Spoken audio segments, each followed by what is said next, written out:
guys hear that kalimba?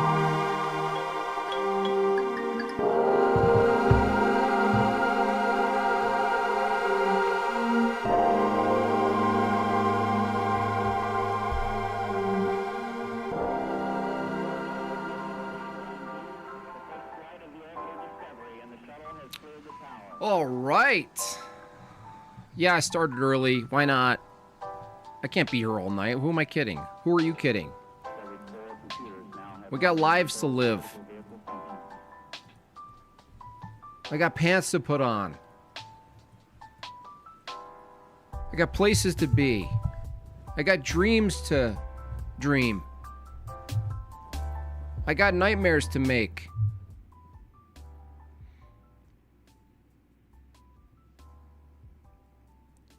So yeah, we're going to do an open thing. Look, if I get 1,200 comments on an evolution, on a damn evolution video, all these loudmouth Spurgin goblins, these Uncle Grandpa fish tards, you better show up, you bunch of bacteria.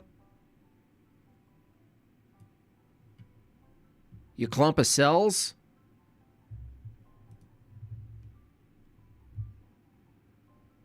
You don't know.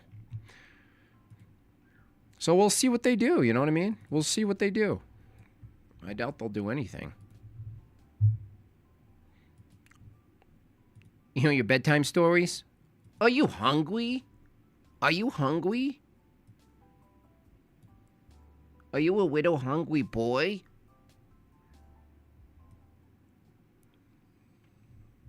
All right. What do we do? All right, so this is how this is going to work. We're going to hang out a little bit, and we're going to wait for the tards to show up, and we're going to give them the general VC, Discord, Mojo, Motzi, people with wrenches. Get that Discord link ready. And we're going to see if anybody can actually call in and defend evolution. Anybody.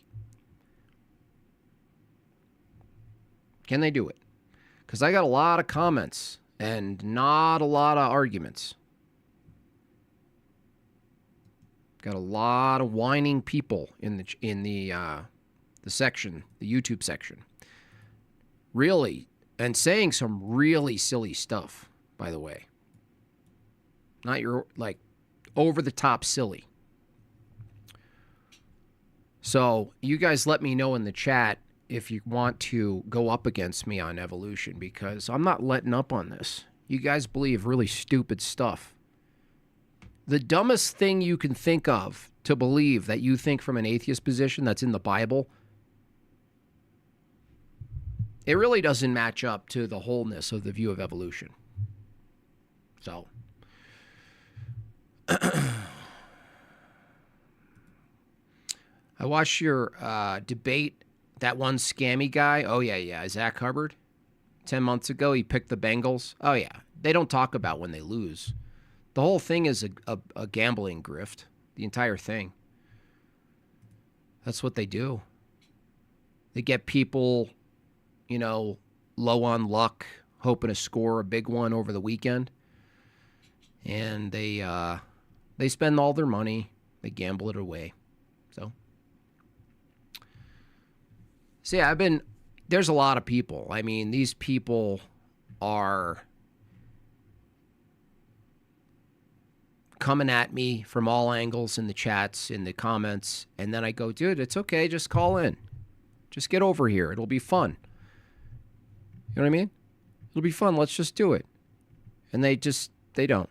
They're like, why would it be fun? It's already a fact. It's like, you guys. I must have really kicked one of the legs from under the table, I guess. I think that's what may have happened. Because they're almost acting worried. They're like, don't touch my dogma. Don't touch my dogma. Don't touch my grandpa fish. Don't you dare touch my grandpa fish.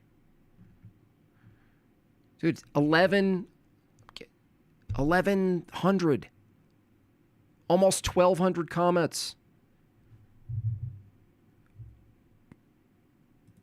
He said, come over to Facebook. I mean, he's like 75. He's like, come over to Facebook. I'll post images in the comments section. Come over here. What? What are you, dead already? What are you, in a sarcophagus? What is this, cheese? Thank you, Unhipbone. Kicking it off. Thank you so much. I don't have a problem with evolution if it's presented as simply as an idea, not a fact. Even as the idea, if you ask them what the idea is, you'll be like, what? That's a terrible idea. Horrible idea. Also, if you're in the chat and you call yourself a Christian and you're going to argue for evolution, you're also welcome in the Discord. Do I believe in flat Earth? No. No, to me, that's incoherent. I would say that's a false dialectic. You know, like a table's flat, but the table's shape isn't flat. There's aspects of a shape that can be flat. Like you could have a soccer ball and all of the little hexagons. Are they hexagons? They could be all, you know, you could make a shape like that and make these things all flat each and then tie them together. But that wouldn't make that shape flat. So it's just like to me, that doesn't make any sense to talk like that.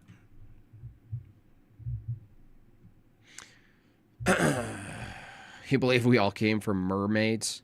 I mean, kind of. That's what they would kind of believe, that we all came from mermaids.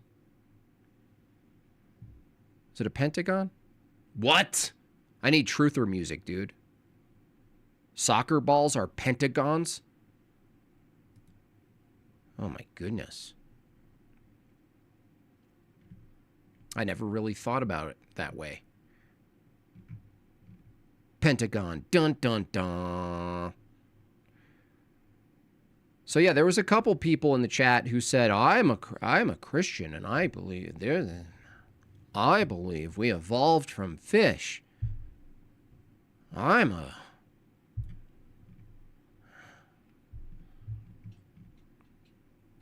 Is a dog and cat breeding example of evolution? Is dog and cat breeding? No, because there's still dogs and cats. Have you just not been paying attention, Craig, this whole time? Did you miss all the debates? The assumption that the entire category of a cat or the entire category of a dog came from something it's categorically not the same category. That's what's in question.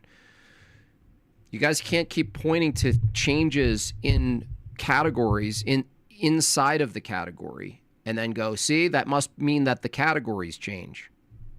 Do you understand? It's almost like they watched all of this. No offense, Craig, but it's like you watched all of these exchanges and it's like I'm putting the quarter in the gumball machine. I'm just getting the same gumball. I'm going to make that a meme. When you guys get all dorky on me, I'm going to animate a gumball coming into the screen. Don't be a gumball. See how many cowards sack up? I would say 1.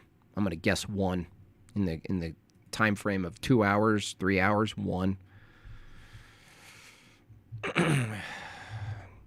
Is a Pakicetus a dog? I'm not sure. I think they invented the Pakicetus, so I don't actually believe there's a thing called a Pakicetus from their view. But if I were to grant them the Pakicetus, they're saying it's a dog-like critter, which then, you know, as we know, turns into a whale. In 15 million years, it'll be a whale. Okay. Okay. What would you say if I told you I was mentally retarded?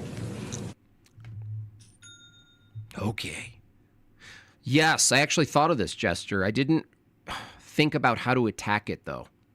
But Hold on. Vagine's talking, Jester. Everyone shut up. Would you consider doing an in-depth presentation of a refutation of evolution? Or maybe have a written document? Something more systematic and organized than watching your debates.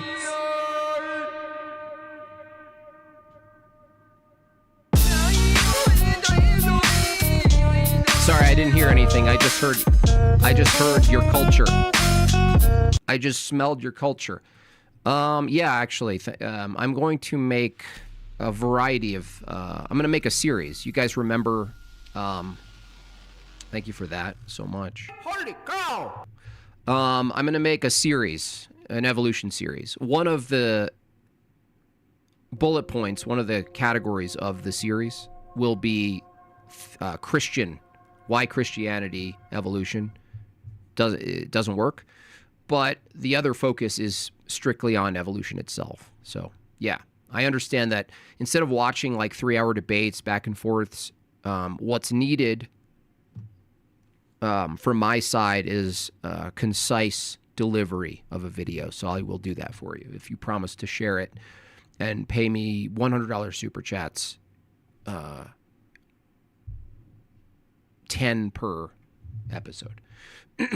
Probably won't be able to watch tonight. Looking forward to watching it all. Have a good night. Yeah, good night. Austin, thank you. Appreciate that $5 adding to the goal. See, even him going to sleep, he sends us off with some war chest money. Do I believe he was really Luke's father? Yeah, I think he was, he felt like a failure. I think he looked at Luke and he said, "You're such a weak little bitch boy." And he was like, "I'll cut off your hand, but what I really want to do is chop off your whiny head, you liberal." That's what I think he was actually thinking. So.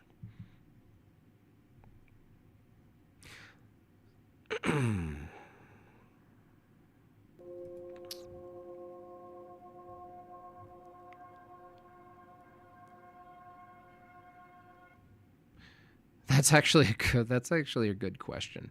Rhetorically, that's a really good question. The belief is that the ancestor of a dog, who wasn't a dog, still had the dormant potential to become a dog. Yeah, but that's the problem, is like, it's funny, that's actually pretty much steel-manning, isn't it? But the thing is, like, what determines physically what the potential of a dog, of becoming a dog is? Wouldn't it be true that from an evolutionary view, with enough time, everything has the potential to become everything? I mean, I got an evolution proponent to bite the bullet and say it's possible that his heart, what he calls his heart, in a million, whatever amount of million years, could be a penis. He just was like, yeah, it could be. That's why I'm saying it's like you have to really conceptualize this, because it's hard to do while you're using natural language. But evolution basically violates the law of identity over and over and over again. That's what it does.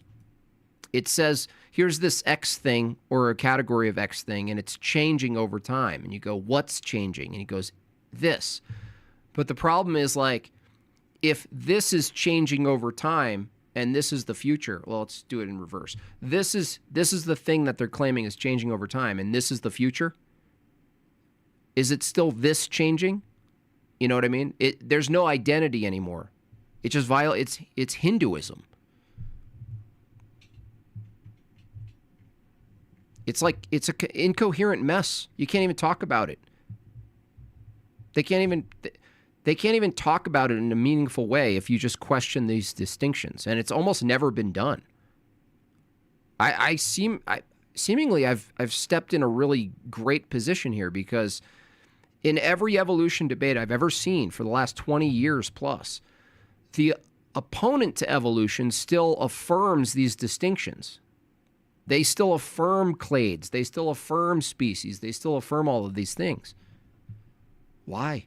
You don't have to do that. And you notice their faces. You remember the guy I debated? You remember the face when I ask him these questions? What? Wait a second. No one's ever asked the question to these people before.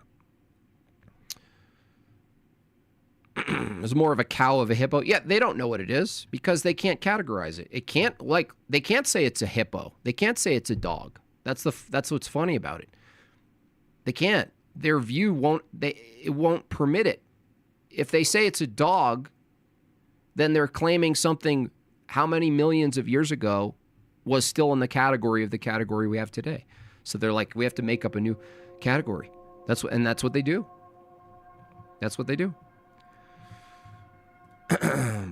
Mud says, ask them, how come we've never seen a creature's organs and appendages gain sentience? There's a lot of questions like symmetry, where eyes, the placement of eyes. The cuteness question is kind of funny, actually. The cuteness question is quite good. Evolution just makes every animal cute they figured out. And you know what their evolutionary response to that is, right? You've heard it before, right? Oh, no. Evolution made things cute so that we don't kill our babies. I'm sorry. Were they first ugly? How many millions of years did they have to be ugly before evolution corrected and made cute things? Probably more time than you had cute things.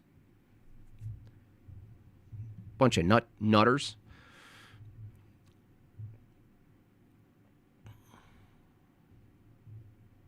Ever consider making an anti video? Yeah, that could be a thing.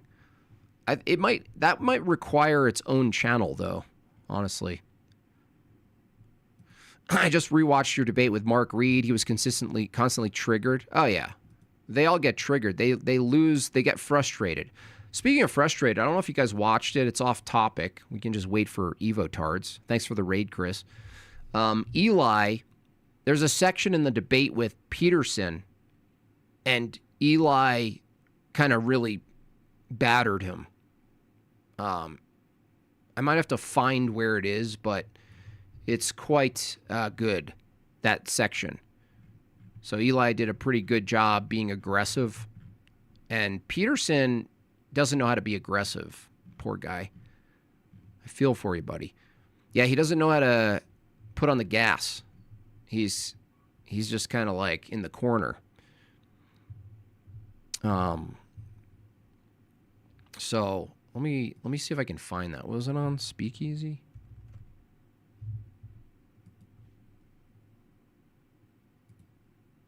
Let me skip ahead to thank you for that, Night Mode. Appreciate you. Thanks for that, you guys. Let me see. Where is it? Okay. All right, let me see if I can just skip through for you guys.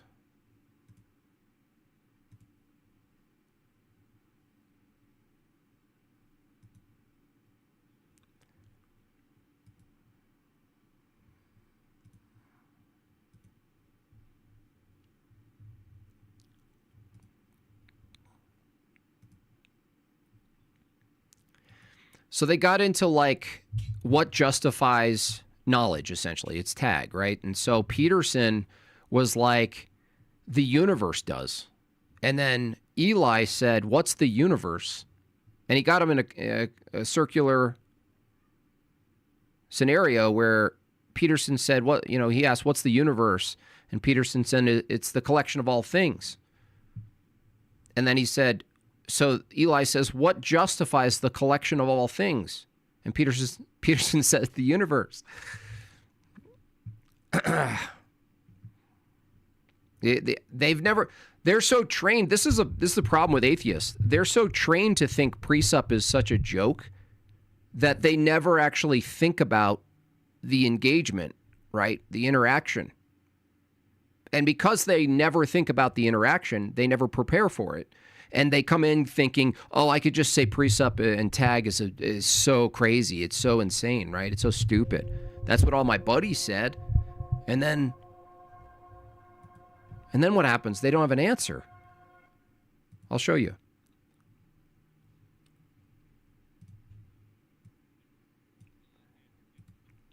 See if I can find this.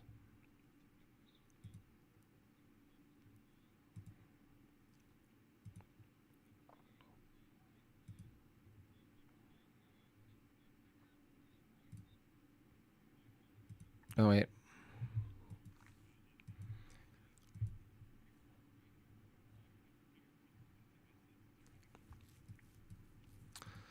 Let's just see if I can peek in at any random moment here. Because I honestly don't think we're going to get any Evo tards, honestly. Unfortunately, it's sad, but that's how it goes. There is no Earth, there is no Mars. There's no referent. So just like I can say I can create a fiction in my brain, and I'm perfectly allowed to do that. You can do it too. All zigzags are doopity-doos. So those two things are just the same thing. They mean the same thing. There is no Earth, there is no Mars before creation. So God can just simply make claims that actually do, in reality, violate. Hey, you're citing things that the ultimate epistemic foundation created and asking how that applies to him. Well, if he broken in some way, then mathematical truth based on universal invariant laws. Why didn't you say it's based in God? Because you are aware that's my. I could have just gone one more step. You made a platonic argument there, which is kind of weird. How is that a platonic maybe argument? reclaimer? Yeah, maybe. Maybe because like I could be a mathematical Platonist and say that that's the reason that arithmetic or mathematical logic or whatever works. Yeah, I would just ask you, how do you get universal invariant laws? Which is the question I've been asking you all night. Well, I'm trying to demonstrate something. Oof. To you here. So I know. So pretend the universe. And this is a key question. This is a little more heavy, but when you ask the atheist and the physicalist how they get mathematical, also invariant laws, including the regularity of nature, they just have to say it just is. It just is. But if it just is, we can just say God just is. And so they take an ad hoc approach. Other people, like Breakfast Tacos, as you've seen, tried to do the stuff comes from stuff. You noticed after a couple of beatdowns that I gave that argument, he doesn't use that anymore. Because stuff can't give you the way in which stuff operates. The laws, and this came up in this debate, the way in which things occur, the way in which things behave, isn't justified in the things themselves. So it doesn't work. Doesn't exist, but God's eternal mind exists, right? That was true at one time. Okay. So this is a cross. So what is a set material? The set is singular. Oh, here we go. This is it. This is it. In a coherent and just. This is good. You can claim through Platonism or whatever that there is ontological status to these things. Okay, how would you justify that? Sorry. Well, I'm not. Well, they would merely assert that there is a necessity. So again, a mere assertion is just an assertion, and there's no justification there. Yes, your claim is no better than a Neoplatonist. No, mine has justificatory power, coherence, and there are no justifications.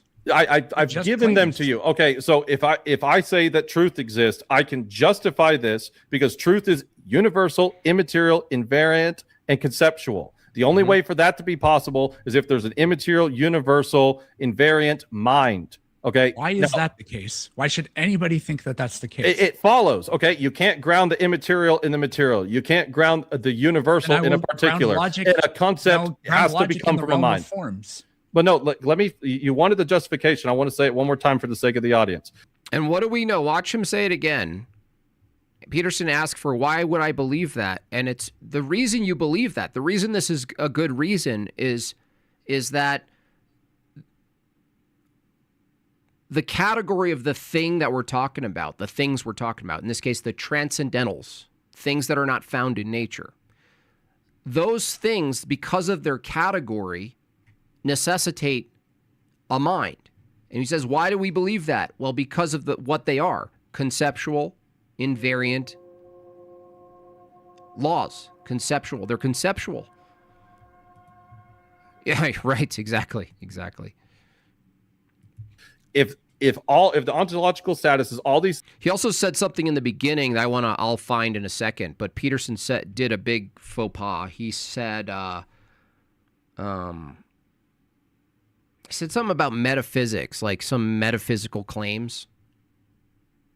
He said a negation of metaphysics, which itself is an affirmative of metaphysics. Things together. If it's immaterial, it has to be grounded in the immaterial. If it's universal, it cannot be grounded in a particular. And if it's conceptual, it has to be grounded in a mind. This follows. Whether or not you agree with it, it follows. And that's what I mean by justification. It's good reasons for my belief. That's what justification is. Yeah, but even if it's Epistemology valid, that doesn't make it true, because I could just say, but what I'm saying is, from your position, truth is impossible. So why should we take the position that actually can't even demonstrate how they come to truth in a coherent and justified way, who denies the ontological statuses that make truth possible? Demonstrated that I can't do that. You've just said the only way to do it is through the mind of God, and you don't believe in the mind of God. Therefore, you can't do it. You don't get to claim I'm right because you're wrong, and you can't be right because I'm right. No, I'm saying I have demonstrated in this debate how your worldview. You can say, however, if he puts you into a position, Peterson, where you can't justify something and he can, fine. If it doesn't make it true, it still makes it a better position. At minimum, it makes it a better position. So, Eli, next time you get someone in this position, you should definitely take that route, because he conceded in a sense by saying, well, just because you gave a coherent account or a valid account of these things, it doesn't mean it's true. But you could say, fine, just because it's coherent doesn't mean it's true. But do you concede that your defense of atheism right now doesn't give an account of it?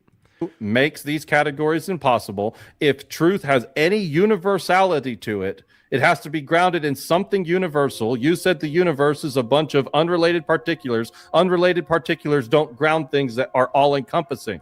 That's a really good point.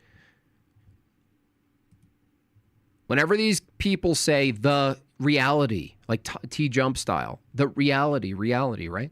No, you don't. Reality is not a thing. That's a metaphysical claim. So is reality a singular thing? Actually, Peterson took that bait. He actually said so. He said it's a singular thing. Well, that's a one thing. That's a monistic view. It's one. What are the particulars? How do you make sense of the relations between the particulars? There are no particulars. So, do we have any evotards? Any evotards? You can tell me if you want to try to defend evolution against me. That's the purpose of this stream tonight. But because you're all very quiet when it's time to talk, we've kind of moved on to maybe discussing some other things. So there's the demonstration. I said it was grounded in the universe, not in the things that make up the universe. Listen to this. This is key. Good listening, Eli, right here. Good listening. Did you guys hear that? Listen to this. Don't get to claim I'm right because you're wrong, and you can't be right because I'm right. No, I'm saying I have demonstrated in this debate how your worldview makes these categories impossible. If truth has any universality to it, it has to be grounded in something universal. You said the universe is a bunch of unrelated particulars. Unrelated particulars don't ground things that are all-encompassing. So there's the... Justin says, I'll debate you on evolution. Well, that's not fair. You're half black. You're proof of evolution. So I'm not going to take that debate. I'll lose. I'm going to lose. Demonstration. I said it was grounded in the universe, not in the things that make up the universe. What is the universe in your position other than what makes up the universe? What is the universe? I asked you, is the universe a bunch of things that exist? It's synonymous with reality. It's synonymous with nature. See, Peterson, you got to think about this stuff. He actually has a chance, honestly. Peterson, you do have a chance here. Not in this debate, but you have a chance. You have a chance at healing. Okay? Your atheist buddies, Peterson, I promise you're going to find this out sooner or later. Your atheist buddies aren't going to call you out on this. Okay? Eli is showing you what you just said, right? And I'm trying to show you what you just said. Your atheist buddies are going to go, oh, that was just stupid. That's just mumbo jumbo. No. You said something that doesn't work. you should abandon it because it doesn't work. Listen again. Don't get to claim I'm right because you're wrong, and you can't be right because I'm right. No, I'm saying I can't do that. have demonstrated in this debate how your worldview makes these categories impossible. If truth has any universality to it, it has to be grounded in something universal. You said the universe is a bunch of unrelated particulars. Unrelated particulars don't ground things that are all-encompassing. So there's the demonstration. I said it was grounded in the universe, not in the things that make up the universe. What is the universe in your position other than what makes up the universe? What is the universe? I asked you, is the universe a bunch of things that exist? It's synonymous with reality. It's synonymous with nature. Wait. You just said, I said it's grounded in the universe, not the things that make up the universe. What is the universe? The things that make up the universe. That's right, Peterson. That's a contradiction, Peterson. You really should look at this. He's showing you a contradiction in your view, okay? You can't just be like, whatever. Come on, man. The set of all things that exist. It's the singular. set. So what is a set material? The set is singular. God has is a set material. Does God have attributes? Sets. Here, that's the perfect thing. Math, right? Jay does a couple of videos about math pointing to God, proving God. Is that sets? Same angle of attack, right? Sets. Sets aren't found in nature. There's no set in nature. Attributes? I would say that he has an essence. We believe in essence energy distinction from my worldview. So he has his essence that we participate in his energies. Is God like loving? Sure. Is he wise?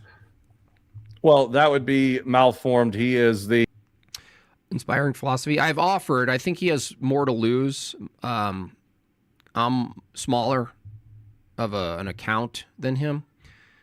I know he tries to hold to it. He doesn't focus in on it.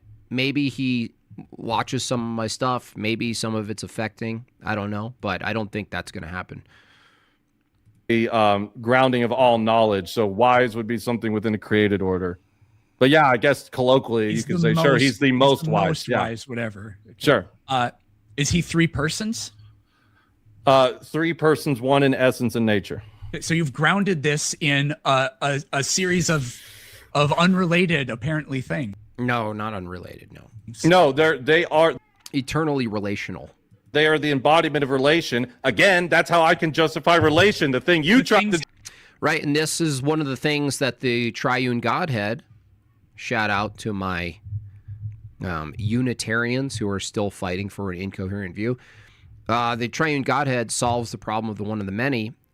Also, if you ground relational things like love, in particular, love in God's very nature, his very being, his very ontology, it would necessarily be relational. Otherwise, you'll find that all the Unitarians that you've ever met, no offense for those of you in the chat who are this Unitarian, they're very they lean heavily toward themselves. So it kind of makes sense that a Unitarian Godhead, before all of creation, love existed eternally in that singular Godhead, and he could only love himself. Muslims. The things in the universe are that. Remember, let's go back to the unrelated particulars. Have relation. I just grounded relation. You can't. Yes, the universe. The universe, singular. It's supposed to get debunked. Hold up, let him get it off. Let him get it off. The universe, singular, has characteristics, is composed of. This is the problem of the one and the many. How does your system hold up? Eli, let him get it off. Let him get it off. Oh, forgive me. There's nothing happening on this side that is not happening on that side. The universe, singular, but compositionally is composed of different things. God, singular, is composed of different things. No, it's not the same. That's not it. And we wouldn't say he's composed. It's not composition. That's not the view. And the universe, this is the problem here with Peterson. He's in a hot mess right now because from a physicalist position, which he tries to defend, what Eli is properly pointing out is relations. There's no justification for relatedness. They're all unrelated particulars. So when we look at the universe and look at the things in the universe and we look at reality, the only way for induction to be possible is if there's some relatedness and unity in the multiplicity. That the universe, when we look out at things, we see multiplicity. There has to be something that unifies the multiplicity. Now, get this. Given that this was supposed to be, again, evolution, all you people spurging in my chat and in my comments, this was your opportunity to jump on. I actually put this stream up 7 hours in advance for you. But if you look at evolution, evolution itself is also an attempt from the physicalists, from the naturalists, to make unity of multiplicity, isn't it? That the thing that they're trying to make unified is in relatedness is material matter. Oh, similar DNA, similar composition, similar bones, similar this, similar that, right? Based on the bones, and that's their attempt to unify the multiplicity. That's actually the whole thesis is, look at the variety of animals we see today. What explains, aka unifies, the variety we see? The multiplicity. And their answer is more multiplicity, more unrelated particulars. So they're trying, and they're in a contradiction, right? That's counterintuitive because they're trying to unify one and many things, particulars and universals, categories and particulars, and they're trying to unify it in some coherent sense. But what they do is they say it's all one thing, just like Peterson. That's why people who think like this are drawn to evolution, because it's the same philosophical framework. Monism, one big thing. It's all one big thing. There's this one universal ancestor, Luca, and we all come from that. We're all spawning forth. We're spirating forth from Luca. There's nothing really particular about anything. It's all just linked to one big whole thing, right? It's all one big biological monster. And once you start thinking this way, once you start seeing this, you see it everywhere. And you realize that there aren't that many views. Same with species. Yep. Same with species. There aren't that many views. Jay says this all the time.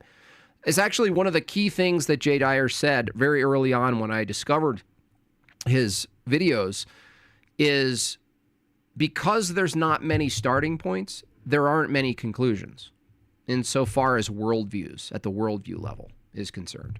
You can only start with a very few positions. Yeah, I'm doing call-ins, but for pro Evos who want to defend their views. Suzanne says, send me your money also. So there's that.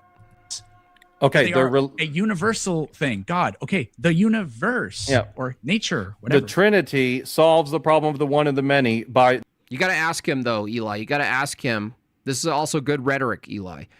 I know you're not a mean guy, but you got to learn to be a little mean because you have to say, hey, Peterson, have you ever heard of the problem of the one and the many? They're related. You got to ask them. You got to ask them. In their you can laugh. I'm giving you the explanation. The relation in their divinity, okay, distinct in personhood, united in divinity. That's an explanation. When I ask you, okay, how do you get this thing called three persons united? Bobby, username not installing Discord. Are you pro-evolution? That's very convenient if you are. If you are pro-evolution and it's just convenient, you're not going to get it Discord. That's fine. You could make your comments in the chat if you'd like to present anything. We could at least use some fodder here. So, I mean, we could only be so blessed. United in divinity. You can. I know you disagree with it, but again, now we come to your worldview and you say bunch of unrelated grounded in one thing, the universe. No, yeah. Now there's this thing called relation. One essence, the universe. One essence, yeah. How does the particular things? Oh, it's true, your brother. I understand. Have this thing called relation. How does that happen? What's your justification for relation between unrelated particulars? They exist in the universe. They interact together. No, the universe. universe is these things. So now there. See what I'm saying? He just keeps going back. What justifies the relatedness between particulars in the universe? He says the universe. Has to be something more God than is just these things. Is those things that you believe in. No. Justify how they interact together. Well, they exist in perfect spiration, because if God is all Lord, then he has to be all Lord over something. If he's all loving, he has to be all Lord over something. These aren't justifications. These are just claims. These are just claims. What justification is an argument and an explanation, which I'm asking from you, and we're not getting, unfortunately. And this is why I say tag debunk. See, like, yes, the technicality of defending the Trinity is usually something that happens between theists. But the category of the Trinity is not the same as the category of the created world. And so you have to sort of navigate the two. When someone like Peterson is trying to desperately, I would say here, get the spotlight off of him and naturalism and get it into the realm of the Trinity. But the thing is, as we've seen when I debated Peterson, he tries to use the naturalistic worldview to then try to cross-examine the Trinity. But the thing is, he doesn't have a worldview that can cross-examine. This is why tag is so important. What you're doing when you're doing the transcendental argument, or you're, quote, presupping someone, is you're demonstrating that they don't even have a worldview that can effectively cross-examine another one. They don't even have it. They don't have a standard they're going to use. They only have induction. They only have the natural world. So it falls apart because of that. They end up saying silly things like truth doesn't exist, knowledge doesn't exist, information doesn't exist. Only particulars. They're nominalists. Now, Peterson doesn't realize it yet because he's not too interested in philosophy, and I don't blame him. I don't blame a lot of people sometimes, but if he learned the consequences and entailments of nominalism, he actually might move away from it. Debunks atheism, and I'm demonstrating that. Now, again, going back to the unrelated particulars, if you're saying that there are a bunch of the universe is identical to a bunch of unrelated things, but now they who the fuck needs to stand? I don't know if you're a troll or you're being funny, but the question itself is a type of performative contradiction. Have relation in a set, you're appealing higher than just the material world now. And I'm asking for the justification for that. I haven't done that. Whenever you say they exist together in a set. I'm not equipped to change such a strongly held view, despite all the evidence and leadership in your faith affirming that evolution is not in conflict with faith. Well, those are just vague things. Now, that's one thing. I mean, I'm willing to have people jump on and try to make compatible Christianity and evolution, but just evolution itself, Aetion, Deuce. Sorry, I really didn't mean to call you douche. Deuce. I'm arguing that you can't even defend evolution, regardless of faith. Let's pretend Christianity is false. Like, I can argue against evolution pretending nothing to be true about Christianity at all. That's how bad evolution is. Is that you don't, and that's why a lot of people who are oppositional to me want me to focus on Christianity. They always insert a red herring. Oh, well, Christianity, you just think Christianity is true. That's why you don't believe in everything. No. I was an evolution proponent for maybe 12 years. Pushing that all over the place for like 12 years. That's appealing to higher than just the physical things, which is what you literally said the universe was. Oof. That was killer, dude. That was killer, Eli. Right there. You got Peterson to speak quiet and just go, have this thing called relation. How does that happen? What's your justification for relation between unrelated particulars? They exist in the universe. They interact together. No, the universe is these things. So now there has to be something more than just these things. Is those things that you believe in. No. Justify how they interact together.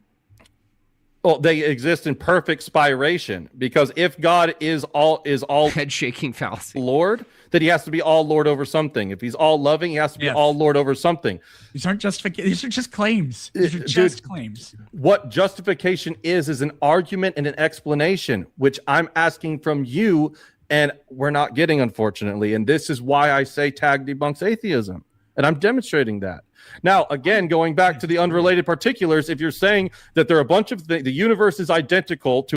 Yes, Eli needs to drive home that relationship is a concept, not physical. There's nothing called relationship in nature. Nothing. Now, Jay, seeing a lot of these other things, Jay has actually recently did a video trying to sort of dumb down tag. And it was good. It was actually, I thought he did a good job dumbing it down. You guys should watch that. Maybe we'll take a peek at it after we get through some of this. Oh, there's an Evo guy in Discord? Good. Okay. Well, in that case, we will move over to Discord then. All right. Good. Whew. I was going to say, man. I think it might be Colossus. So we'll have a decent guy here today. So that's good. That's nice. Mm-hmm. All right. General VC. Check a 1 2. 1 2 3. Hello. Is that you, Colossus? Colossals, yes. Colossals. Yes, nice to talk to you again. How you doing? Good. How you doing? I'm doing good.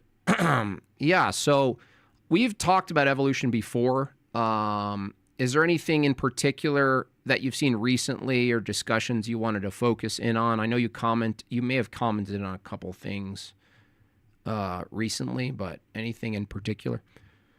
Yeah, I just kind of like asked you clarifying questions about your critique about categories. Right. If you have a particular line of questioning about that, I suppose we could start there.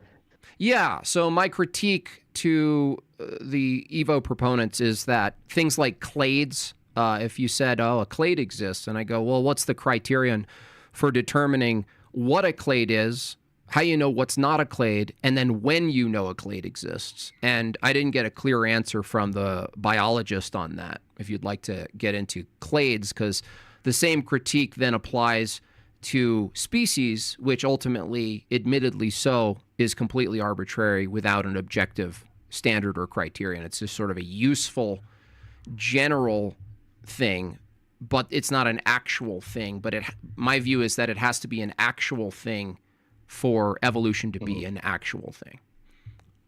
Yeah, and I would agree with that. Yeah, like when people say that species is arbitrary, I think they're not understanding how to articulate what they mean by that. Like, it's really the criteria which is arbitrary, but you could say objectively there really is, for example, like a dog outside, right? Like there objectively is a thing that we're referring to when we say a dog or when we say human. So when we go to your critique of categories, we can go one of two ways. We can go really general, just about what like how do you distinguish between categories, or I can give a specific definition of clades. I can do either one. Well, you can start with a definition of a clade, but the question isn't the definition, because when I ask the criteria, a lot of times people just say the criteria is the definition, but that doesn't really make sense. So I'm more so, you can define it if you'd like, but the question I'm going to have, and you can add it to your definition, is when you say a clade, where humans are a part of X clade or something like this, you have to go back in time, and there has to be a moment where that clade first exists in an objective way. So I'm going to ask, how do you determine when and what in reality a clade is? In reality, if evolution is this process, chronological thing, then it would be necessarily so that a clade sort of emerged and it had to have a time to it. A clade has to have a time to it. Sure, and when your critique includes sort of that a problem with clades that all collapses into a sort of like monism, where they all have to all come back to all being the same thing without distinctions, essentially. Would that be part of your critique? Yeah, philosophically speaking, yes, but actually speaking, I would say the evolution needs to take the approach that there's only one true objective clade, and everything's under that. Everything's one thing, essentially, yes, but one clade only. There's only one clade. Everything comes forth. And honestly, that's what they're trying to do with Luca. They're trying to say, well, if these are branches, if species are microbronchioles, and then clades are larger branches, and the largest branch comes to the root and goes into the ground, that ground they're calling Luca. Like whatever that first thing is, all spills forth from that. That's the fountainhead of all creation, right? So there's only so that critique is, yeah, that's what I'm saying, is that there's no actual distinctions between things. But if that's the case, you can't say it's actually a thing that a species that clades and this massive change between a wolf-like hippopotamus and a whale actually happen. There's nothing really being distinguished there. That's what I'm saying. Yeah, so I think I understand then. So would you say that, if we just go with the tree example, right, that there is no distinction to be made between one branch and a different branch on the same tree? There is a distinction in the sense that there could be a branch connected to a larger branch, but only because there's an objective thing called a tree. So that's my critique, is that with evolution, this is why you guys can't really avoid abiogenesis, because you can't really point to branches and use things like trees as analogies unless you have the whole thing called a tree. I'm saying under the evolutionary view, there's actually no such thing as the whole category. Like you don't have a real definition of a clade. It's arbitrarily arises, and you arbitrarily pick a time in your timeline and say, and then the clade came on the scene. That's why you use language like, and then humans came on the scene, and then this came on the scene. It's like, well, isn't it the case that we can look at smaller branches and larger branches of a tree because they're connected to a trunk, and that there is a beginning of the tree?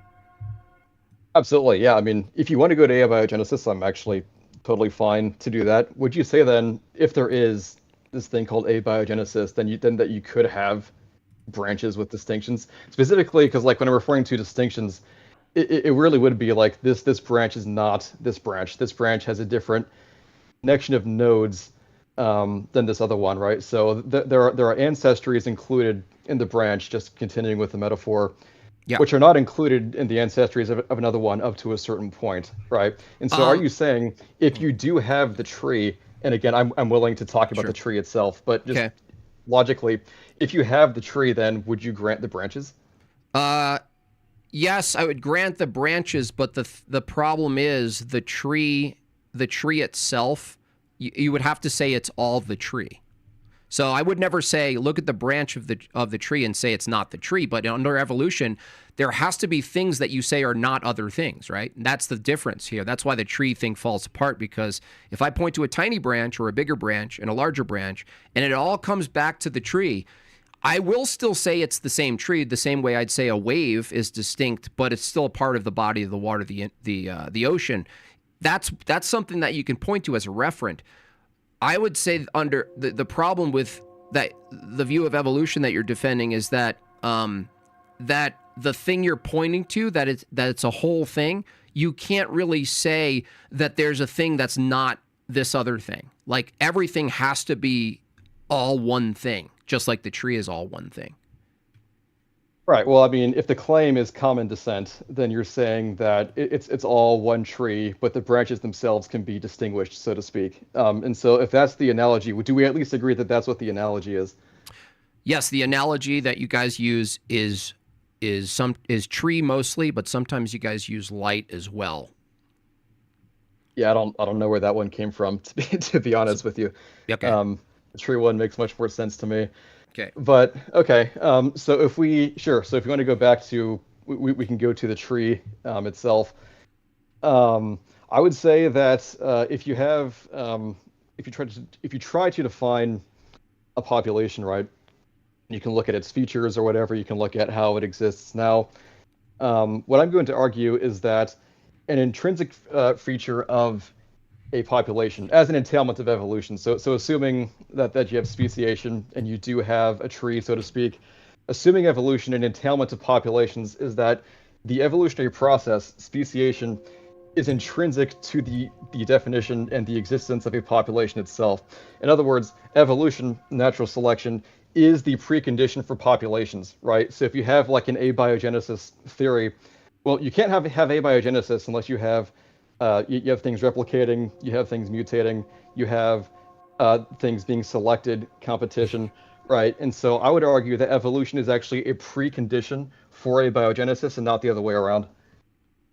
Wait a second. Evolution is a precondition for abiogenesis. Are you now saying that evolution now expands outside of the domain of biology? It could, yeah. Okay, well, that would be a new take. I assume people are trying to study and make that happen. That would upend part of the narrative, being that one of my counters is that, okay, well, if evolution is talking about populations, but you need populations for evolution, you're saying you don't need populations for evolution. You could have evolution happen before populations. And furthermore, I'm saying you need evolution for populations. It's the other way around. Right. I would as say, an entailment of evolution, at least. Well, yeah. If you said evolution is changes in allele frequency, you would need alleles first. Or you need well, I get the point. Yeah, but hold on a second. Let's stick with this for a second, because if it's true you need alleles, you actually do need the biology before the thing you call evolution. Sure. So I guess this would be a bit of a more expansive definition of evolution then, because I'm specifically referring to this natural selection process. We see how I can think about this, because what I was going to go to is, would you say, for example, let's say we say that like fire is a precondition for burning. Would you say that there necessarily needs to always be fire somewhere in order for burning to exist? Burning, not necessarily. There's chemical reactions. There's chemicals that can burn, and there's also freezing that can give the sensation of burning. So when you say burning, you need to be a little more specific. Sure. Yeah, I gotcha. Basically, what I'm saying is I would have a definition of evolution where you can have things that aren't alleles that are evolving. So this would be how I solve the abiogenesis problem that I think you're pointing to. Right, but here's your other problem.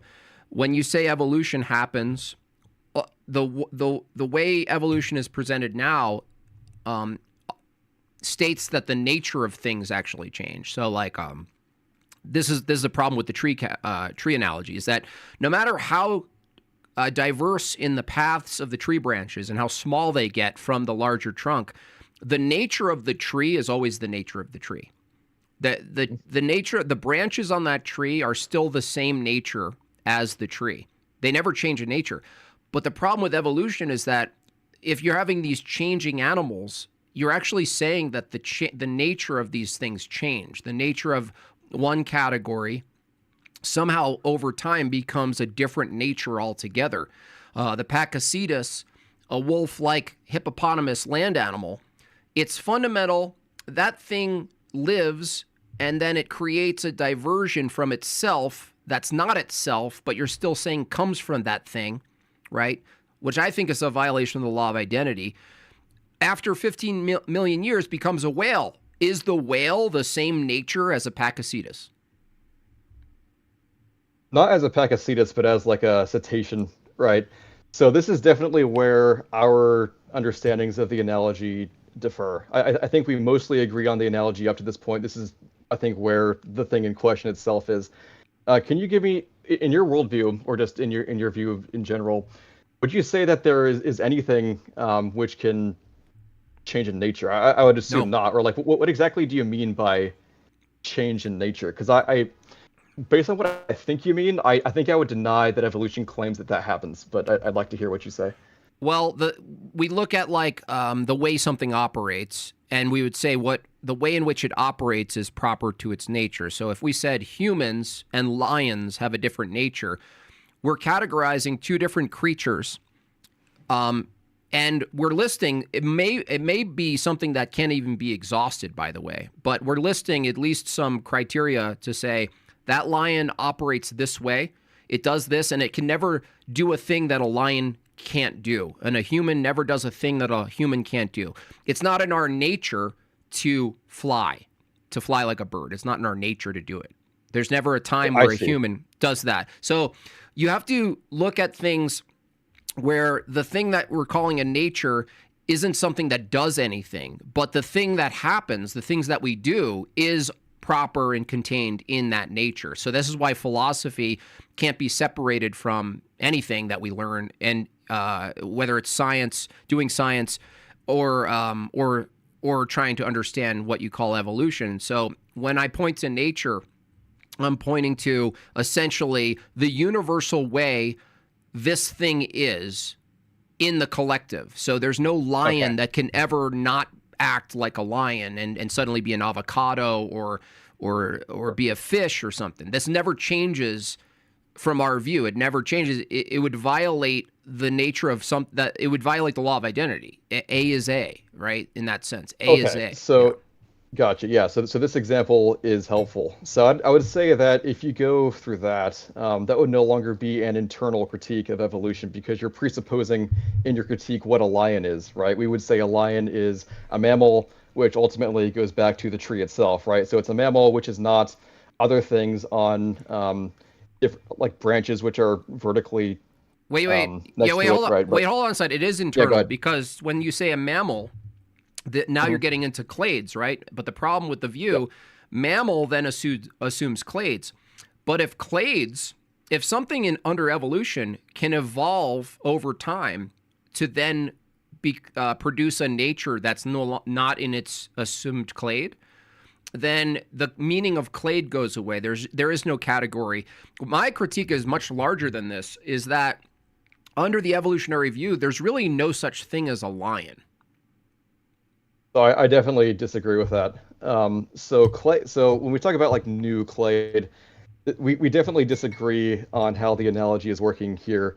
If the tree is all life, right, then a quote unquote new clade is actually a reductive category. It's a reduction of the original life category of mammal, or however granular you want to be about it. So okay, we stop say there. a lion. Hold on, stop right there. Okay, I'm sorry to interrupt, but that part is really important there. What you just said is there is an origin to life that ultimately is the start clade of all things. My original question to you was, when you say the lion is this further down category, subcategory that's reduced, right, from this larger category, I'm asking you, under the evolutionary view, what's the criterion you use to determine a clade begins? Determine a clade begins? Well, so under evolution, you would have to have that a clade is theoretical in terms of what you think about it. So if you take, for example, if you have like a criteria for a clade, you go based off of physical traits, you go off of heritable traits. Heritable traits are important because you have to get them from your ancestors. And also, if you have to define a clade on an exclusive basis. So again, like a clade would not be identical to a different branch because it has a different historical path than the question, the branch that it's on. Hold on. The question was, what's the criterion you use to say a clade begins? Well, the definition would be based on ancestry. So the criterion is they have different ancestry. But I was trying to anticipate your follow-up question of how can you know that? No. If everything comes from one thing, how could anything have different ancestry? They don't have it temporally. So a lion does not derive from the same ancestral mammal path as a human or a dog does. They have different branches. No. If the branches are connected to the tree, they all do. They're not all connected at the same point on the tree. I know. No, but it's the tree, right? It's the branches. I know. Well, on a tree, we can actually look at a referent called a tree and say where the branches, what distinguishes these branches moving away from the core trunk. And we could say there's location, there's thickness, there's all these things, right? But when I asked you what's the criterion you use for determining when a clade starts, I'll ask it in a different way. You, from the evolutionary view, you hold that humans are in a clade, right? Sure. How would you know when you're going to determine that humans themselves are the new clade? How would you know that?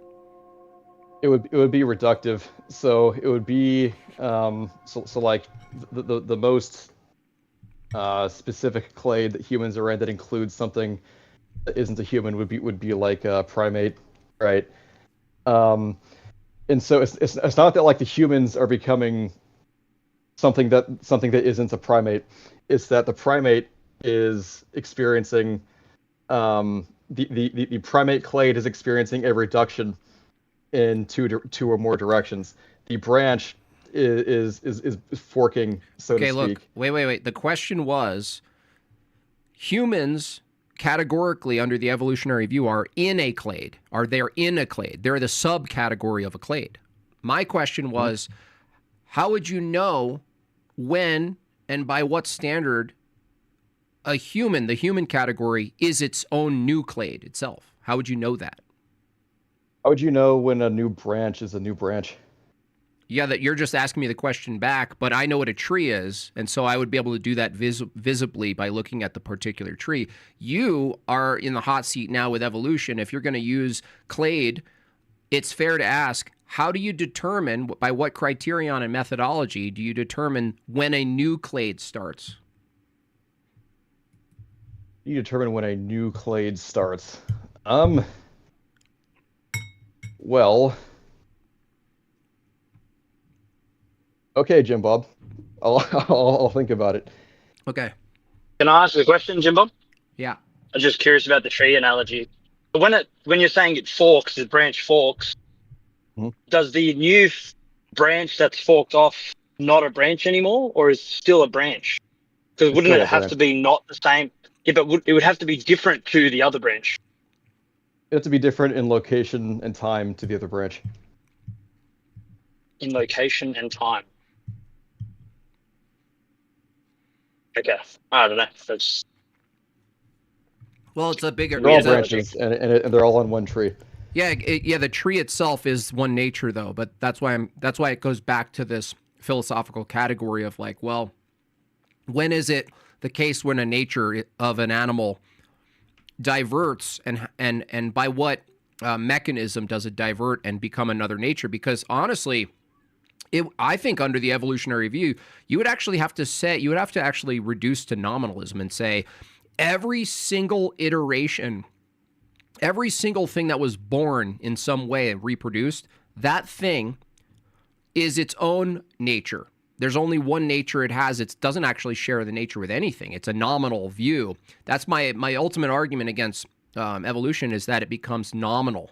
Everything's nominalism. And if it's nominalism, there's nothing real or true about categories at all. But the problem with that view, if you're an evolution proponent, is that the entire narrative, the entire worldview, it's a philosophy. The entire philosophy crumbles because you need things like universal categories, but you also need those categories to change.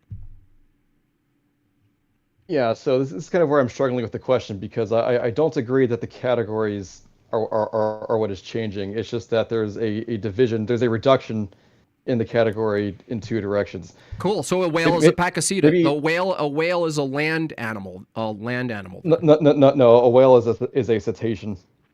Wait. So it's on the previous branch. The previous branch doesn't become not what the previous branch was. Hold on a second.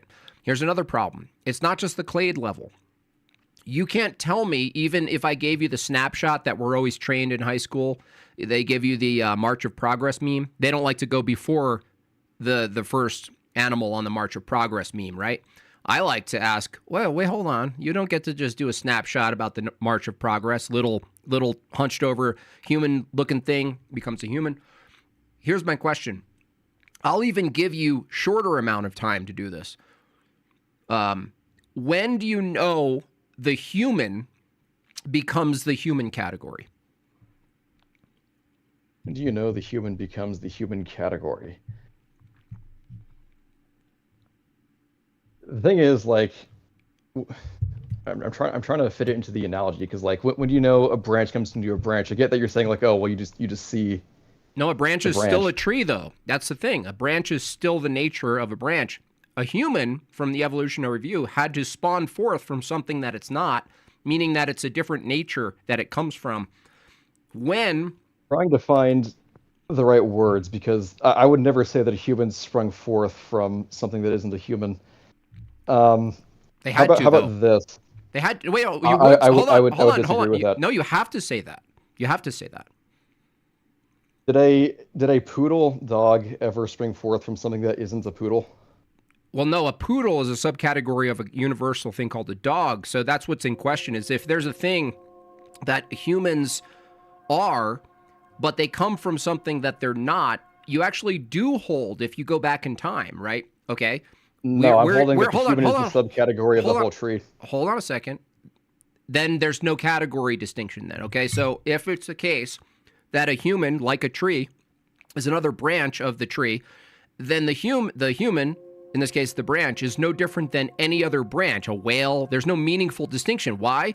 Because when we look at the tree, no matter what branch you're looking at, small or big, you're saying that's the tree still. That's the tree still. But with evolution, when I ask you, how do you know humans, when it was humans, the category, were officially in existence as a category, distinct from what it came from, which evolution posits it came from something that it's not. And you said, I would never say it came from something it's not. You would. Here's how. Did the human come from something that's in the humanoid category, but wasn't exactly human? Again, this is presupposing a definition of a human, right? Just like you said, a poodle is a subcategory of a dog. You're presupposing that a human is not a subcategory of these other things. So no, does evolution also presuppose there's a thing called a human? Sure. Okay, so it's not me. I'm actually internally critiquing your view that a human is in a category of a larger thing called hominids, right? Sure. Okay. Isn't it true that from your view, if you go back in time, hominids had to spring forth from something that weren't hominids? No, I would say that the definition of hominid itself is it's a subcategory of whatever that previous thing is. What the previous thing is not the same category as a hominid, right? I would say yes, it is. The definition of a hominid. Okay, then a whale is a Pakicetus. Pakicetus is not like an ancestral clade of a whale. The whale and the Pakicetus are in the same clade called cetacean. How did you know there is a thing called a clade then? Back to that. You already conceded you don't know the answer to this, but now you're doubling down on something that you can't justify. So I'm not sure why you're doing that. You already took a big sigh and a breath and said, you know, Jim Bob, I got to think about this and come back. Well, that's fine. I'm not going to keep railing you on that, but please, if you're going to concede to the first part and say, you know what, I actually don't have a criterion or distinction for what constitutes a clade, you can't 5 minutes later go, no, I'm gonna presuppose and affirm this thing called a clade that I can't justify again. I mean, that makes sense. I would say that. So, I would say that speciation, right? Is that something? And I will tie this back into your question, but speciation, is that a phenomenon you would grant, or is that not a phenomenon that you would grant? Yeah, if you're referring to that, there's a variety in a category, I can grant speciation in the sense that there's different things we call species of a thing, but sure. Species and speciation doesn't make sense if the thing that you're putting them into a category, the thing you're calling the category, if that thing isn't objective and itself always changing. So you have a lot of things happening under the evolutionary view. You say, right. So look at all these species of dogs, right? Look at all of them, right? And you go, yep. Well, hold on a second. I know it sounds crazy to go, I'm not granting you that there's a whole group of dogs yet, right? People go, oh my gosh, Jim Bob, you're denying dogs exist? Hold on a second, all right? If you say there's a group of dogs that are all a variety, by saying there's a group of dogs, by even stating the statement, by making the statement, there's a variety of dogs, you're already necessitating a universal thing called dogs, or let's say a larger thing called canines, right? But Yes. if the larger thing called canines itself is its own thing, that's a subcategory of something not that's also super canine or something like that, right? You'd have to actually keep creating the ultimate starting point for the canine. But the problem with that is that that's when you, under the evolutionary view, the further back you go, the more dissimilar things are than what you're looking at today. And it's necessarily the case that eventually, in a couple of millions of years of generations, you're going to eventually find a thing and claim that wolves and canines came from entirely different things. So there's a lot said there. So the reason that I asked about the species claim or the speciation claim is because, like historically, when speciation was discovered, it represented these sort of problems that you're talking about, right? So like this introduced this exact problem, and one of the problems is exactly that. It's how do you know if speciation occurs? If you can have things which are identifiably related by ancestry, but they're now different species, then how can you contain any of it in a category, right? And so this means that a clade is necessarily theoretical, and so this actually does give me sort of like how you can construct a clade. So obviously, if things can breed, then you can say like, okay, they are the same thing. No, if they can't, no, hold on, no, that's not true. There are several animals, one in particular, a lizard, that reproduces itself. It's asexual, so it doesn't actually reproduce with others. So the question is, under the evolutionary view, is that a new clade or is that a new species altogether, even though what you're looking at is an animal that's exactly like these other animals as particulars, and you go, oh, that's that animal. You even name it, right? You name the animal. You go, that's the lizard, that's asexual, we name it. Well, under the evolutionary view, the criteria for species falls apart because it could reproduce with itself, but not its population. It only reproduces with itself. And from that view, it would follow that it has to be its own unique species. There's only one of its kind, one species, and its own clade. It has to be its own clade and its own species. And the length of the clade and the time period of the clade and the species is its own life. It goes extinct. That means that for all these asexual organisms, they have to necessarily be all considered extinct from the evolutionary view. There was only one of them. There was one clade and one species, and they went extinct. That one went extinct. One of them did. Okay, I understand the point, and Okay. so what I'm going to do, I think we're just going to give this a think. Yeah. So I'll drop the call. I will think about this critique. I do agree with you that philosophy is very important to this debate. I think that this specific issue that this specific topic that we've been going over throughout our conversation is the crux of your whole critique, and it's where I think the evolution debate should go. Yeah. So I think that's right. I would like to recoup, I guess, consider now that I've actually talked to you again and sort of like had my thoughts about it exposed. I would like to reconsider and rewatch the video and see what I think about it in the future and maybe call back. That's great. I really appreciate the exchange, and I'm glad that you're at least looking at it from my perspective, because most of the time I just get scoffed at, and I think it's I don't think you can't even talk about science without philosophy, and people are trying to laugh at me for even saying that. So I appreciate that you understand where it's coming from. Yeah, I agree. Cool. All right, thanks, Colossus. I appreciate you. And what's your channel? Do you want people to follow you? Are you still doing stuff over there, or what? Yeah, I mean, if I don't do a callback, I'll make a video on it. So yeah, we can do my channel. It's just I'm at Evo Colossus. Evo Colossus, you guys, you can give him a follow. I like his videos. He's done a couple I've reviewed in the past, a couple years ago. So W's in the chat for Colossus. Thanks a lot for calling in. I appreciate it. Thank you. Is there anyone else oppositional? W's in the chat. Yeah, W's in the chat. That was a good call up. Yeah.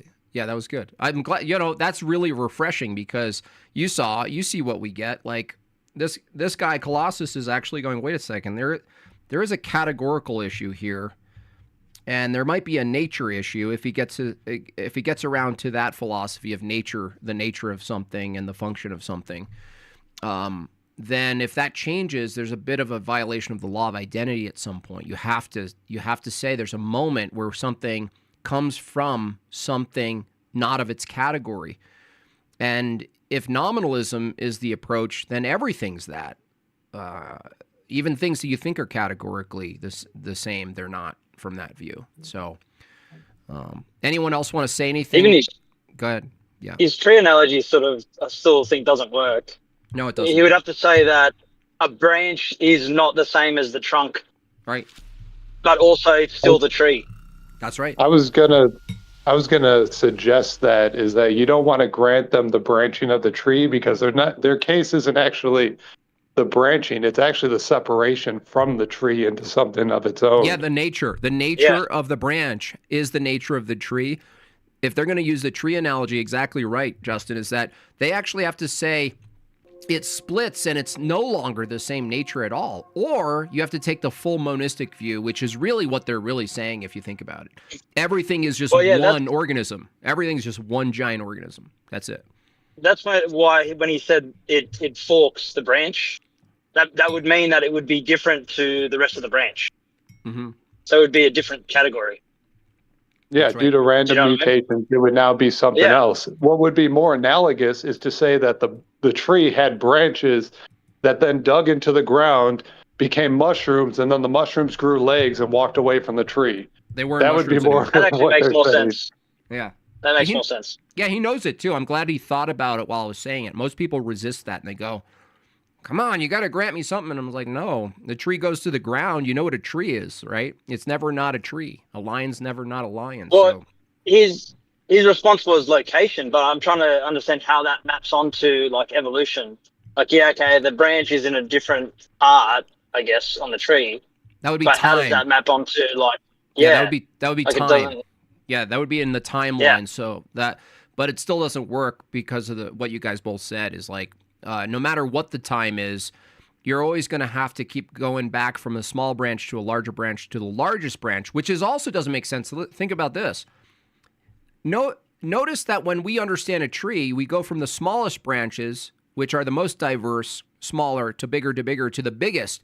From that view, the biggest category would be the first category, right? And so you actually, it doesn't make sense. It's like clades and categories only make sense if each of them have their own tree.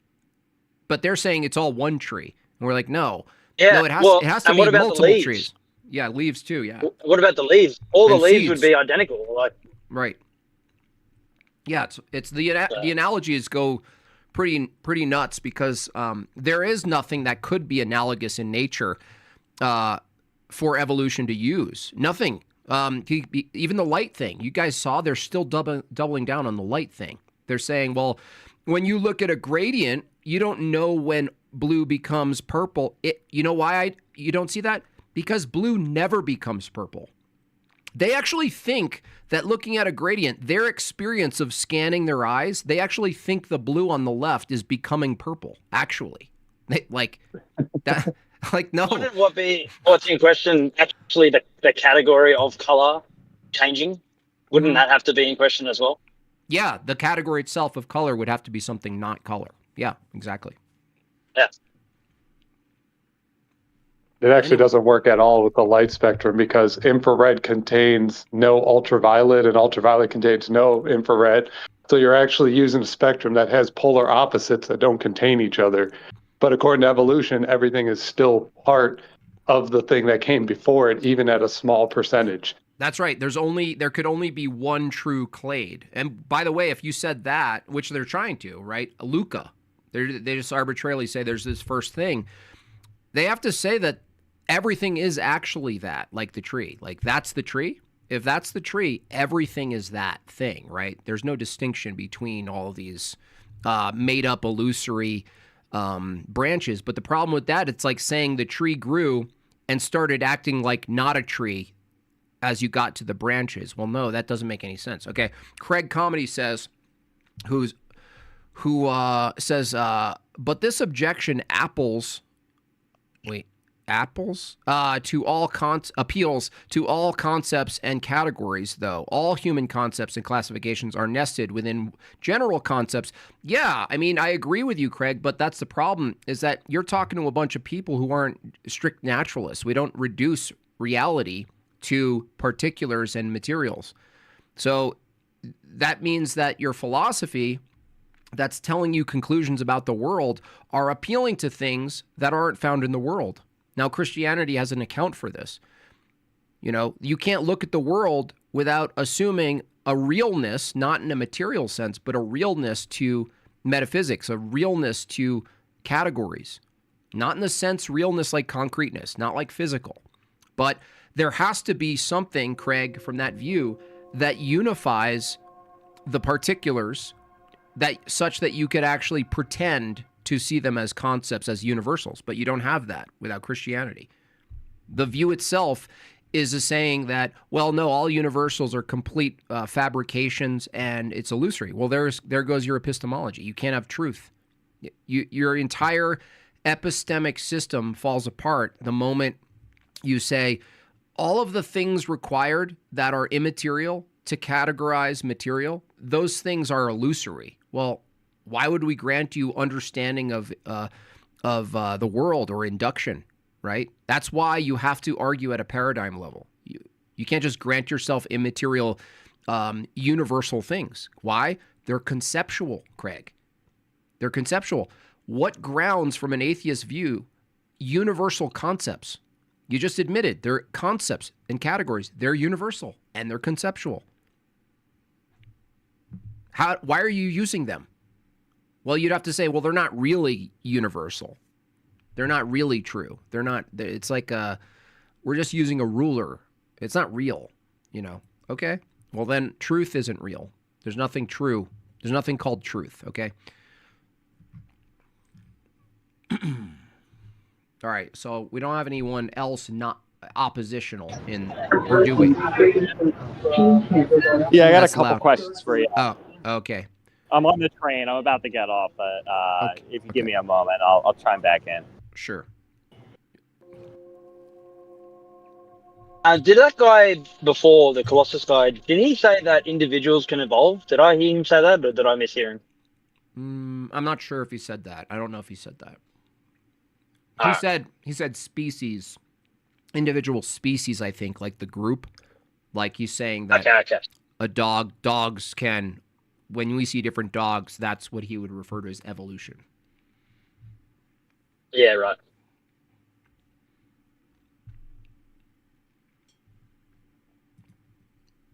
I'm just eating in your guy's ear. Oh, I can, you know what, I can play some music maybe. Wait for that guy to come back. All right. Well, now I've got to ask a question, which will probably make me sound dumb. But when we talk about speciation, we're actually talking about a whole new genus, not like a species, like a subspecies of like a dog or something. That's just regular adaptation, right? Yeah, that's why I try to get clear on these terms. That depends. So sometimes they claim speciation at the species level. Sometimes they claim it at the genus level. And it really depends on what their criteria is. Most people will jump to interbreedability first, but that can carry across genuses sometimes. So I don't know. A lot of it is old taxonomy too. When people were discovering new species, new animals, they were just kind of naming them and placing them. And they've had to do a lot of corrections, but they still don't have a unified methodology for what exactly describes the species. This is why you can always use the wolf and dogs argument, because they're separate species, but they can interbreed. But then they'll say it's the same genus. Right. They switch. Okay. Yeah. That's where I got confused. I was thinking of different species. I meant different breeds, but that's within the same species. Well, that's why you go to that one guy with the weird, wacky meth eyes, Clint. He did a video arguing how you know, they really don't have any objectivity to species. Why? Because there's all these exceptions, like the lizard I pointed to. If there's a lizard that reproduces with itself, is it a new species, that particular unique one, that species, and when that dies, it's an extinct species? Is it a clade also? Is it a clade and a species? And ultimately, it kind of falls apart because you can't tell what it is. You can't really say what it is. This is Mission Park. The destination of this. He almost doxed himself. Yeah, I did. I was going to say, I've doxed myself before that way by being on the train. It happens. Next stop, Yeah. 1539. Yeah, next stop, 1539 Douglas Avenue, apartment 16. Yeah, that's right.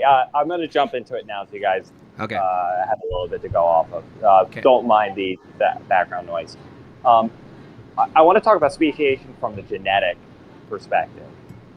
How do you rectify the fact that we can see commonality amongst DNA sequences across the different species? How would our view account for that? Function. Its purpose.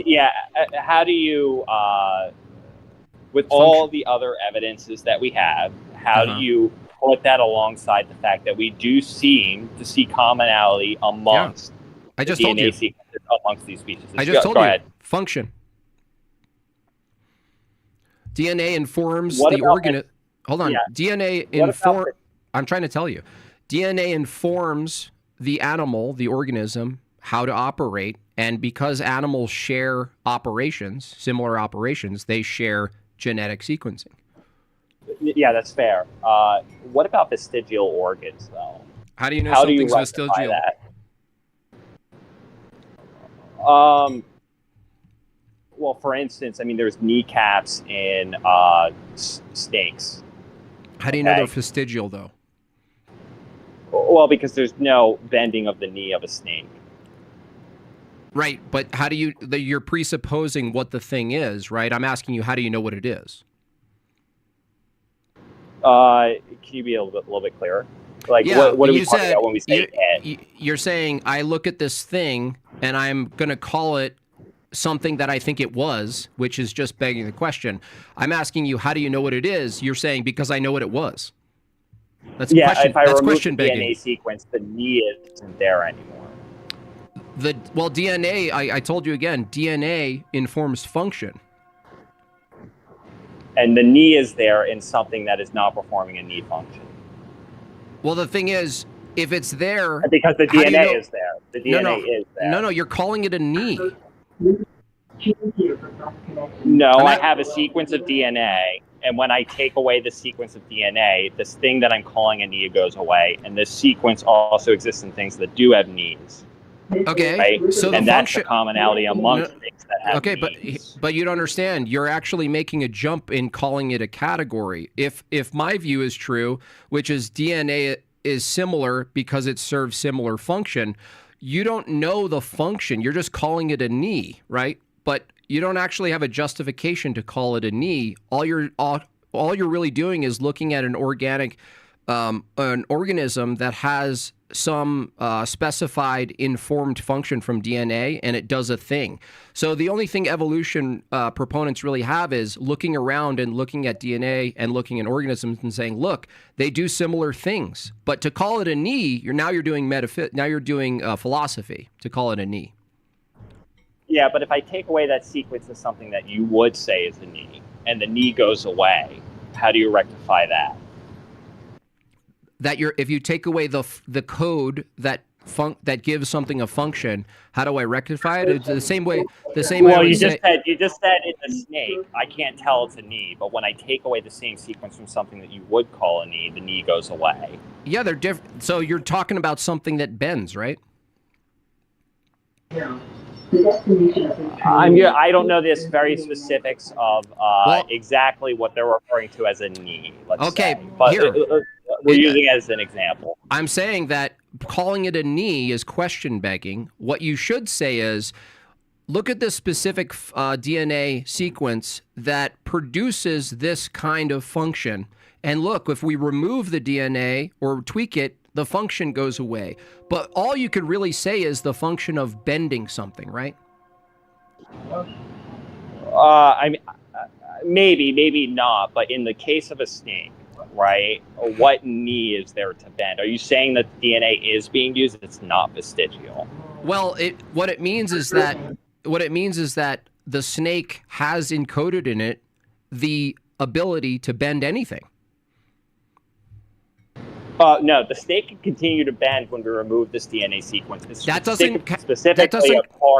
doesn't contradict what I said. I just told you. You just affirmed what I said. I said, when you look at the snake and you look at this function and you remove it and you say, look, that function is impaired now. All you're really saying is the snake has the function of bending something. Hold on. I think we're confusing bend with knee. We're not talking about bending. We're not. You and I are not talking about bending. We're talking about a very specific. There's a bone in particular snakes. You're calling it a knee. You already conceded that you have no justification to call it a knee. No, hold on. I'm going to get you to agree that it's a knee. I now have something that you. Well, let me get through it, and then you might actually agree that yes. Then an elbow's a knee. Then an elbow's a knee. Hold on. Imagine I have some. Is an elbow? Hold on. Is an elbow a knee or not? An elbow is not a knee. Okay. How do you know it's not a snake elbow? Hold on. How do you know it's not a snake elbow then? Hold on. Can I continue?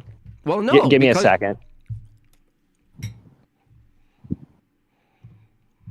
I asked you, how do you know it's not a? I asked you, how do you know it's not a snake elbow?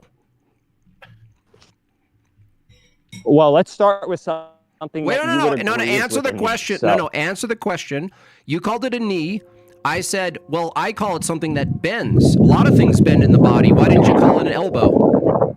Yeah, because the way that I'm finding out that it's a quote unquote knee is because when I remove that DNA sequence from something that I know has a knee, there are no knees anymore. So it would make sense that, this DNA sequence also exists in snakes. And we do see this bone structure in snakes. And when I remove the DNA from it, that bone structure is no longer there. I know. Is that a knee? No, dude. I'm saying that you're making a jump and calling it a knee. Under the biological view, all you really have is biology does stuff, and this particular thing informs a bending effect. All you're doing is pointing to a function and making a huge narrative jump to knees and all these other things. Okay. If you actually just said fly on the wall, if no one knew these other categories and they said describe what you're seeing, you would only have bending things, stuff that bends. Yeah. So imagine this DNA sequence. It's not just one thing I'm comparing it against, but I have 100 different species that have knees. And when I remove this DNA sequence, they no longer are born with knees. I just told you, dude. You're not listening to what I'm saying. You have look, the term knee under your view isn't a universal thing. It's just another way of describing something that bends. Well, no. A knee is particularly a lower appendage, and it is used, to bend. Correct. So knees are objective. Well, there's a definition to the word knee. Hold on. Are knees objective? There is a definition for a knee. I didn't ask if there's a definition. There's a definition of a lot of things. I asked you under the biological evolutionary view, is there an objective thing called a knee? I'm not sure personally. I'm not that deep into the philosophy of it.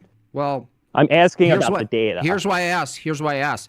If there is an objective thing called a knee, which your argument needs to affirm, being that your entire argument is saying this is a knee, if there's no objective thing called a knee, then when you say this is a knee, it doesn't really have much weight, does it? Further, the knee under your view is something that needed to be developed from a not knee, right?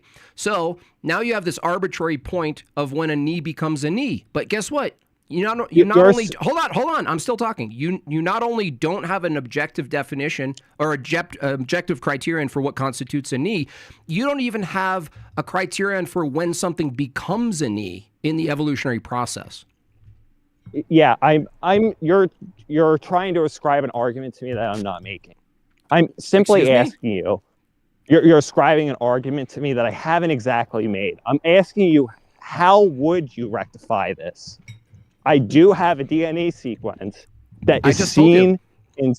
No, I get it. So for you, you tell me what I said. You tell me what I said to make sure you're listening to me, because I hear your argument. Because you're asking me this. Hey, look, there's this thing, the sequence that if we mess with, stop this function. The function, if we look in nature, is associated and looks like this other thing we call a knee out there in nature.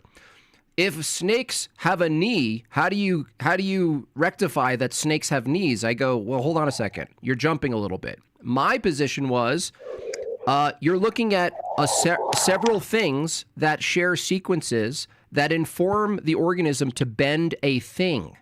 The thing being bent, you can't just jump and say the thing being bent is a knee. You have to just say things bend. And there, in biology, there's DNA that informs the behavior of things bending. That's it.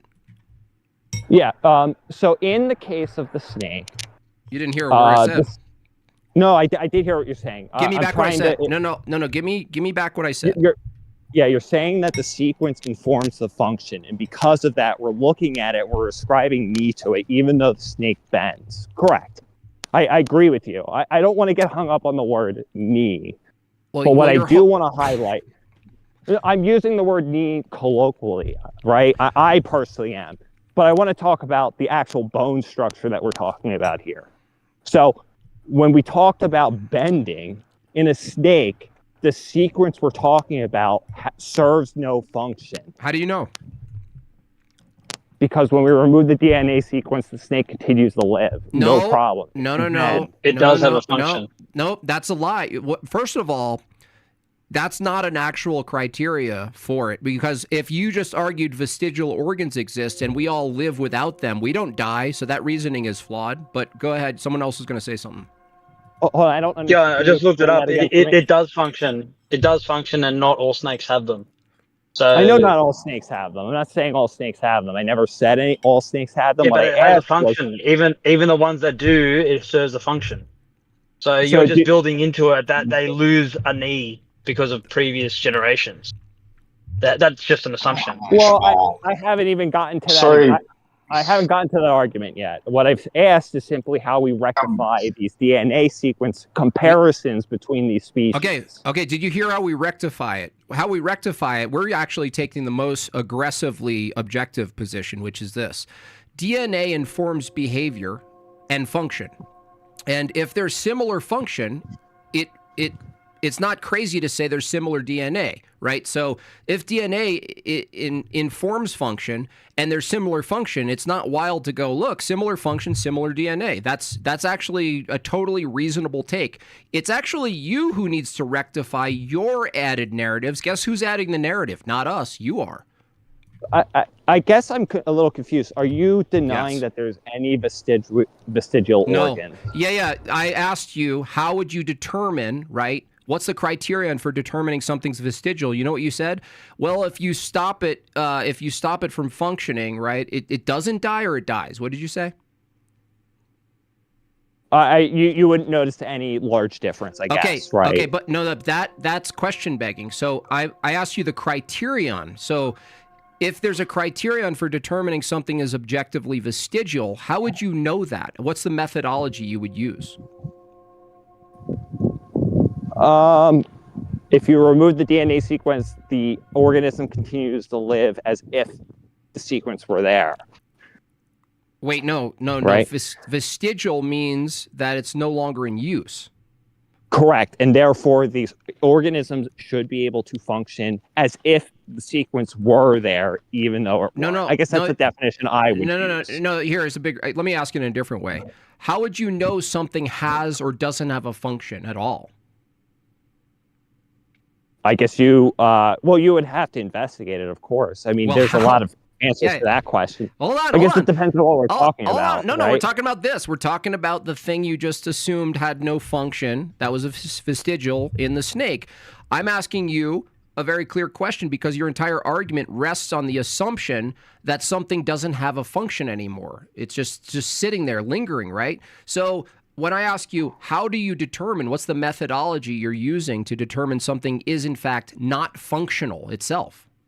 Yeah, I personally, it would depend on what we're talking about. I have asked you, do you agree that there are vestigial organs? Do you or do you not? No, because vestigial would assume something, a narrative about the thing. Like there are times where people thought something was vestigial, and on deeper looking at it, they learned that it actually had a function, including DNA. There's classifications of DNA that they no longer use because they thought it didn't do any. Hold on, they thought it didn't do anything, and so the entire thing rests on the assumption. Now, what I asked you is a really key question. I would never make the claim something's quote vestigial because I'm assuming that I have the knowledge of its function, and it could be functioning in a way I can't see, and so I would never make that claim. So do you think that the appendix has a function? Yeah. And why hasn't science found the function yet? Have they just not looked yet? Or... That's a fallacy. What? That's a I'm just honestly asking it. It's not an argument. It's a question. Hold on. Are you saying if something had a function and if it was true, science, the thing that doesn't have a mind or intent, would find it? Well, you just asked me how we would know something is vestigial, and now I guess the question is on you. How do we know the appendix does something? Well, no. How do you know it doesn't? You're making the claim, right? You're switching the burden, claim right? is that wouldn't the claim actually be that the appendix does something? Or are you just assuming that every function of the body does something? Well, hold on a second. If even from the evolutionary view, if you believe anything that was there was necessarily there because it does something, we're not there. We're not at that argument yet. How did you determine? By the way, how did you determine that the appendix doesn't do anything? Because I don't have one and I'm fine. No, that's a different question, bro. You could live without an eye, dude. That doesn't mean the eye doesn't have a function, dude. That was the worst take ever. By the way, it does have a function. Yeah, but I got two eyes. So you just defeated your own argument. So, by the way, the appendix does have a function. Which one of your two eyes doesn't serve a function? The key function is it has bacterial reservoir. It supports the immune system. It's a safe house for beneficial bacteria. So it's a housing system. So first of all, you were wrong about your assumption about the appendix. But what's worse is about your assumption. What's worse than your assumption is this: you just said your eye, if it was missing, you basically said, I could still function without my eye, and that's what determines whether or not it has a function or not. That's not reasonable. Yeah, that's not a correct argument. You're correct about that. Yes. Okay. So then how do you know? So how do you know something doesn't have a function? How would you know something doesn't have a function? How would you know that something does have a function? Well, that would be easier to investigate, but claiming it doesn't is a much bigger claim. That is fair. That's true. That is fair. Okay. So then I've got. What's 2 that? more minutes before I got to jump off. I got another question for you, and I don't want to bog down it. Thank you for taking the time to talk to me. Of course, no problem. Always love talking to you. We've talked before. Yeah, I think love I your recognize debate. you. Yeah. Big fan. I want to talk about the age of the Earth. I love this. Yeah, I'm a little confused about what your thoughts around radiometric dating are. Oh, well, let's start with this. The age of the Earth, if the Earth has a birth date, that means there's an arbitrary point and shape and size. You have to declare the Earth was born. But the problem is, if from the cosmological view that's taught, is that the Earth is made up of matter that precedes the shape of the Earth. So is the Earth actually the age of the matter of the Earth, or is the Earth arbitrarily starts when it's fully rounded and cute?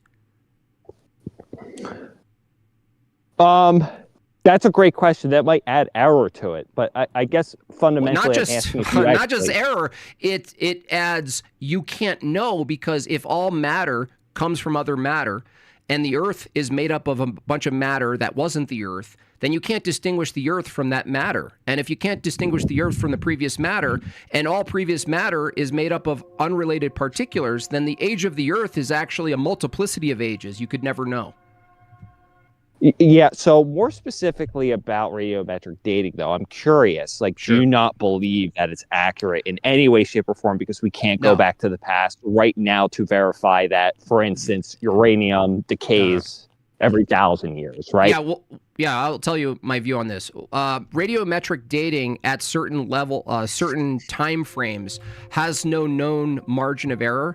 Now, if you use a dating method for something that you have access to the thing you're dating and you have access to the beginning of that thing, I'm perfectly fine. The problem I have with radiometric dating is when I ask what's the margin of error, you know what they say? They say, well, we tested against another thing, which I'm going to ask what's the margin of error. So the problem with dating things that you don't actually know the beginning of, you actually can't really know because the further back you go, the higher the margin of error. And you can't verify it the same way we date things like a person or a tree. We can plant a tree, date the tree. We can document someone's being born. We can then look at them and try to come up with some correlative analysis of what indicates age because we have access to the right age, right? So this is a big problem with this dating method because the method itself is in question, first of all. The margin of error is in question, and you have a bigger problem. Dating, the date of something actually resets when there's molten activity of the matter. So if you hold a view that the Earth has this past and a lot of it is molten activity, then every time there's a volcano or molten activity with certain matter, it actually essentially resets to zero. So if somebody were to give you $1 million if you made your best guess at what the age of the Earth is, what would your answer be? My best guess? $1 million just to guess it? Yeah, just $1 million just to guess it. Oh, like, I don't know, like under 10,000 years? So with you may be completely correct about what you just said.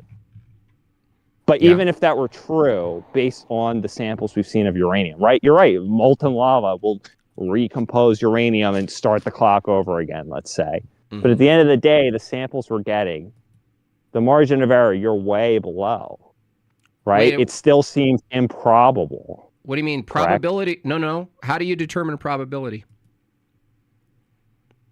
Well, it'd be about the error margin of the dating system. No. Right? What's the formula that you need access to do probability and likelihood? You need access to two things. What do you need access to do probability? Well, probability in what sense? Any sense. Definitely like what's the p-value of what our measurements would be, you need favorable outcomes and unfavorable outcomes. I'm not sure I understand that. And to do probability, to do probability. So if I sent you into a Las Vegas casino and I said, go play roulette, how would we determine probability in a roulette table? Do sample size. So repeated samples, correct. Isn't the reason that we have access to probability of roulette is because we have access to the favorable and unfavorable outcomes? Because we have access to the favorable, isn't that the same thing as sample size? Well, no, the size of something, if you have access to what's favorable, which is to say, like in roulette, if I put it on 7, that's what's favorable. But what's underneath that 7 is all the unfavorable outcomes, and then I can get probability. When you come to age of the Earth and things like this, age of things in space and all this stuff, you actually don't have access to favorable outcomes and unfavorable outcomes. So when you say, doesn't it seem likely that this is the case, that something's really old? Well, no, you don't have access to likelihood. Well, no, but you're correct. There's error margin there. But let me give you an example. We didn't know the No, you don't even have error margin. You don't even have that. And there's no limitation on the probability. A roulette table, you got a set number of numbers. Yep. on the roulette, so you can determine it. Yeah. Hold on. So let's say I have 100 samples of uranium, okay? And I measure how much actual uranium-237 is in there or something like that, right? And I see that the ratios are different across these different samples. Now, the reason I asked you this question is because it sounds like you're disputing the algorithm to compute the half-life of these elements. Do you dispute the half-life of elements? Well, no. What I would dispute is that you have all variables in which all the variables that would influence half-life. And so, what do you think influences half-life?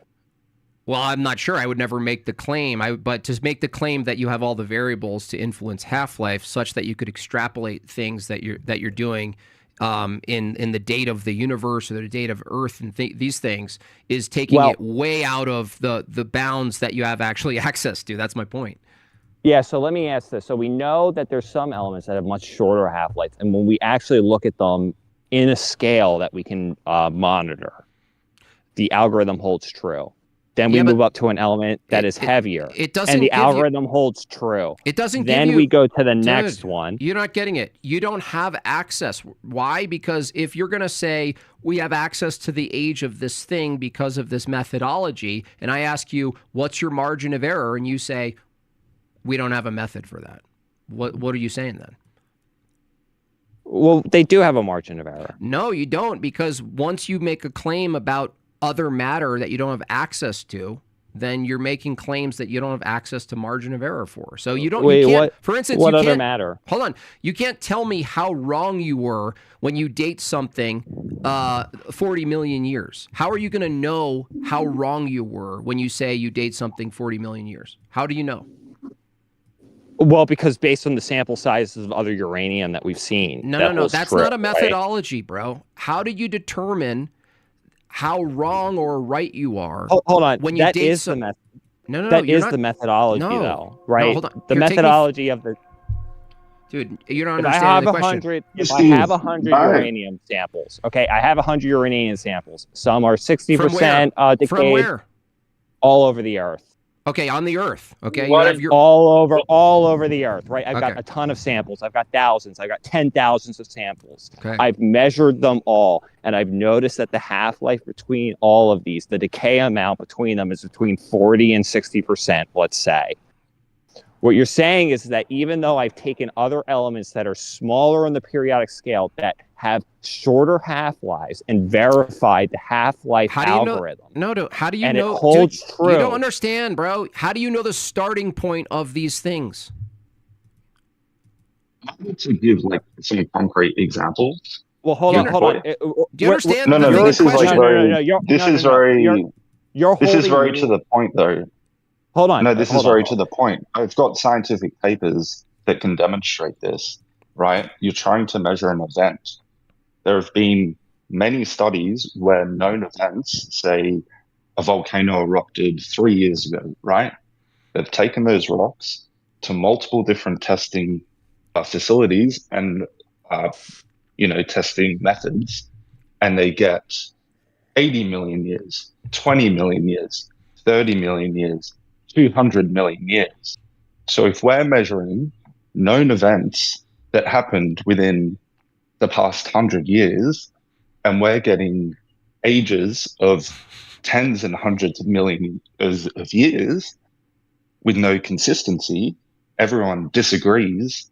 And then why do you believe in that method? No, so that doesn't sound. That sounds like it's being thoroughly shown to be dubious. No, and you're asking us, you're asking us, hang on, you're asking us, how would you believe the Earth is under 10,000 years old? Oh, well, hold on. Your example proves my point. These surveys telling us it's tens of millions, but when we measure known events, we get your dates. Right? No, he's saying no. It doesn't prove you just said he just proved your point. Tell us how he proved your point. Yeah, you haven't gotten. You're focusing on the claim on a claim that I haven't made yet. I'm asking you about your claim. Your claim is that under 10,000 years. If what he said was true, even with the margin of error, how could the Earth be under 10,000 based on all the other question, data? bro. You don't have access to the beginning of matter, measured dude. Do you events. understand? Do you understand that you don't have access to the beginning let's of make matter? a really let's make a I really get that. I get hang that. on, we let's don't make have a the really How simple can you analogy. date? How can you date matter? Hold on. The example. No, so let's what you make it said very was, simple. How do you date matter? Dude, let's just make a clear example, right? If I find a piece of petrified wood that's 150 million years old, and then I carve a flute out of that piece of wood, and I get the flute measured, can I say this flute is 150 million years old? Can I say that? Yes. Yeah, you can say the so flute the is. flute is 150 million years old, is it? But I well, made it the yesterday. matter within it is correct. The matter that makes the Right, flute but the would flute be. isn't. Okay, so how do you know what event you're measuring? Yeah. How do you know the event? Well, in the example you're giving, we're talking about what is the decay of the material that the flute is made out of, not when the flute was made. I'm not asking It's a you when the flute was categorization of the made. event that you're measuring. Yeah, you're It's a categorizing No, categorization you're of the asking event when you're the measuring. flute was. You're asking when the flute was made. Yeah, you're asking us when the Earth was made, bro. Yeah, it's the same question. analogy. Yeah, dude. It's No, even I know. No, you have to understand this, guy, is that the reason I started with the answer I gave is because I knew we're coming back to it, which is this. You can't actually tell me the age of matter, and if you say the age of an object made of matter is the age of the matter or the age of the object was made, you have to decide, just like Mello said. You can't say the age of the flute is the age of the matter. What I just pointed to right off the bat, because I know where this goes, is you can't tell me the age of the Earth because the Earth is made up of things that, according to your view, precede the Earth. No, that is fair, but the question then becomes, so how can you know the age of the Earth? How can you? I don't make the claim. You do. You make the claim, dude. I asked you. You said under 10, you told me to guess. right? You said me to guess. You told me to guess. And what informs that guess? I just guessed. That's what a guess is. Okay, so you just guess it. If you had to guess again, you would maybe pick a different number. I take into account that human reality. I take into account my own theology. I take into account metaphysics. I take into account logic. Right, but you do not take into decay. No. You do not take into account the decay of matter. Why would I take into account the decay of matter? Well, because if I take samples of potassium, for instance, guess what? They're able to actually. Imagine I have a dog and the dog dies, and they want to know. We know the birth of. We know the birth of a dog. You don't know when potassium I starts. get that. I'm gonna lead you there. Hold on. Dog dies. Don't use a dog because a dog we know the birthday of. Okay, use something else that you don't know the birthday of. I'm gonna walk you there. Give me a second. I take a look at the potassium content, and then I notice that the half-life is half, and the half-life of potassium is 7 days. I can tell when the dog died. Would you say that's true or not? Because you have access to its life, though. That's why. No, an independent scientist comes in and takes samples of the dog. They take a look at the potassium content. How do you not understand this? You understand? That's just a particular dog. That's just a particular dog. Yeah, you know the particular age of a dog, and because you know what a dog is, you know that it existed in the lifetime that you share. Hold on. The question. So I got a scientist. He's in a room that can't see this dog that has died, and I'm going to open the door one day, and I'm going to ask him. I need you to make your best guess at when this dog died. Cool. So How do you verify it? The scientist comes out. And he takes potassium samples, okay? And he looks at the half-life of potassium, and he notices that it was, 50%, and the half-life is 7 days. And so he says the dog died 7 days ago. And how do now, you they've know? done this, and they verified the results, and it turns out that potassium dating is very, very accurate. Hold on. This is perfect. The only reason that's valid is because you have access to the answer, right? Well, because they verified it, correct. Yeah, and the only reason you would use that the only reason you would use that as an example is because you can verify it. Okay. All right. Now let's take it to the next thing. Okay. So then I bring in the next. Then I bring in the next scientist, and I say, okay, you're not allowed to use potassium a sampling. rebranded version of Gary's the numbers guy. Like they do Hold on, the same thing. Can I just ask what we're continue? even? What are you? Hang on, bro. What are you even doing right now? Hold on. Let him Let me go up the periodic table. Let him leap at a certain point. At a certain point, you're going to say that the rule of radiometric dating doesn't hold at a particular line in the element. Hold on, I have a question. Is the dog made of pre-existing matter? Yes and no, because the way that the dating works is through the generation of new particles then gets absorbed into the body. No, you have a category error now. Because the age of the life of the dog not necessarily is the age of the material of the dog, where you actually demonstrated for us the category error. Hold on, I just want to know when the dog died, right? Well, no, the dog died. Why we don't agree? No.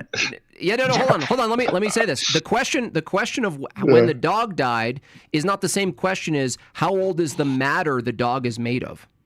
It's not the question I'm asking. I'm asking when the dog died. You're using the analogy, dude.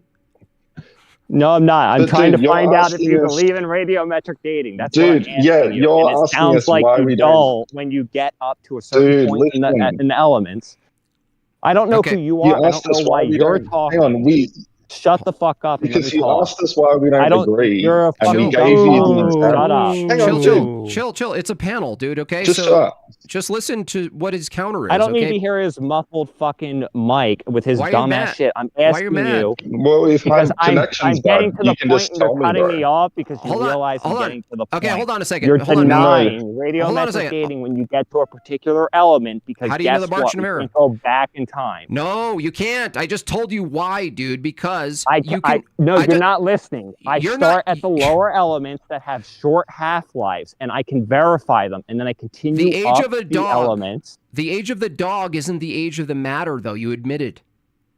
No, that's not the question. You're changing the question. When did the dog die? When did something die? That's the question. When did something die, right? The way you discover when something died, to know when something died, you need a verification method that's not the test of the potassium, right? No. What? That's what you're denying. No, hold on. You just lied. No, you just lied. Let me walk you through what you just lied about. If you said the doctor who doesn't know when the dog died does a test on some portion of its material and comes to the conclusion it was 7 days, he needs to know against his test and his assumption whether or not he's right, and he can't use his test, right? Well, no, we know as the external observer. We're asking him to give us the answer, and we're going to verify for him. Why can't you just answer my question? You just said yes in a different way, okay? If the doctor who doesn't know the dog's life, tests its body and determines the death of the dog, you have to verify that the age he tested and assumed was correct was right, not using his test. Yes? Correct. Yes. So you tell me how that analogy is going to work when you don't have the latter thing, which is what I started with. You don't have the latter thing. It's about the fundamental principle of radiometric That's called decay. An extrapolation. That's an extrapolation. That's what I'm asking. So what you're saying is that you reject any extrapolation of any elemental decay that goes beyond our lifetime. I'll tell you why. Is that correct? I'll tell you why. I'll tell you yes, because you don't have a margin of error. Yes, you reject all. So you reject all radiometric dating beyond a human life. So let me ask you this. No, stop. Beyond what we can verify with another observation. That's what. That's reasonable. It might be. Now let me ask you this. As time goes on, you become more and more wrong. Is that correct? Excuse me? What? As time goes on. So you're wrong right. About what? We have never seen the radiometric decay of uranium to zero. You're correct about that. You're right about that. And so you might be right. But every day. That's not what's in question. No, it is what's in question. No, it's not. You're saying that we can't verify. No, you don't know the age of matter. You don't know the age of matter. You can know You can look. Radiometric dating does know the age of when these elements go into the body. They do know. Because these processes are what create them. The body's made of matter, dude. You understand what the pickle you're in, okay? We're talking about hold on, stop. Just stop for a second. You're talking about the age of the Earth, right? I'm asking you about radiometric dating. Answer the question. You started with the age of the Earth, correct? Well, that was what the lead into this was, yes. The purpose that you're asking for the radiometric dating is to come up with dates of the Earth, right? Well, I started with a question that literally put you into a position you can't really deal with, which is this. If the Earth, right, has a date to it, that is to say the Earth is made of particles and material, and you're going to assume something about the age of those materials by the materials you have on the Earth. The question is, well, if the Earth is made of materials from materials that are not the Earth, and from your view, the Earth came together in some naturalistic way, I'm telling you, you don't have access to the age of any material, actually. No material. You don't have the age. Look, why would I grant you this if you don't have the age of any material? Hold on, but we do have the age of some materials. No. Tell me the age of one material. Tell me the age of one material. Yeah, we can go and create potassium in a fucking From what? In a particle accelerator, and then we can watch its decay go from 100 to 0. From what though? Create it from what? The element below it, and by throwing neutrons. Is that an event? Yeah, of course. Everything's an event. Like Mello said, you're actually conflating the age of a thing and assuming an event, right? No. What we're assuming is that there's already... When's the start dude, you're so waffly here. If without the collider that you're using, right? How would you determine the event that started the age of a piece of matter? How would you determine that? Well, in the case of potassium, we know that it has to be within the 7 days, or else it would not be potassium, correct? How do you make potassium? Do you agree with that statement? Do you agree with that statement? If there was 0 potassium in there, is it possible that the animal died within 7 days? Is it possible? Is it possible if there was no potassium? Ask that again. Correct. So imagine I have a dead animal there and I take a sample of it and I find no potassium. Is it possible that the animal died within the half-life of potassium? Imagine I find 0 potassium. Is it possible that the animal died within half the half-life of potassium? Is it possible? It's possible. It's not. For you to say it would be impossible, because when we to say it's impossible. Well, that's deduction, bro. Imagine we take the measurements of potassium. Do you know what induction? Do you know what induction is? Do you know what induction is? You're saying it's impossible for it to be in any other way. You know, no. It's very simple logic. Oh, is it? So is it induction or deduction? Yeah. Dude, if I take, is it deduction or induction? Yeah, are you using induction or a deduction? If I take 1,000, are you using induction or deduction? Dude, you said it's basic logic. Is it induction or deduction? It's induction. Is induction okay? So it's not logically impossible for it to be another way. Okay, so if that would be have deduction. Okay, so it's not crazy for us to say, it's possible. Yeah. Okay. There's variables outside of our awareness. Yeah, you're right. In a singular instance, it's possible. Well, hold on. We're about to get to the sample size. Been the same. We're about to get to the sample size. All right, I've got 1,000 dead dogs, and I take samples out of all of them. They immediately all just drop dead, and I take samples of them. And when I look at all of the samples, they all have between 97 and 100% potassium. And then 7 days later, when I look at them again, there's 0 potassium in them. Okay.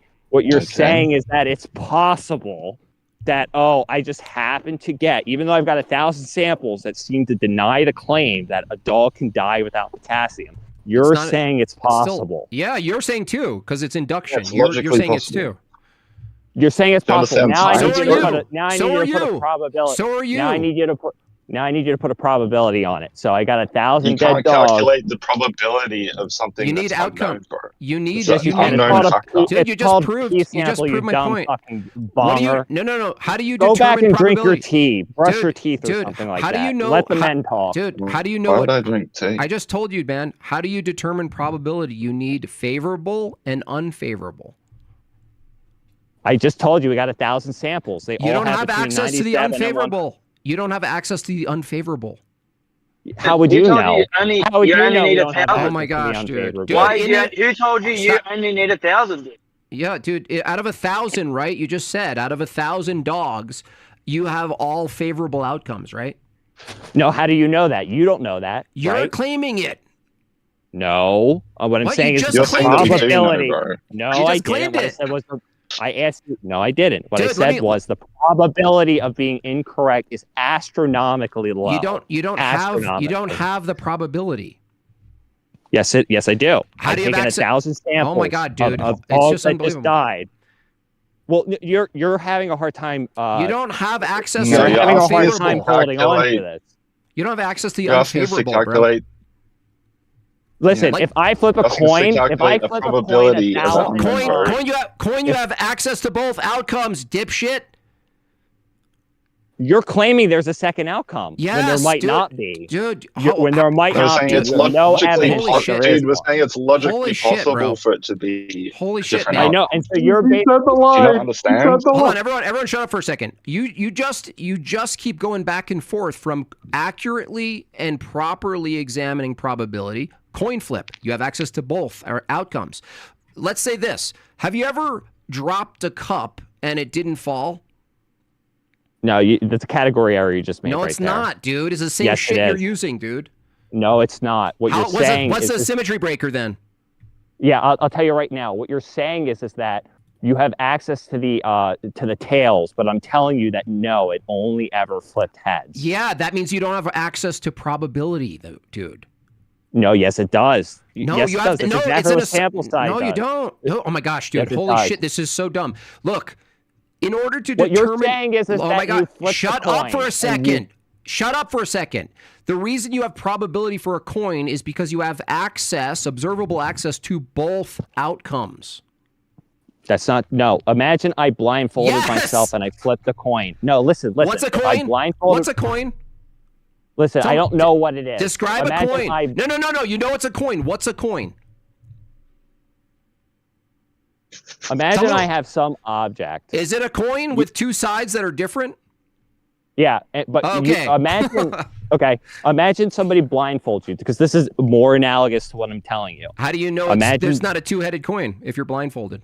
Exactly. Yeah, That's what I'm asking you. And blindfolded what is the you're ball. saying, no, Fucking idiot. listen, It's heads, but it's just the ball. And you don't know Listen. it. What are you Is it actually claiming, you 150 idiot? million years old? That's a or- great joke, but you're trying to avoid this this issue where Yeah. no, It's not I a have joke. thousands. It's a logical empowerment. I have thousands of samples, and there has never been a tails. I And know you're this- the one saying Okay, there's a okay. tails. Look, watch this. Watch this. Do you use probability to determine the sun's going to come out tomorrow? Yes. Okay, this is hilarious. So you use the past, what happened in the past, that the sun always came up, to say the probability is that it will tomorrow? Well, not necessarily. I can also use the future by taking a look at things that are You in don't the have sky access to the and then future, pass it. bro. I have access to predictions of the future. Yes, I do. No, prediction. No, look, dude, you're all over the place. You're telling me I can't tell where the trajectory of a comet is? Did you know that the sun, you thinking the sun's going to come up tomorrow, is actually just you're just making an assumption? Are you aware of that? I completely understand that. Okay, yes. you're not using probability, actually. Well, I can use probability, yes. No, you're not using probability. I could, though. Yes, I No, could. you don't have access to the time where the Yeah, sun I'll didn't tell you come right up. now. I'll tell you right now. We got a comet coming in. I take a look at it. It looks like it's about 5% likely to hit the sun. There's a probability associated whether the sun's going to come up tomorrow, right? Got a massive comet coming in. It's going to take out the entire sun. I can, Okay, calculate the probability that the sun's going to come up That's a tomorrow. conditional. That's a conditional. We're talking about the sun your assumption that the sun's going to come up, the regularity of nature itself, right? You're looking out there and you're saying, oh, things operate this way. You actually can't look at the past itself and say, come from a probability perspective on this, because you don't have access to a time where the sun didn't come up, right? The only way, I'm telling you, the only way to determine probability mathematically is if you have that one time the sun didn't come up against all the times it did. Then you have probability. No, there's a p-value associated with not getting a value. You seem to be that's Bayesian. That's hypothetical. No, that's just Bayesian. We're talking about science here. No, we're not. Probability. No. Now you're outside of science. Now you're outside of observable science. I don't understand. Bayesian probability has been verified. You're just doing math. No, you're just inventing. No, you're just inventing a scenario to do probability. We're talking about actual probability. When you drop a coin, the only reason you have probability is that you have two available outcomes to you that it could happen. And stop it. You know, you've seen it happen the other way, the unfavorable. In this case, the unfavorable outcome would be the sun didn't come up, but you don't have access to a time where the sun didn't come up. Okay, so when you talk about probability, in every sense of the way you do probability, you go to a casino again. The only way you have access to probability for the roulette table or anything else is you have access to all outcomes because you've seen them. They're possible. It's like you've witnessed them, and you could do math on those things. If the roulette table is all sunsets or all sunrises, right? They're all sunrises. You can't do a probability of non-sunrises because they're all sunrises. Yeah, but that's not true. See, that's where you're wrong. How can it land on not? Okay. Oh, dude, how can it land on not sunrise?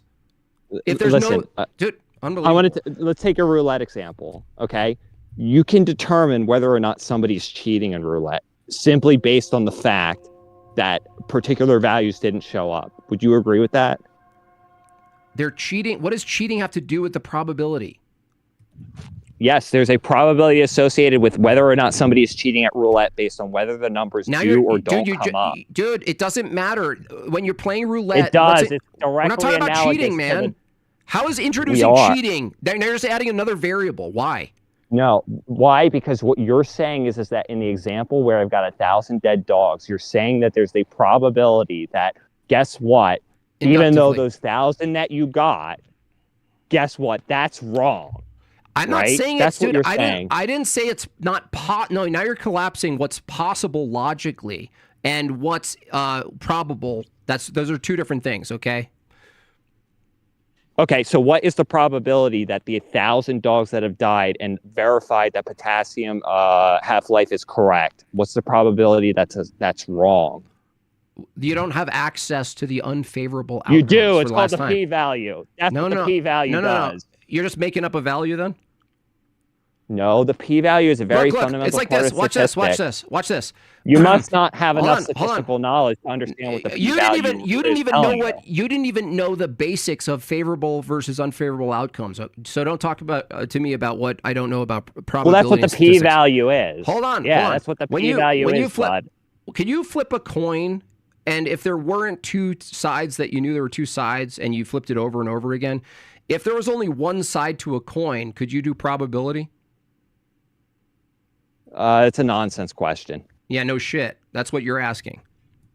No, I'm not.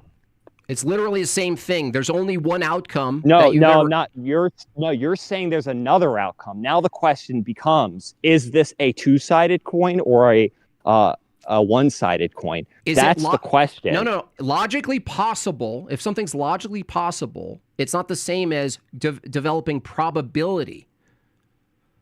In the case of the coin that you're asking, whether or not this coin is two-sided or one-sided, right, dude, is the same question. Dude, no. Is there a difference between establishing probability mathematically and assuming something's logically possible? Correct. They're different. Okay, you keep collapsing the two. No, I don't. I'm asking you if you think it's probable. And you seem to think that despite the fact... You asked if it's possible, you liar. You said if it's possible. Now it's probable. You're a weasel. Okay, we'll use the word possible. Okay? Is it different than probable? Well, there's a probability associated with possibility. I just yes. asked you a question. To say something's logically So possible. you don't understand. Fuck, dude. Yeah, you don't understand deduction and induction. Come on. You don't understand probability, you stupid bonger. Go back to your tea. We're talking about Jim Bob and I possibility, talk. you loser. Yeah, Yeah, what's the We're talking about possibility? possibility. Okay, the question is if I take 1,000 samples of dead dogs and they all match the half-life of potassium, what's the possibility that the half-life of potassium calculation is incorrect? What's the probability? You're the one saying it's making the possible. What's the probability? That doesn't mean it. Okay, You're all everything over is the place, possible. bro. Wolverine is It's all over the place, right? He's all over the place. You're the one Yeah, making. No, no, no. you're That's the swerving. probability. What's the probability? You're swerving off the road, dude. Samples being incorrect. You have to have access to the amount of dogs. That's right. Do you have all the access or no? No, you don't, you dipshit.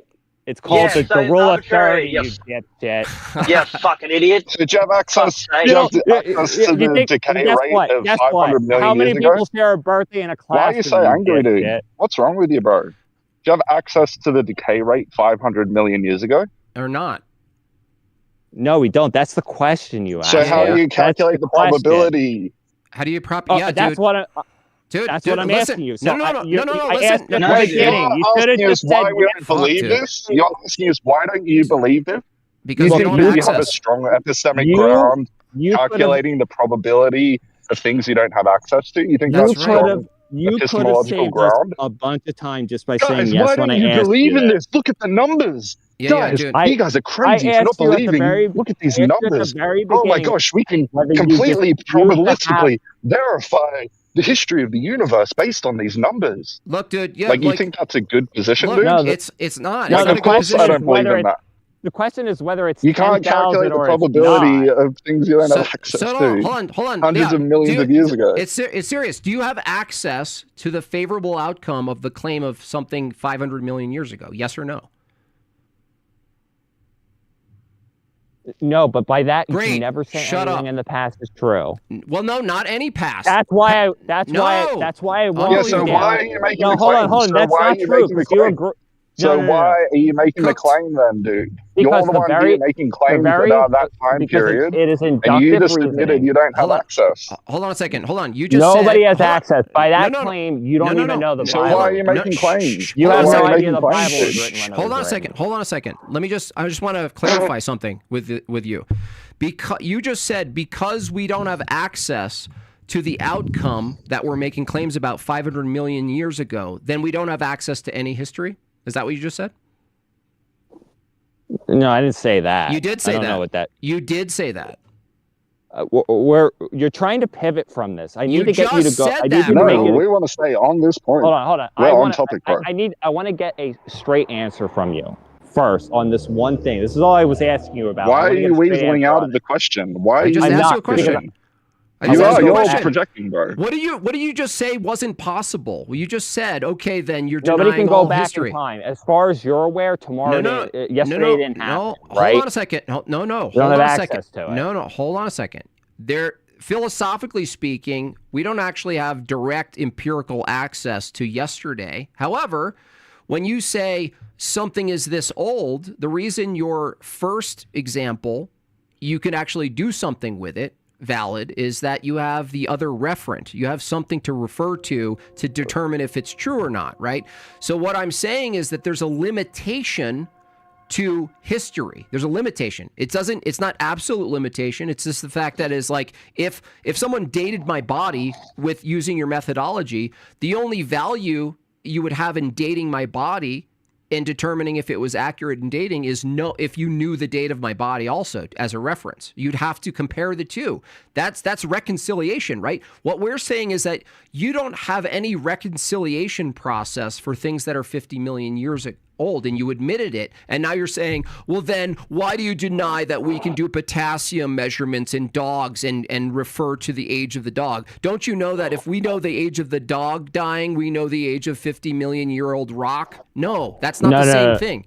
Yeah, I need you to answer this question very clearly. So, do you dispute the half-life of potassium? I dispute the assertions. Your And what's the conclusions. assertion of You're the half-life of potassium? You're taking the half-life of potassium locally here with dogs and other things, and what you're doing is extrapolating the law, that thing that you're witnessing, into the age of things that you have no access to.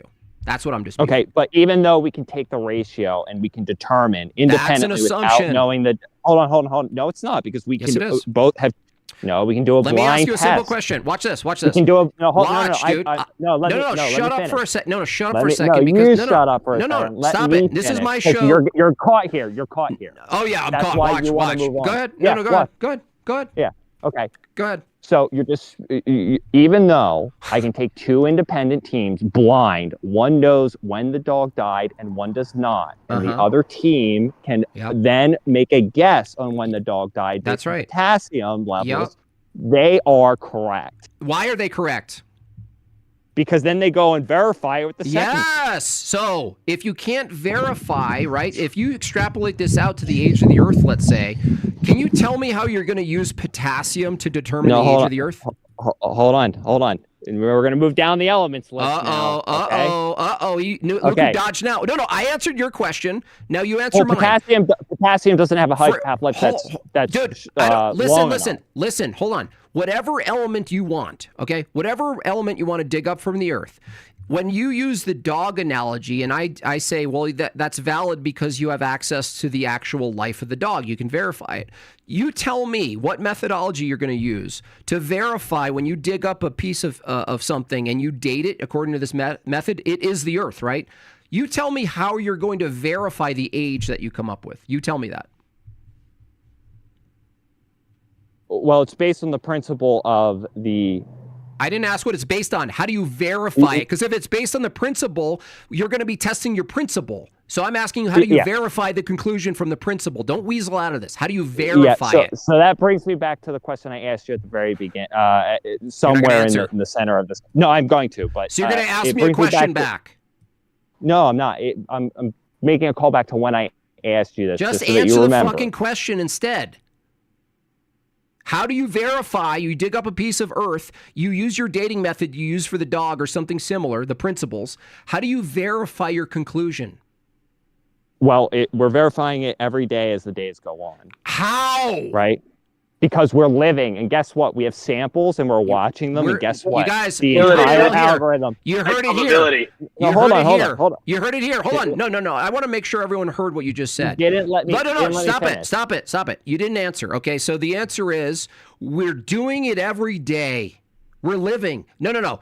When you dig up Earth, listen. Hold on. No. Just take me through the methodology. Don't tell me a story, dude. When you dig up Earth. I've taken you through when you're not listening. No. Start when you dig up Earth. Don't tell me about your life. You dig up Earth. You use some principles to come to some dating assumption about the matter you're holding in your hand. I asked you very clearly, how do you verify what your conclusions are? How do you verify? You're conflating two different experiments that are happening right now. The one experiment that you're asking about right now is not verified. You're correct. It's being verified currently as we speak. And every day, as the days go on, we are verifying further and further. Yes, correct. Because we haven't lived in the half-life of uranium in the time that we've done tests. Hold on. Dude, are you insane? Are you insane? You just said let me finish. The methodology is you live. We live. No, listen. We're living in it. You're not letting me. You're not letting me finish. Okay. You didn't tell me. I'm doing it right now. I'm trying to. Let me finish. We've got two different experiments. They're both careening towards the same truth. Okay. How do you know that? The first experiment. No. How do you know that? What are you saying? Dude, what are you talking about? I'm trying to explain Hey, listen. We got two experiments, and they're going toward the thing that I want to prove. No, I'm trying to explain it to you, but can you let me? Okay, so we've got potassium, okay, and we've verified the half-life because it's short enough, right? Do you agree with that? No, listen. Dude, you stop asking. Hold on. You need to answer millions of years ago. Hold on. Everyone shut up. Everyone shut up. No, everyone shut up. Don't ask me a question. I'm gonna give you one more chance to answer this question because we're going in circles. You used a dog and you used potassium to date the age of the dog, right? And the reason, hold on. The reason you could do that is because you had access to reconcile the assumption from the potassium date and the dog itself. You needed to actually know the truth about the dog. That's called verification. I asked you a very simple question here. When you dig up Earth and then you date it using some methodology of decay, and you come to the conclusion that it's 50 billion years old, let's say, I'm asking you, how do you verify that it's 50 billion years old? We're doing the test right now, and every day the answer becomes clearer and clearer because Holy we have shit, you're samples. such a bullshit machine. I'm not. That's not we have samples. Listen. Tell we have me samples the of uranium methodology. sitting. I'm literally trying to explain it right now. We're living every day. We're doing it every day. Doing what every day? We have uranium sitting in a safe, and we are watching its decay value, and we are verifying whether it follows the algorithm that is set forth by the principle of potassium. Oh my God, dude. How do you verify the age that you said it was? The way that they're verifying it is based on the ratio of the atoms that are within it. How do you verify look, you keep saying they look at the ratio and they come to conclusions. Correct. I'm asking, the assumption is the ratio. Stop it. Just stop it. You said they look at something and they come to conclusions. I'm asking, how do you verify the conclusions? You say you look at the thing and come to conclusions. No, the original assumption, you're correct. It's an assumption that uranium follows the half-life principle of all other elements that we can. We are verifying it. No, you just admitted. And we are. We are verifying it. No, you can't. You can't verify it. You just contradict yourself right now. You just contradict yourself. You said the verification is the assumption. No, I'm not. There's two separate experiments, bro. No, that's not an experiment. You understand that? No. Watching something age right now isn't an experiment that tells you the age of the thing you're watching, okay? It is when we take a bunch of samples and we notice that during death, the samples all contain a range through all of the samples of dead things that we've taken. One more time. I'm going to try to steel man you, okay? I dig up some material in the earth. I want to know how old the material is so that I can say maybe how old the earth is or whatever, okay? Let's just go with the material itself. You dig it up, you do something to it, and you basically derive its decay rate, right? And you extrapolate out from that a principle that gives you an age of 500 million years, let's say. That's a conclusion you're deriving from the thing itself. We're asking you, like the dog example, how do you verify the thing, the extrapolation? How do you verify it? Well, they're verifying it by testing the half-life and the decay of uranium in a bowl. And so, no. Because if I have 100% pure sample of uranium and then I watch it over 50,000 years and I notice that it follows the principles, okay. Right? And I've got a bunch of samples. If I got a bunch of samples of things that I know have been created, I can look at the initial ratio. You don't know when something's created, though.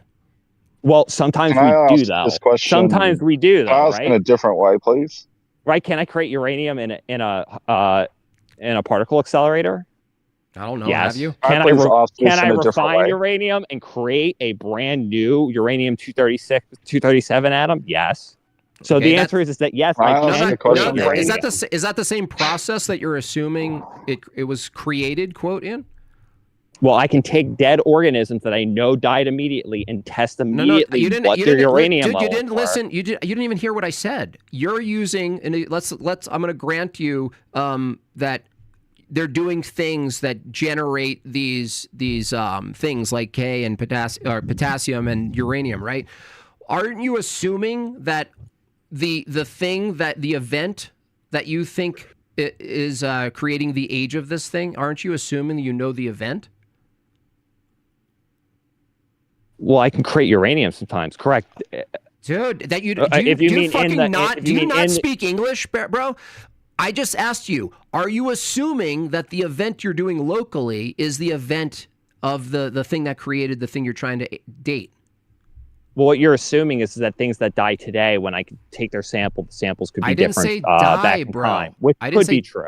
I didn't say die, bro. You're saying I can create a new thing, new matter in a machine. I create new matter in a machine, potassium or something.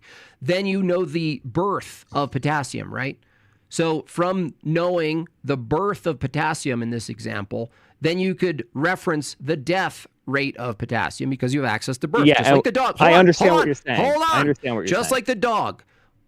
What I'm still asking you is, how do you verify that that's true, that potassium is created the same way you're creating it locally?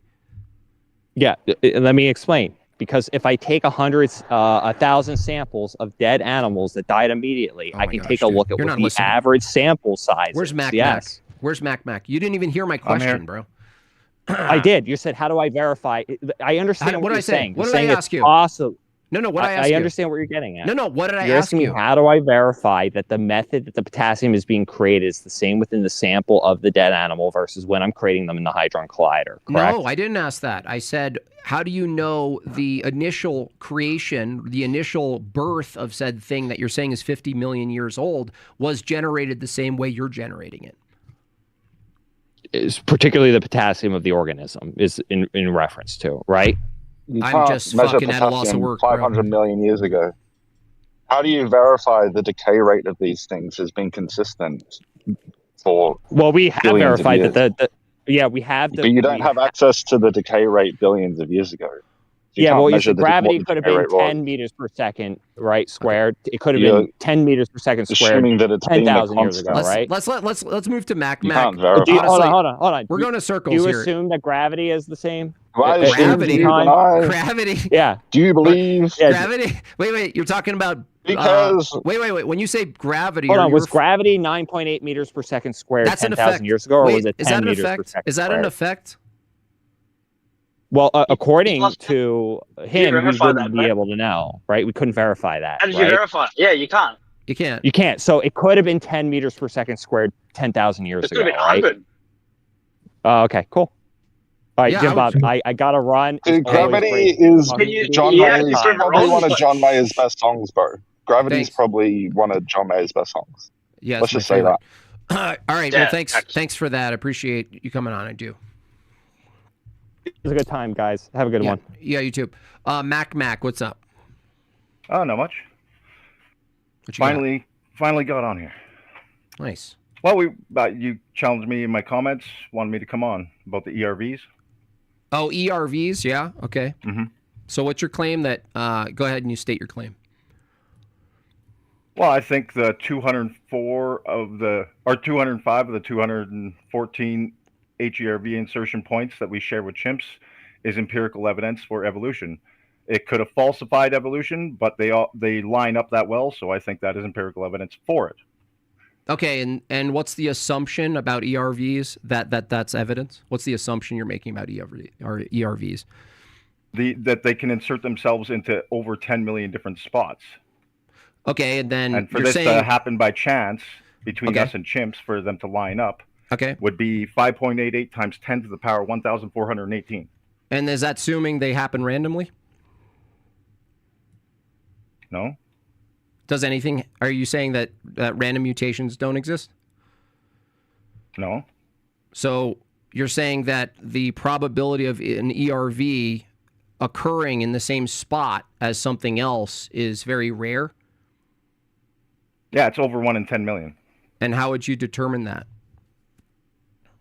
By the way that viruses insert themselves, the codes that are around them, the amino acids that are around them, that's why they can insert themselves into many different spots. And when we see viruses insert themselves into different genes. Hold on. You just gave me a mathematical number. I asked you, how did you determine that was the probability number?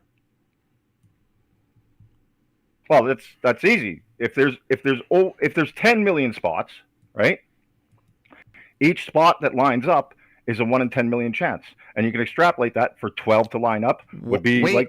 chance. You just said it wasn't chance. Is it chance or not chance? If it wasn't a common ancestor, then it would be by chance, right? Oh, no. Yeah. That's the assumption that I wanted you to say out loud, is that how did you determine it was by chance or not chance? How would you determine that? Because the common ancestor sharing them in the same spots hold on. would, like, by chance would be this high odds. If we share the common ancestor, then there is no chance there. Okay, hold on. And okay, so you're saying two similar things showing up in the same section of a biological organism.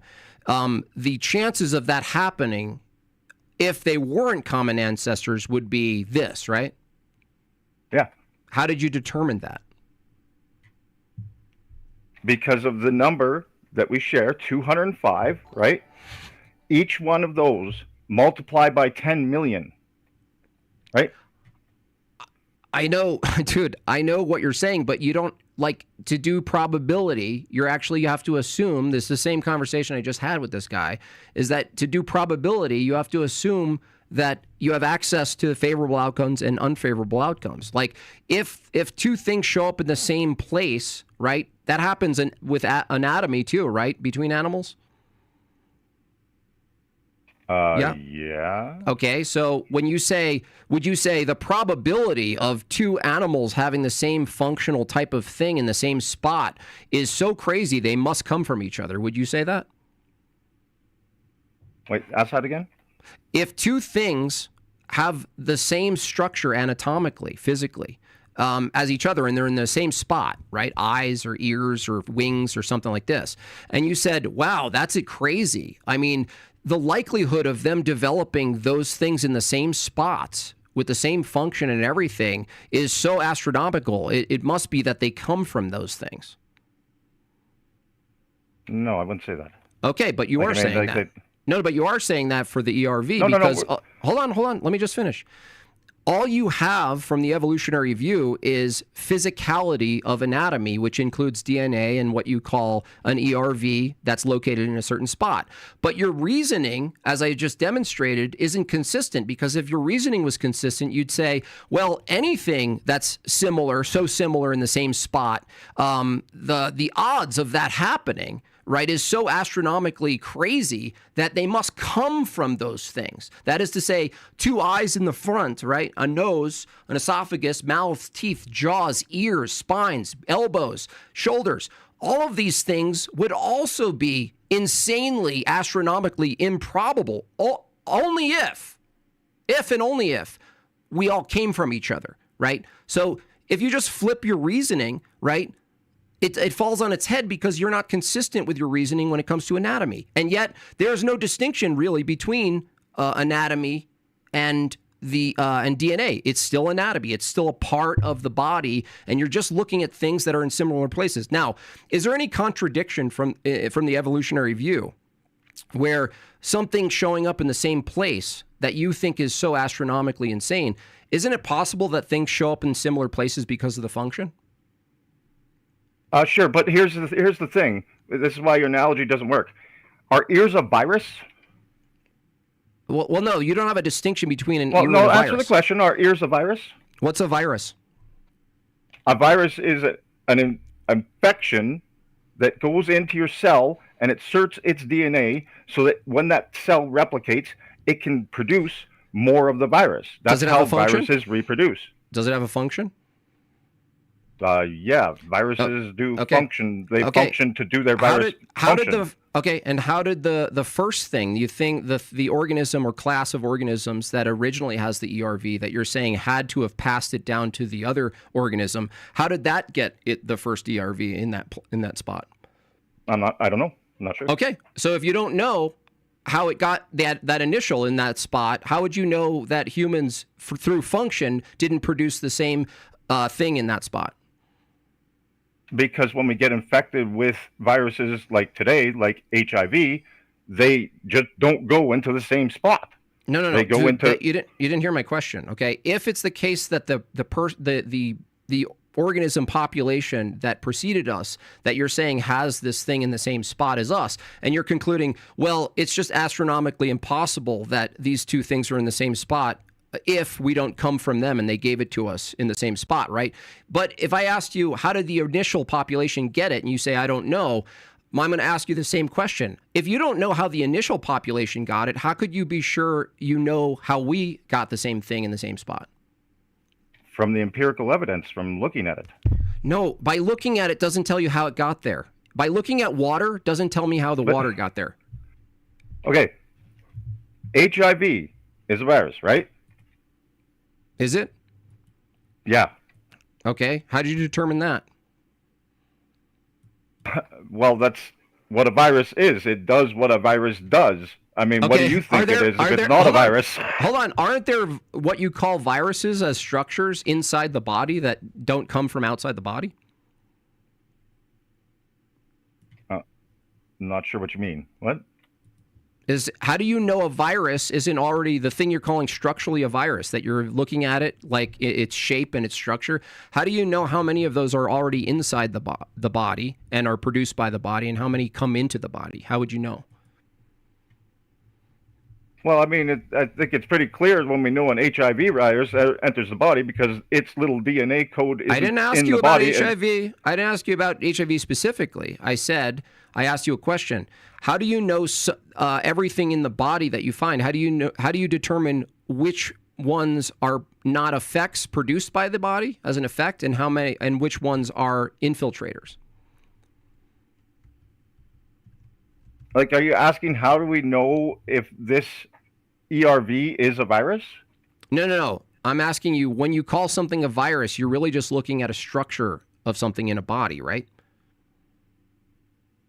Well, we can look at many things. We can look at the little virus structures that go to the other cell and insert that DNA code, right? Okay, but the DNA code, that's the thing in question. If DNA code, like the last caller learned, if DNA code is an effective function, that is to say, when you look at it, it's something that you're looking at that's an expression of function. If things have similar function as you admit, it doesn't follow that one function comes from the other. Now, what's in question is whether or not what you call viruses have any function. Well, they function as a virus. Like, of course they got a function. That's what they do. That's how they reproduce. Okay, sorry. In the body. For the body. In the body, they will be functioning like a virus. Okay, so the virus will reproduce. I understand, but if the first thing could get the virus not from something before it, why do you say that the human can't? What? Say that again. If the first organism population that you are certain we got the same exact structure in a similar spot, there's no other way from your view that it could have happened other than we got it from that thing. But you admit that the original thing, you don't know how it got it, right? You don't conclude that it must have gotten it from the previous ancestor, right? Well, I think it had to get it from its previous ancestor. Hold on. It had to, because ultimately it's endless regress of viruses, right? So if viruses aren't alive, right? Do you agree what you categorize a virus isn't alive? Yeah, they're not alive because they don't reproduce on their own. Okay. They need a host to reproduce. That's why they're not claimed as living. Okay, if they need a host to reproduce, they have to always exist in a body, right? Yeah. Okay, so how do you know viruses don't always exist in bodies? Because we actually have viruses that are infecting answer my people question. Today. Answer my question. I just did. What did I just ask you? How do I know that the virus got into a body? If the virus has to be in a body to exist, how do you know viruses don't already exist in bodies? Isn't it necessarily the case that they have to exist in a body? Yeah. Okay, so if viruses always exist in bodies, then they've always existed in bodies. Yeah, that's how they work. Okay, so if they always existed in bodies, and it's inductively true that all viruses always existed in bodies, then you're actually drawing out an unlikely scenario, and it's not actually a contradiction for certain viruses to operate a certain way and to be found in certain places on certain bodies, especially similar bodies. What? It's not a contradiction for a virus, the thing you call a virus, that has to have a body to exist. It's not a contradiction for a similar virus to be similarly placed in similar bodies, being that bodies are necessary for these things to exist. But when a new virus like HIV what do you mean infects... Hey, can I finish talking? Like, you're going to interrupt me every time? Okay. You just sidestepped what I just said, though. Dude, What did I just say though? You're not listening. You're not listening to me. How can I sidestep when you said when you're interrupting me? I haven't even finished fucking 4 words. Respond to what I said. Don't say what about this other thing. Tell me that you just heard what I said. I can't remember because I know you're not listening. So if a virus to exist needs a body, then a virus that's ever existed already had a body, right? Now, you're saying, well, this virus in a similar creature, similar and a typical creature, phenotypical creature, similar in genes and body and function. This thing has this thing in a similar place. And this other thing has that same similar thing in a similar place. Now, I'll ask you again.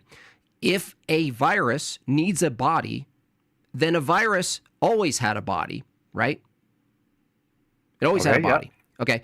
If a virus always had a body, why is it a huge leap for you to assume that the virus in one body that's similar shows up in a similar spot and does a similar function, and another virus that's similar shows up in a different body that's similar in a similar place? Because they can insert themselves into over 10 million different spots. Okay, but now you're assuming that it's random. It's over 10 million different spots that it inserts itself. No. Hold on a second. You got to understand this. If there's how many different spots could an eye have emerged from? I don't know. Okay. Isn't it logically possible from an evolutionary view that every part of our body, every feature of our body could have emerged at a different spot? I don't think so. Okay. What do you mean you don't think so? If it's the case that a huge portion of animals, some of them unrelated, all produced their features like eyes and nose and teeth and things in similar spots, would you then go, this is crazy math, dude. They have to have come from each other. That thing got its eyes from this other thing. Okay. Yeah, let me finish here. A virus is not an eyeball. It's a virus. It inserts its code into over 10 million different spots in the DNA. I'm not saying it's an eyeball that's making itself appear on the side of your head. Like, that's completely disanalogous to what I'm talking about. Well, it's not actually. You don't quite understand. Okay, well, how's it analogous? Because all you're looking at is physicality of similar things between bodies. No, we're looking at viruses and how they can insert themselves in over 10 million different spots. Well, just like HIV, when it inserts itself into different spots in every cell. Hold on a second. If it inserts itself in different spots, how did you determine that two similar bodies, that the virus itself didn't figure out a way to insert itself in the same spot? Because when we take a virus, it doesn't insert itself into the same spot. What? Dude, unbelievable. So yeah, like we took an ERV and we reactivated it, and that thing acted like a virus, and when it infected the new cell, it didn't go into the same spot of that new cell. Okay, it went to a different spot because it could go into over 10 million. I understand. So what you're saying is there's over 10 million spots that certain viruses can insert themselves into, right? Yeah. And you're saying because this particular type of thing inserted itself into the same spot, it follows that one of us got it from the other, right? That's what you're saying?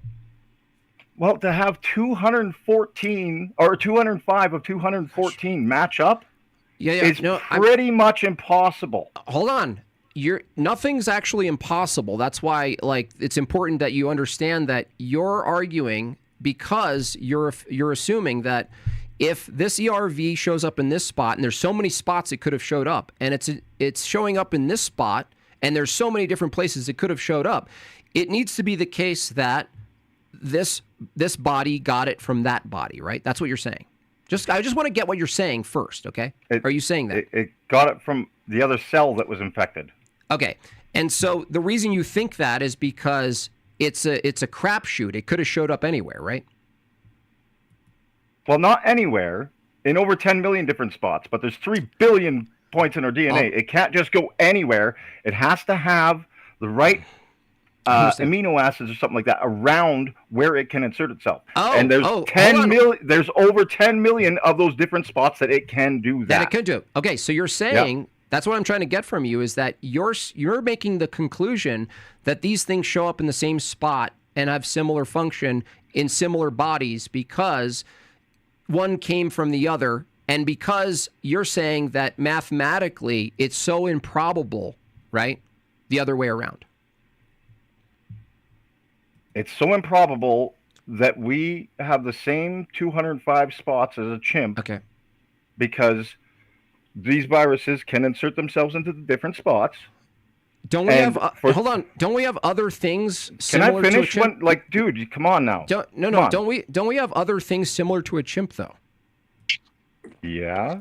Okay. Would that be astronomically impossible? No, because those aren't viruses. You're going back to this eyeball on the side of the head analogy that isn't analogous to how a virus works. It actually it's analogous to how you're reasoning though. You don't understand that. No, it's not. It is. It isn't analogous. Okay, how is it analogous? I'll tell you how. You're saying a quick. I'll tell you. Sorry. It's analogous. It's analogous because you're actually making the argument that things in similar places that do similar things, it follows that they must come from a previous thing that have similar things. It's just similarity. No. I'm not even talking about they do similar things. These things can. They're in similar spots. Yes, I'm saying they're in similar spots. That's the whole point. That's how this is empirical evidence against or for evolution. Hold on, you're not listening though. You just agreed with me that you're saying similarity means that one came from the other. No. The similarity comes because we share a common ancestor. That's begging the question. That's the thing you're trying to assume, right? That's the thing you're trying to prove. Yeah, that's the thing that's the empirical evidence, yes. Okay, no, hold on. You're using similarity, right, to demonstrate one thing has a common ancestor to another, right? Similarity of the ERV insertion points, not similarity of its eyeball is in the front of its head. Well, no, you actually use the same reasoning, similarity in anatomy, when you try to extrapolate. It's not anatomy; it's a virus. Hold on a second, dude. I'm trying to get how you're determining these things, right? If you're saying, do you think an eyeball is a virus? Well, no, I'm saying under your view, it's all just physicality that's similar, including viruses.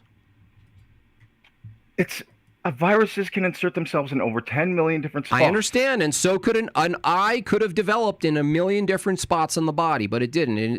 Show me the experiment that shows an eye could have developed anywhere in 10 million spots on the body. What do you mean, the experiment? No, that's what's funny. Yeah, show me empirical evidence. Give me empirical evidence that the eye can just appear on the side of the head. Is it logically possible? And hey, I asked you a question. I want you to show me the empirical evidence. Come on now. Hold on. Is it logically crocodiles and dinosaurs have eyes on the side of their head? What are you talking about? Yeah, don't animals have eyeballs in different spots? There's a whole bracket. There's a whole bracket of physiognomy. Do some have eyes on the side, some on the top, some on the stomach? Are they related to things that have eyes in the front of their head? Yeah, that's right. kosher. Right. Hold on. So you just hold on a second. What I'm pointing to is that your argument is similarity, and all you're doing is there's a high precision of similarity with ERVs, right? And so here's the thing. This is the crux of the thing, is that your entire assumption between ERVs, between other animals and humans, rests on the notion that it's not probable because of how many other places it could have shown up, right? Yeah, that's why how there's not. Dude, just yes or no. I said yes. Don't talk after. Just say yes. I believe. Oh, okay, so this is just going to be you monologuing? I have to only get to answer questions. I can't ask them. I'll let you ask questions after you get through this line. Okay. So if it's the case that you're saying, well, ERVs, they showed up in the same spot, right? And because of what they are, this is ludicrous because they could show up in 10 million other spots, right? You're coming to your conclusion because your assumption is that it showed up in that spot by luck otherwise, right? No, the conclusion is we share the common ancestor. Oh my God, you're not listening to the fucking question, dude. Listen. Well, then make a question clear, damn it. There's two options. One is your conclusion is that it has a common ancestor with the same thing in the same spot. And the other option is that it's so astronomically impossible that they would show up in the same spot. Yeah. Okay. You're the second part of that is an assumption. You're assuming that it would be random otherwise. Okay, so now I get to ask questions now, right? No, you didn't, dude. Wait! I answered your question. You said I was going to be able to ask questions. Come on now. You didn't answer my question. Okay, ask the question again. Okay. The reason you believe that one placement of this virus is in that place because it came from another place. The reason you believe that is the alternative is that it would have done that by luck, right? Phrase the question. Ask it again. Holy shit. The reason you believe that the placement of the ERV in a human is similar to that of what you believe its ancestor is. The reason you believe that it got it from the ancestor is because the alternative would be an astronomically insane luck of the draw, right? Yeah, and I said yes to this.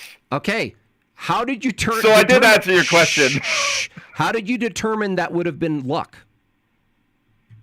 Because when we see viruses insert themselves, they don't go into the same spot. I know. This is very simple. Holy shit, dude! You're not understanding that. Do you understand what false? I don't think you understand. Do you understand what you keep giggling? But you don't understand that there's a third option, right? What's the third option? The third option is that it shows up in that spot out of function. So, are you saying God put it there? Who said that, dude? I said. Well, I'm just asking if that's what you're saying, dude. The function of a is that what you're saying? Shh, I didn't say God. I said function. Do you understand the words I'm saying? Is it? Do you understand what a third option means? Yeah. Okay, so a third option in this case would be, well, it's not a true dichotomy that it's either that it was passed from a previous ancestor or it's completely luck. I'm saying that it's completely luck is a false dichotomy. The other option is that it shows up in that place, in similar places, because of function. Okay, so explain to me why viruses today don't insert themselves into the same spot. What do you mean? There are viruses that don't insert themselves in the same spot. That's what I just said. Explain to me why they insert themselves. Sorry. No, you're right. Sorry. I got that wrong. Sorry. So explain to me why they insert themselves or don't insert themselves into the same spot right now. What do you mean? Which ones? What are you talking about right now? Like HIV, when HIV infects a human, right? Because of the function of the body. One of their cells. Because of the function of the body. If it's a function, you're saying it. But if it's a function, you're saying it goes into the same spot, right? Well, if the body operates the same way, right? Things like intruders or things like this would share similar reactions and things like this. So it's not out of the ordinary to say two similar creatures dealing with two similar things. Those things will show up in the same spot. The bigger point here is that you're assuming that there's only two options. One is it either got it from its preceding ancestor, or it's completely luck of the draw. I'm saying no. That's actually assuming a false dilemma. Okay, so does HIV insert itself into the same spot over and over again?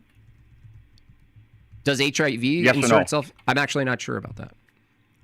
Oh, it does. It's different spots. It can insert itself into over 10 million different spots. So what does that say? Hold on. That's evidence that viruses do that. Hold on. That says more about that particular thing than anything else. All you're saying is, look at this thing that inserts itself in different spots. Therefore, it must be true of all things. That's a fallacy.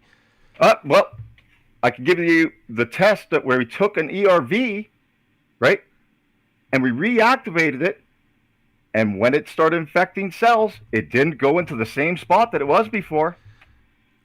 Yeah, but dude, do you understand that So why didn't it go into the same spot?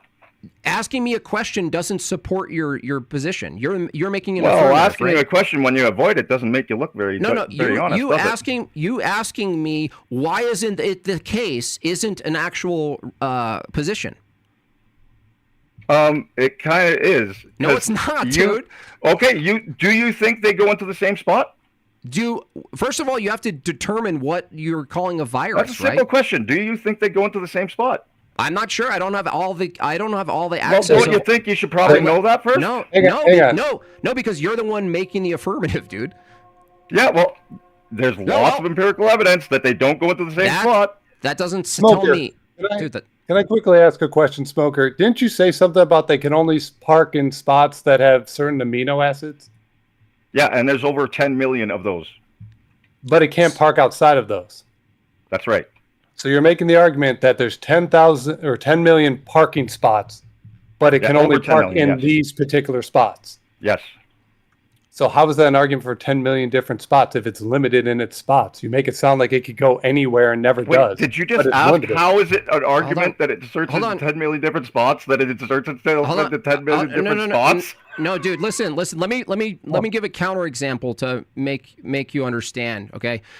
So Vesper bats, felid cats, pangolins, right?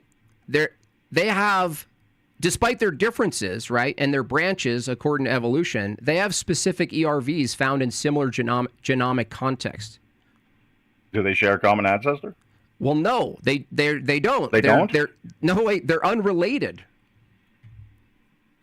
Can you show me Can you show me this test or evidence or whatever? Dude, there's so many viruses that infect things that aren't related. Yeah. Like, why are you just picking HIV? Yeah, why only? It's like a very strange argument, to be honest. There's so many. I'm just using HIV as an example of how a virus can go into an 10 example million that proves spots. your point. But what about all the other viruses that can infect non-related in similar spots? They too go into 10 million different spots. No, they're going to similar spots. I just gave you an example of a similar spot. Now hold on. You have to now say, because things are in similar spots, they have to be related, but these are unrelated. Well, can you show me? I want to see the evidence of this. I mean, you're just claiming it for now, right? Just look up viruses that infect multiple animals, right? Or organisms. And similar spots. And you can see that they're not related. Like, do you think we're related to bats or whatever COVID came from? Do you think share that a common evolution? ancestor? Everything shares a common ancestor by evolution. Yeah. Yeah, so the sharing of the viruses is so all life can get viruses, therefore we're all related. That's your argument? Exactly. No. See, now I've all stated that this at the proves beginning. is that universal universals Thanks for exist. playing. That's all that really shows. Yeah, the thing is, you don't. Do you want me to make this really clear?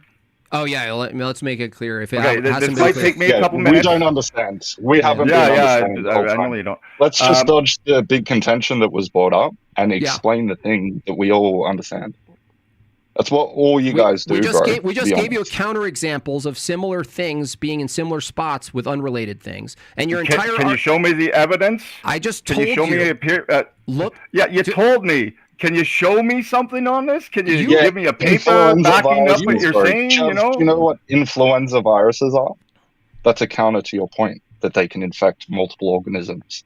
That doesn't show hereditary or relationship. Does it always go into the same spot? It always goes into the same arrangement of amino acids by your own admission. That's what I asked you. Does it go into the same spot? Yes or no? Why is the same arrangement of amino acids? Yes. Dude, you understand that you keep relying on the spot because of your false assumption that it's a dilemma between it has to come from something else or it's totally random, and you can't tell me how it's totally random. Why is it random? That's your option. That's literally what you're saying. You're saying. I've stated that. Let me just get it. I want to steel man your position. Hurry up. Okay. You're saying that similar ERVs in similar spots, it has to be the case that one comes from the other, because the only alternative is that the astronomical low likelihood statistically of it happening on accident is not a possibility, right? So you're discarding the second part, right?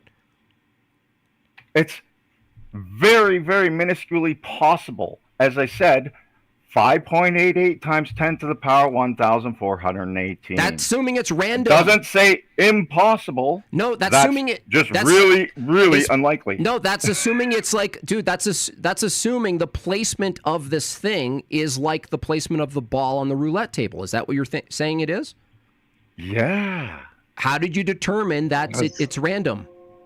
Because when we see viruses insert themselves, they don't go into the same spot. How did you determine that's random? Because it doesn't go into the same spot. Holy shit! Is it random? Is it true? Hold on, dude. You don't understand the problem. This is where you're cooked here. Hold on. Okay, so it's It's designed to not go into the same spot. Hold on a second. You just said things that go into different spots means it's random. Yeah. How did you determine things that go into different spots means it's random? Because there's no way that we've been able to predict what spot it's going into. Okay, the fact that you can't predict something means it's random? Oh, I guess, maybe we're lacking the understanding to really know if it's not random. But here's the thing. Why are they going into the different spots? Hold on. Everything we know about biology... I keep on asking questions, and I would like to have some of mine answered. When you're asking me questions, I'm answering yours. Because you're dodging, okay? This is a key point in your entire argument. You coped and wheezed, and you dodged it. Look, if you don't have a standard for determining what's random, then you have to concede that your second alternative is a false alternative. I can grant it's not random. But can you grant that they can go into over 10 million different spots? Yes, if things can go into 10 million... Okay, you can grant that they go into 10 million different spots. So how would this thing that can go into 10 million different spots line up 204 of 215 times? Well, from an evolutionary view, you could actually just say that it's determined to... So it's determined to go into those same spots? Is that what you're saying? From an evolutionary view, randomly for no reason. For no reason. You need to explain why they are not going into the same spot. Hold on, you're yelling again. So, from your view, anything that happens biologically from the evolutionary view has to is a function, right? It is determined by chemistry and biology, right? Are you talking about virus or are you talking about eyeballs again? Everything. Anything in biology, from your view, is determined by biology. Yeah, our eyes and our ears and everything, like it's our DNA. So there's nothing telling random. us that's where it goes. God, okay, so viruses are not an eyeball. Stop it. How do you know anything's random in biology? I don't. Okay, so how would you know that the alternative is it has to be random, otherwise it needs to be passed down from another thing? If you just admitted, if everything's determined biologically, then the placement of said thing could have a purpose and a function deterministically, that it would show up there for a reason. Okay, if it was determined, why are they going into different spots? Which are going into different spots? Like HIV, any of the viruses that we get today don't go into the same spot. It doesn't follow that everything operates the same exact way. Why would you assume that one thing you call a virus... All viruses can go into over 10 million different spots. A virus needing a host will go to... What will it do? You tell me. Okay, you got the little virus. It's got the little legs and tube on it. Does it? Right? Yeah. It goes over to a cell, and it inserts that DNA code into the cells. And it's random? And now it becomes part of the DNA code of that cell. Is it random or not? Does that in the nucleus? Can I not finish something? Is it random or not? For the sake of argument, I'm going to say no. Okay, if it's not random, then your entire argument is gone, dude. No, because it still can go into over 10 million different spots. That doesn't... Even if it's not randomly doing it... That's not a crazy thing to say if it's not random. Look, dude, it's like saying this. Oh, the roulette table, we quadrupled the amount of numbers that it could land on. Well, yeah, in that case, even that, by the way, wouldn't be truly random because it's contained. It can only go to a certain thing. But the thing is, from your perspective, if you just conceded that it's not random, it's possibly not random, then adding more numbers doesn't mean anything because if the it's not only reason random, I said that is to grant this so we could get past this point because it's actually irrelevant. Well, no. The only reason you granted that is because you can't tell me what's random in biology at all. For sure, but it really doesn't matter if it's random. It's about it can go into 10 million different spots. And so that's crazy if it goes in the same spot because you're assuming it randomly does it, right? Whatever reason it goes to a different spot, I don't know. Okay, but it that's does. That's the end of the argument, bro. You're no, giggling. It's not. Dude, do you understand that your entire argument? Do you know that it can go into 10 million different spots? Yes or no? Yes, but that doesn't tell me it's random. Oh, so you do say it goes into different spots. Your likelihood argument is gone. Do you understand? No, it's not. Yes, it is. It doesn't even matter. You're making a philosophical argument, bro. This isn't a biological argument about probability, right? Like you're not proving anything. It's a biological thing that it can insert itself into over 10 million different spots. This is biology. Yeah, but you're making a philosophical inference from that, right? And you don't understand that. That's what Jim Bob's trying to contend with. Yeah. Your actual argument. You don't understand that what you're actually demonstrating with the 10 million. Yeah, cool. We can agree with that. We now understand you've educated us, bro. You're very smart, but that's not the actual argument. The argument was it has to be this way because the other way means it randomly showed up there, and that's crazy. And you just conceded that you don't have access to randomness. So now you only have one assumption, but you don't have it. You don't have any other alternatives to run it up against. So you really are just begging the question at this point. Here, let me make an analogy. You got two roulette wheels, right? Yep. They have 10 million numbers on them. Right. You're going to spin this roulette wheel 214 times. Mm-hmm. What is the chance that 205 of those 214 times you're going to have the same number show up on both wheels? The probability? Well, yeah, you do, what is the you odds do on the that? math. That's the odds. But the ball doesn't have any function. What's the analogy? There's a chance. You're still saying there's a chance, dude. Like, so there's a chance that 5.88 times 10 to the power 1,414 chance. Now do age of the Earth with the foul It's the factor same. there. It's the like same hundreds thing. of millions of years. It's the each same way. thing. Yeah. 10 million's actually nothing. That's actually not that bad. Do you understand that when you say that analogy? Hold on. Listen. Cam. Is it Cam? Bro's got asthma or something, dude. So listen. You just use. I'm just told I'm a smoker. Hold on. You just use the analogy of the roulette wheel, but that analogy is assuming that it's random. Sure. Okay, you've already conceded that in biology you don't have access to random. The way we look at a roulette table, we have access to. We colloquially, by the way, say it's random, but it's actually still determined by physics anyway. So the thing is, you don't have access to randomness in biology the same way you have access to what you call randomness in roulette. Would you agree that it can go into over 10 million different spots? The virus. Yeah, I'll grant that. Would you agree? Okay, would you agree because? But we don't know that actually. Or would you sure. agree that's Actually, because it has a reason to do that? Hold on a second. Actually, hold on a second. Let me just go back on this for a second. You said you agree that any particular thing you call a virus can go into 10 million different spots? Mm-hmm. Okay, did you observe that virus going into all 10 million different spots? Nope, the scientists did. Who did that? The scientists. I don't know the scientists' names. Tell me their names. Okay. I don't know their names, dude. Okay. I just looked at the empirical evidence for this. I didn't know every scientist's name. Okay. That just so you know, I gave you the Vesper bat thing, right, where there's ERVs found in similar things. Yeah, and can you link that? I'd like to look at that.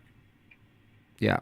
So, the thing is, when you talk about randomness, the important thing is here that entire assumption of ERVs, you're saying, well, it could have, gone to these other places, and it didn't. And because it's a luck of the draw, it has to be the case that this thing came from a previous thing. But that's actually not true, is it? No.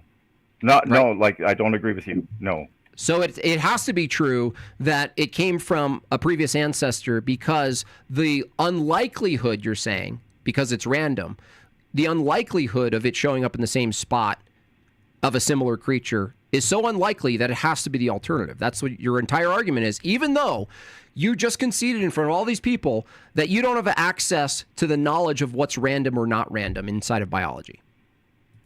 Because being random or not doesn't even matter. It does. Can, it's your whole argument, man. No, it doesn't. It can insert it to help into So over it could 10 be million designed? different faults.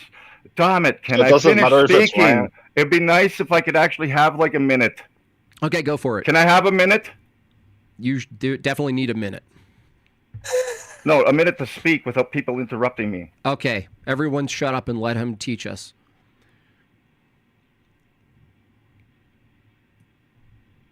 Okay. Macroevolution is talking about the evidence that we share common ancestors with chimps, aka empirical evidence of evolution, right? The 205 ERVs we share with chimps and their insertion points, an endogenous retrovirus can insert itself into over 10 million spots in our DNA. So the chance of one being in the same spot, we could safely say, is 1 in 10 million. So it's by chance? Hey, dude, wow, man. Is it by chance? You said you weren't going to interrupt. So it's by chance? One in, do you know how likely it is to get killed in a plane crash? No, I don't know the odds on that. 1 in 11 million. Wow. How many people die of plane crashes do you see, dude? I don't know. Seems pretty likely, right? Would you say it's crazy? Is a plane crash a virus? Would you say it's absolutely Hey, answer my question. I answered yours. Is a plane crash a virus? We're talking about probability, dude. Is a plane Not crash a talking virus? about viruses. Hold on, let me It's not just... the Is a same plane thing. crash We're a talking about virus? probability. Hold on. We're talking about probability. Let me just ask him. Let me ask Can him we one stick time. on the subject of viruses? Yeah, hold on. You just said the chance, right? So you're now back to that it's random, right? Oh, God. It'd be really nice if I could, like, actually talk and not be interrupted, though. Well, you gotta, if you put up a bunch of claims on the table, it's totally fine for us to just go, wait a second, you said that chance thing again. Are you saying that because there's 10 million places that this thing can go, the chances of it going to the same spot is so astronomical? That's what you're saying, right? Yeah. Okay, and to say that claim is to assume that it's by chance, right? Sure. Okay, so it could be by chance that it did that, but you're saying the alternative is that it was delivered by a previous ancestor. Yep. Okay, and the only reason you think that is because the alternative is it's by chance. Sure. And how did you determine the alternative is that it's by chance and not directed? It's just what the scientist said, and I'm just repeating it. Oh, well, at least you're honest with that one then. Oh. Yeah. So now can I finish? Uh-huh. Like how many questions of yours did I just answer right there? Like 5, right? That's okay. Can you answer mine now? Yeah. I want 5 questions, okay? Okay. Okay. If a virus can go into 10 million different spots, why would you think it goes into the same spot? Why does it go into the same spot? Yeah. Because well, for one, the function of the function of that body, right? The function of the body is similar to the other thing, and the function of the virus itself in the body is expressing itself in the same way. So you're saying it has to go into that one spot?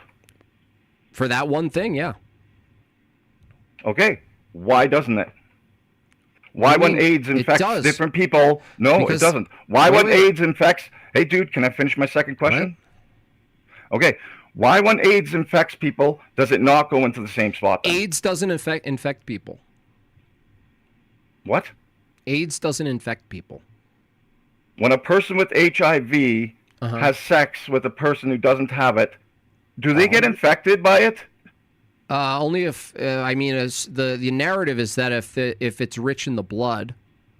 Sure, if it's rich in the blood, do they get infected by it? That's what they say. You don't believe that, though. Well, it's in question. The reason it's in question is that what they're learning about what they think viruses are is changing a little bit, and there's more to discover. So I'm kind of skeptical a little bit at this point, which is proper scientific inquiry. But go on. Let's grant it all. Just keep going. I'm granting all of it. Okay. I'm just saying what I believe. I'm just want you to know that I'm skeptical of that. But go ahead. Sure. So when you say it has to go into the same spot, and it doesn't go into the same spot, are you correct? What's it? The virus. Which one? Whichever virus. Hold on. There's two things you're talking about. There's an ERV that you say is lingering, and that's in the same spot as another animal, similar spot, similar thing, right? And your new question is, why is it that showed up in the same spot, but there's other things we call viruses that show up in various spots? Yeah, vertical and horizontal gene transmission or viral transmission. Okay. And are you referring to anything specific? You're talking about HIV itself shows up in different spots? Yeah, every virus that we get goes to different spots. Okay. Now, the reason an ERV, right, one that we got long ago, mm-hmm. and the reason these go into the same spot and they're in every cell is because an animal that got infected with that virus the first time had it go into a sperm or an egg cell. Wait a second. Hold on. Let's stop there for a second. That story is interesting. If there's an animal that got infected in the first time, why are you saying that another animal can't get infected the same way?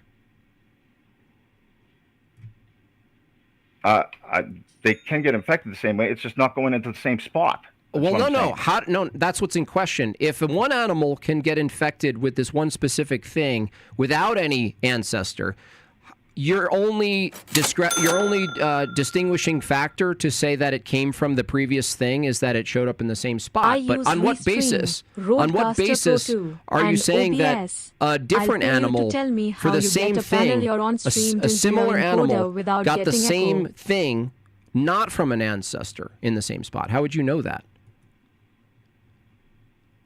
Can you try to shorten that question up, make it a little clearer? Okay. You said the first animal didn't need an ancestor for it to be infected in that spot. Well, when an animal got infected, the first animal that got infected, not from an ancestor. The first animal got infected, right? So you're saying there's a first animal. Let me just hold on. There's a first animal that you're saying is the ancestor that gave us this thing, right? You're saying that animal could have been infected not from the same level kind of transmission, but rather externally, right? From something else? I don't know. I don't know how it got infected. Okay, well, the thing is, if you don't know how the first thing got infected, you're only reasoning to say that the second thing got infected from the first thing is just because it's similar in the spot, right? Yeah, because when viruses infect, they go into over 10 million different spots. Okay, but the thing is, if that's not true for every virus, I don't understand what you're saying. How would you know that it has is to be true true for every virus, though? You can look it up. No. That's question begging. How would you know that's true of every virus? Because that's what we keep seeing with viruses. That's inductive. How do you know that's true of every virus?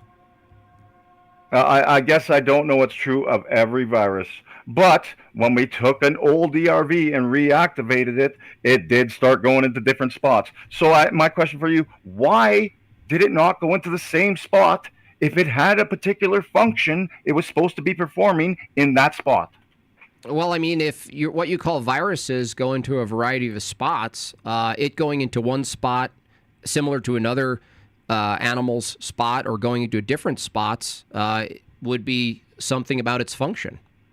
It would be determined to do that. Well, no. Why is it not going into the same spot if it needs to be in that spot for the function? What do you mean? The behavior and the places that these things are going are determined biologically, right? Well, if it's determined biologically, it's going to go into that same spot to get the function? Is that what you're saying? It needs to be in that spot to get the function? No, anywhere it goes is determined. Anywhere it goes is determined. It's not random, though. Is it going to go into the same spot or not? It'll go into the spot it's determined to. So if there's two things that are similar, hold on. If there's two things that are similar that are determined to go into similar spots, that's what it will do. Okay. Why is it not going into the same spot? Why did it go into that spot the first time, but is not going into that spot the next time? Why was it determined to go here now and not determined to go into that same spot afterwards? Are you saying there would be another cause that's not determined? I'm asking you a simple question. Well, under your view, it was. Can you answer determined. it? Well, no, you're giving me basically two choices, right?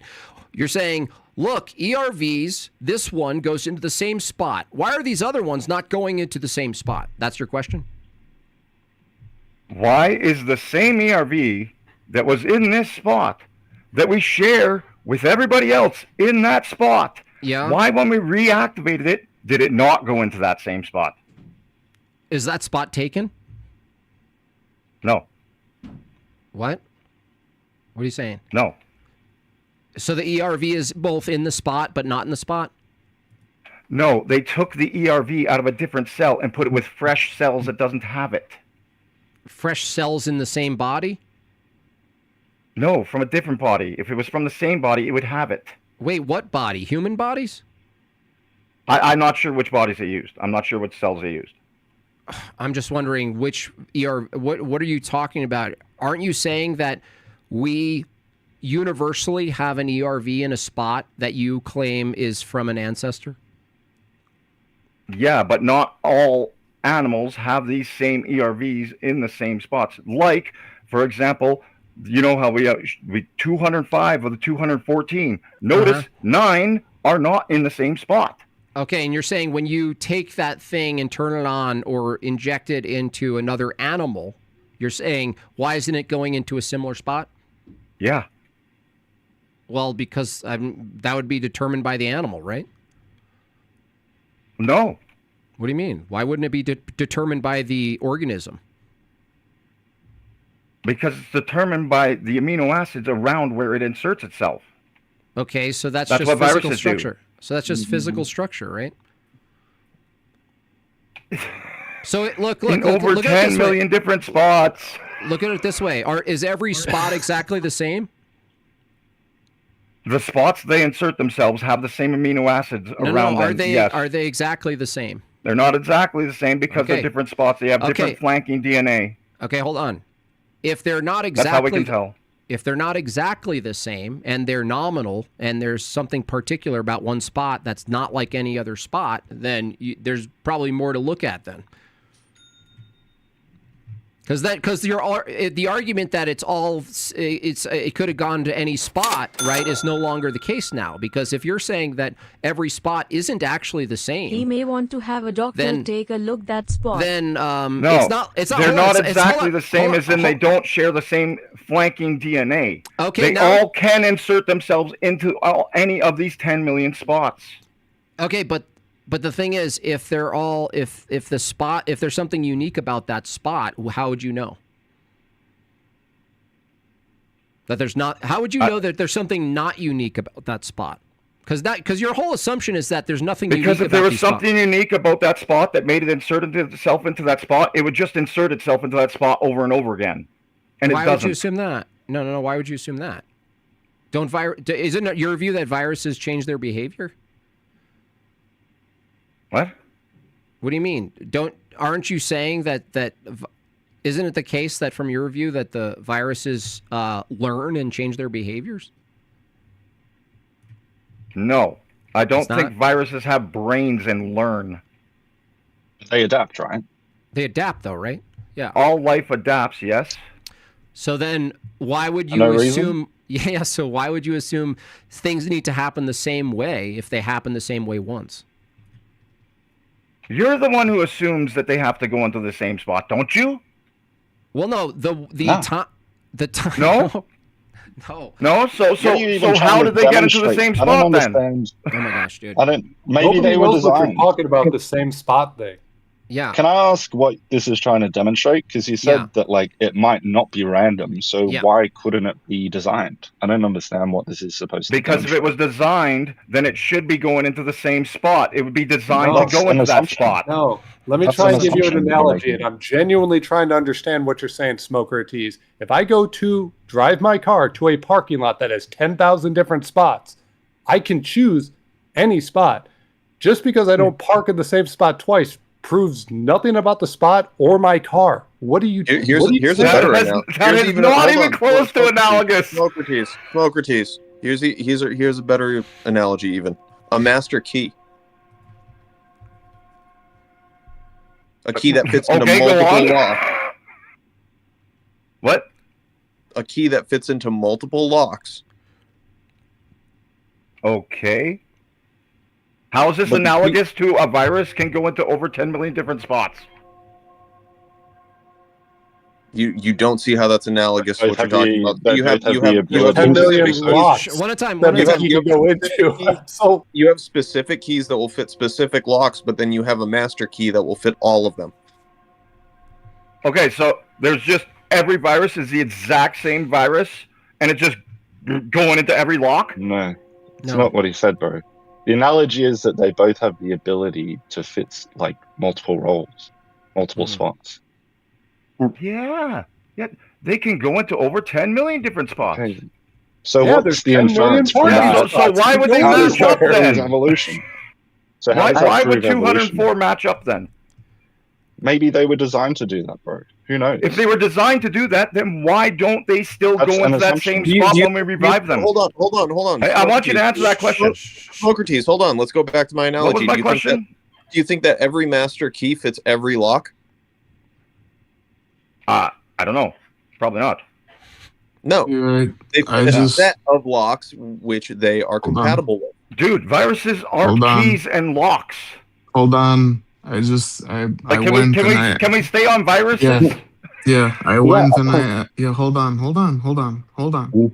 I went and I asked an expert on this, and by expert I mean my PhD doctor girlfriend on what ERVs, if they can reinsert themselves into the same spot after being reawakened, and she said no, they do not, because the genome is changed of that individual species. So it cannot reinsert itself into the same spot after being reawakened. So your argument is moot. No, that helps my argument. No, your argument is moot. Okay, then how are they in the same spots with us and chimps in 205 of the positions? You're asserting one that continues on, and then another that's reawakened that won't go into the same spot, you dummy. What? Yeah, I asked you the question. How do 205 of them, of the 214 that we share with chimps, how are they in the same spot? Yeah, because one of them did not get reawakened. The other one, in this study, got reawakened and does not go into the same spot because the genome changes. You dummy. You actual dum-dum.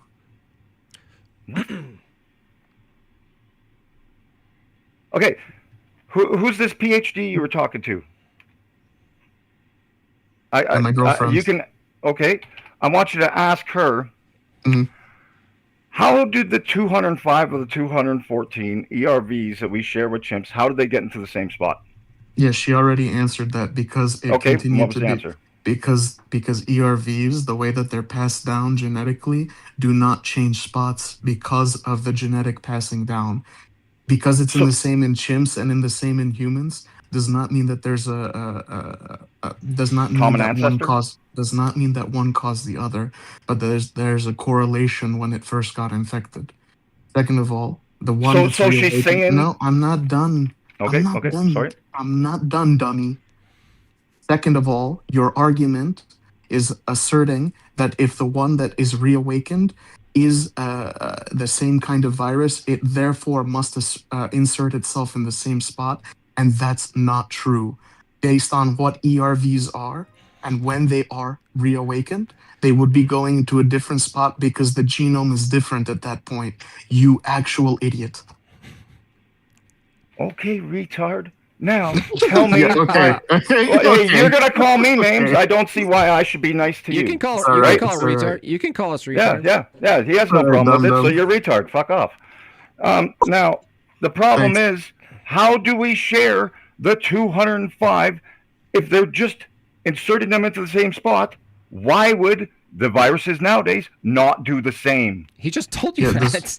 I literally just answered that, you dum-dum. Why do the ones not do the same? Why are they not going to the same spot now? I just answered that. You just answered it. I literally just I answered now know that it's because the genome changes. Well, Because why John was it just inserting told us. itself into the same spot before? We now If know. it can't do that. Because of hereditary. Because of its hereditary. That's Hey what there. John just said. Thanks, dum-dum. Thanks for not listening. Bye-bye, retard. So why? So that's the thing is like why would you hold that two similar things wouldn't process this one particular thing the same way and have it show up as an expression in the same place? On what basis wouldn't that happen? Sorry, repeat your question. I said if there's two similar things with similar anatomy, some similar phenotype, similar genotype, similar functions, similar bodies, similar everything, right? Everything similar. On what basis would are you arguing that two similar what you call ERVs wouldn't be processed through two similar bodies the same way? Like, why wouldn't that happen? Why wouldn't it be processed in the same way? Yeah, because you're asking me why would it be done the same way? Well, I'm asking you the same question back. Why wouldn't it be? On what basis? I like this isn't even about function. No, I didn't It's say anything about about the function. spots. I didn't say anything about function, dude. I asked you a very clear question. You ask us, why would these things show up in the same exact spot, right? And I'm asking you, why wouldn't, if there's two similar things, similar body, similar phenotype, similar anatomy, similar genotype, similar body structure, body layout, a lot of this is similar, right? On what basis wouldn't they show up in the same spot?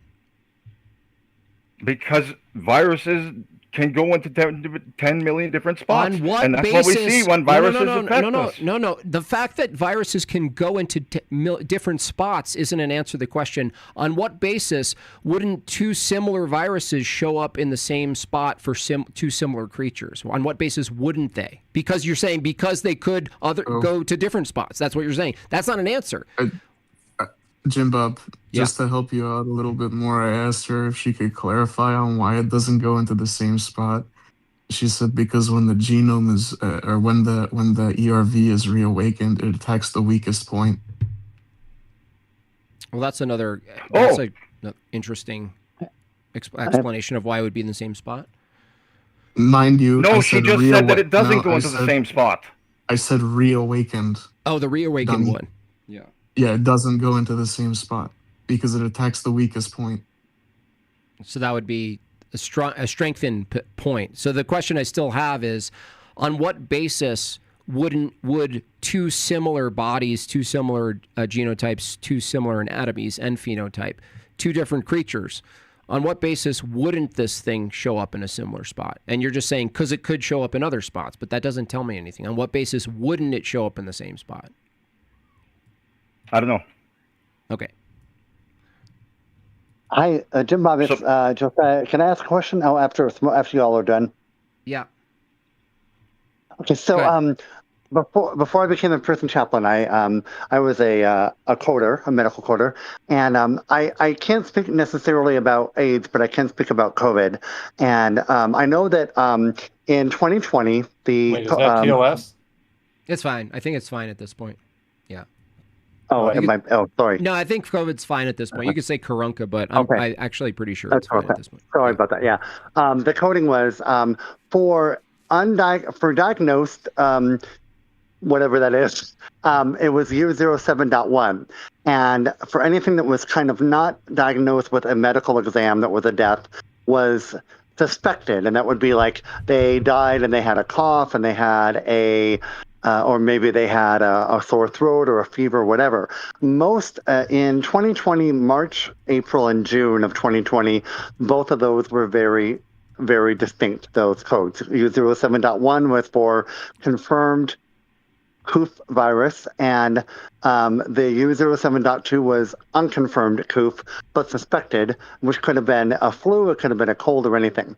But in July of that year, per Dr. Fauci, who also was the progenitor of AIDS, the codes all started to be counted under U07.1. So all people who died with a cough or a fever, if there were two of them involved, it was no longer suspected COVID, but they were being coded under U07.1. So we medical coders were like, why is it that no other disease, like nothing like flu, nothing like pneumonia, we always keep them separate between confirmed by a lab result and unconfirmed by a lab result, but now all of a sudden all these deaths of COVID are all being put under confirmed when the higher number of those who were dying before that point were all dying with suspected COVID, or I'm sorry, with suspected COOF, and so for me, I have a very low tier argument on this. I have no philosophy involved. I just have kind of experience from the coding perspective. My distrust of Dr. Fauci and everything he has to say, and in regards to AIDS as well, was the fact that why were we all of a sudden given a mandate that we were going to put these two data sets together when they're clearly separate, and it's really bad data to put suspected cases and confirmed cases together and count them as the same. And from that point on, the CDC, if you looked in the footnotes of the CDC figures every day, it would tell you that U07.1 and U07.2 were being counted together. And so that was where kind of my suspicion about this whole thing rose, because this was something I did as a living, and I happened to, at the time, be going through a cancer battle that I was being forced to mask, and they wanted me to vaccine, and so I was very, very kind of reluctant for the whole thing. But my distrust of even though I know, Smokey, you couldn't name the scientists involved, one of the scientists who was one of the biggest proponents about AIDS was Dr. Fauci. I don't trust Dr. Fauci because there was no rhyme or reason about why we would count the suspected and confirmed cases of COVID deaths in the same bucket when they're clearly different things. And in no other medical condition do we do that. We don't do it with flu. We don't do it with pneumonia. But with COVID, all of a sudden in July of 2020, we were expected to do that. Do you have a question for Mac? Josiah? Are you asking him a question? Yeah, you're asking. I thought that was for you. Well, I was asking it in general. Well, I'm trying to find out it's related. Are you saying that like the epistemic criterion for what constitutes a virus might be in question itself? Or yes. Okay. Yeah, I mean, I did a deep dive on that before, and I really don't. I can't recollect. I knew that there was something about like exosomes and the standard of using PCR to detect something, even though the guy who created PCR said, dude, you can zoom in on stuff and it'll show up structurally similar to other things. And you come into the conclusion that things that look similar are the same thing is a big problem. I'm giving you a warning. And of course, he died just 2 years before it. That sent me down a wormhole, but that's actually a decent question for Mac. I'll try to actually form it for you. Is it possible that everything you think you know about viruses is wrong? Sure, possible, but I think it's unlikely as in going off the empirical evidence for it. Well, the empirical evidence would be filtered through an interpretation of assumptions. So if you interpret empirical evidence through the assumptions of what a virus is and isn't, but you're wrong about a virus, then the thing that's interpreting the data would be change, right? And that happens in science a lot. No, it's like we have this thing, it does this, we called that a virus. Right. It's a label that we called it, right? Right. So, but that's the thing is like what you determine a virus is, I'm saying the category itself, if that's wrong and we learn more and it turns out that viruses and where they show up and where they don't show up is not only non-random, but ends up being hyper specific, the more we understand, that's not an unlikely scenario, is it? Maybe not, but I mean, you do understand that we made the category. We labeled it. It's just like how we made the number 2. You know, the number 2 means 2, right? It's tautological. Well, no, not necessarily in this case. No, that's if not we true call the for- virus a gummy bear so- or a gidget, you know, then we'd just be saying gidget for that. What this thing does, that thing there that does this, that's a gidget. So why did we then take the standard differences in coding between, we saw that there was the coding for confirmed COVID deaths and those that were unconfirmed, and why did we take those from 2 separate buckets and now put them all in the same bucket in July of 2020? That makes no sense to me, because in no other virus is that the case. I don't know anything about COVID, man. I don't know. Okay. I don't know how to answer your question. Jim Bob, you know? Well, he's pointing to something that, like, if the science and the people that you're appealing to are so elastic about what they call and categorize virus or not a virus or this or that, I'm not sure why you're taking the same level of trust in people who can do such erroneous categorizing in just the real time. 100%. Yes. Yeah, dude, I don't know about the coof. I don't know much about that. Like, that whole situation has me very skeptical about everything that happened with it. The other question is, like, have you ever heard of the term exosomes? Yeah. I can't remember what they are, though. Okay, so exosomes and viruses are very similar if you're going to just look at them through like a structural analysis, you know.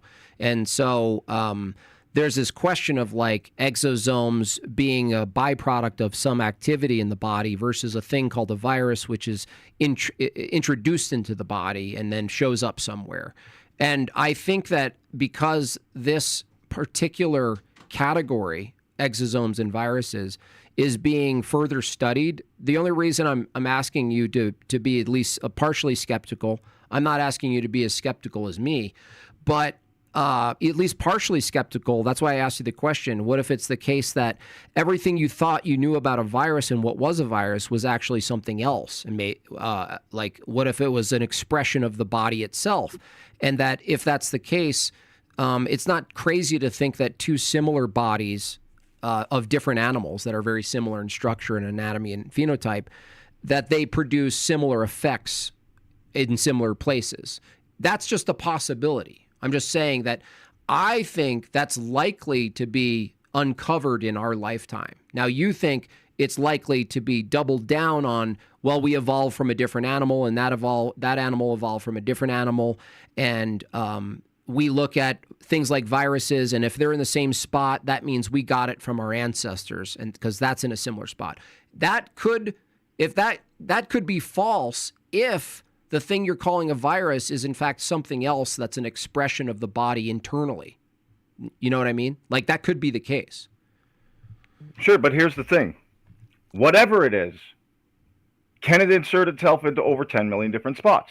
If it can, then that itself right there is giving the empirical evidence for macroevolution because of the insertion points. I could call it a beneficial thing, a gidget, whatever. It's about the insertion points. Right? It doesn't matter about what it actually is. I could call it a virus or whatever. But if it inserts itself into... How are you making the inference of relation based on all of this stuff that you said? I still don't understand that. It's just like, it seems like ad hoc at the moment. It's just amazing. You're just tacking on. Therefore, macroevolution. It's just amazing. Okay.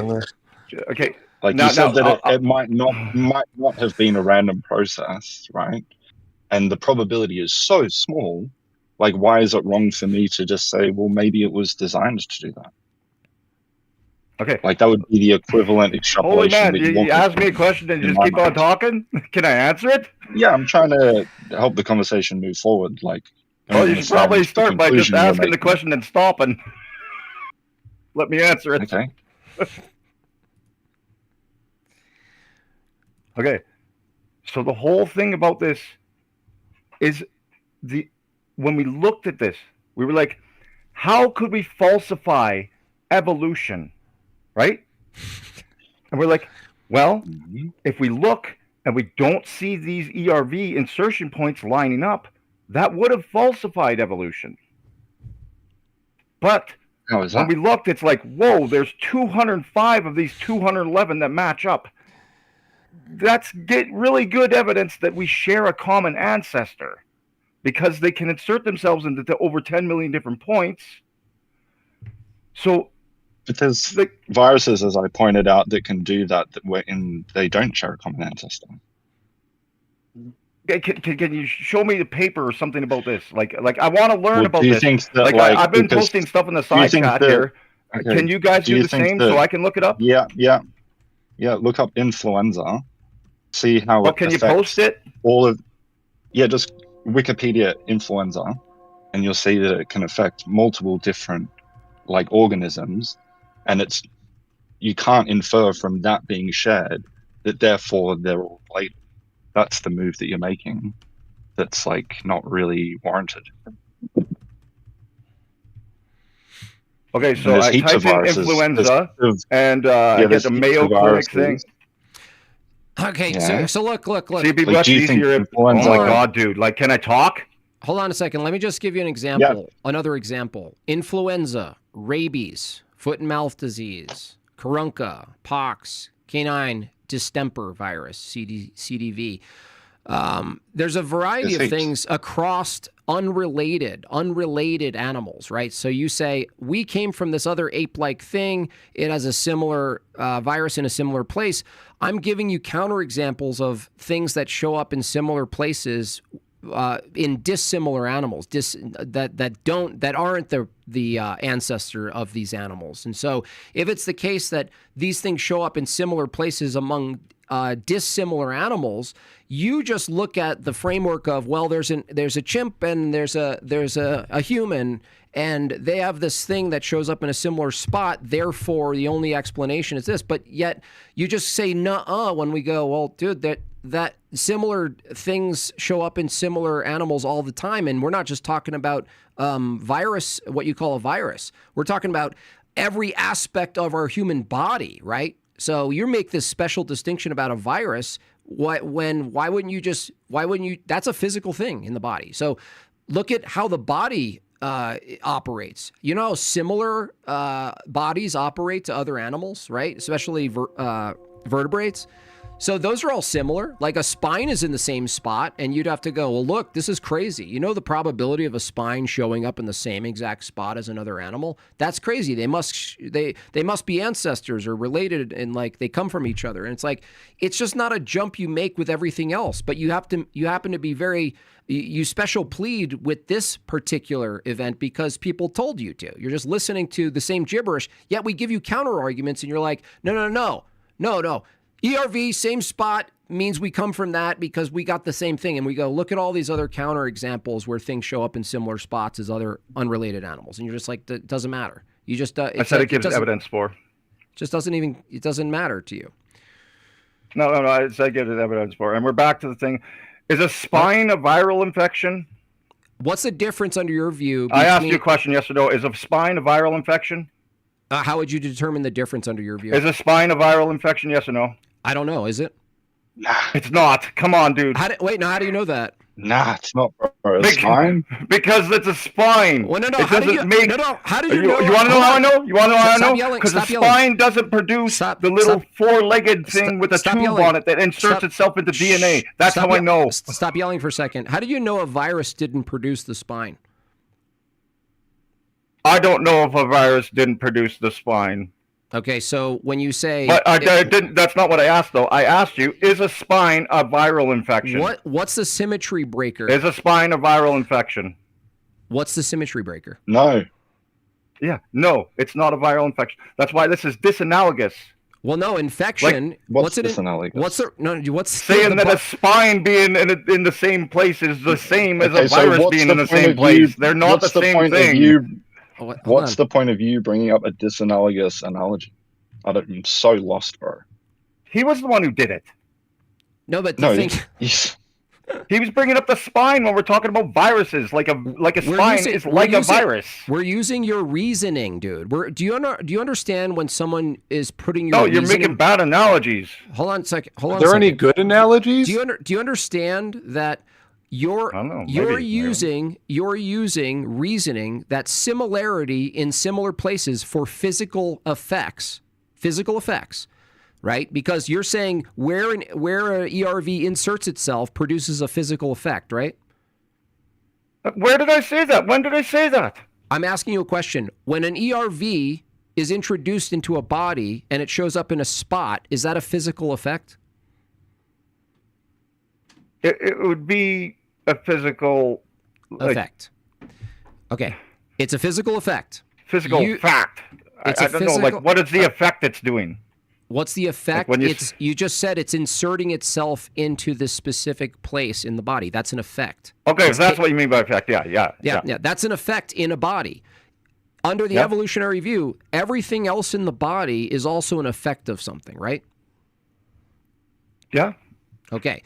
So I'm asking you a question. Why are you hyper-specific about the effects of an ERV, right? And drawing out similarities between where things are? Why are you specializing on that and special pleading and saying, this is special, but none of the other placements of identical things in similar places among unrelated animals is not special? Why is one special and the other not special? Because, like, you know how our DNA code is like, that's why our eyes are blue, right? That's why our eyes are in the front of our head. That's why our skull's on top of our body. That's why our arms are at the sides, right? That's from our DNA, isn't it? Wait. Is it from our DNA? Is that why? I'm trying to clarify something. You're saying the placement of our eyes and our nose is a function of our DNA, right? Yeah.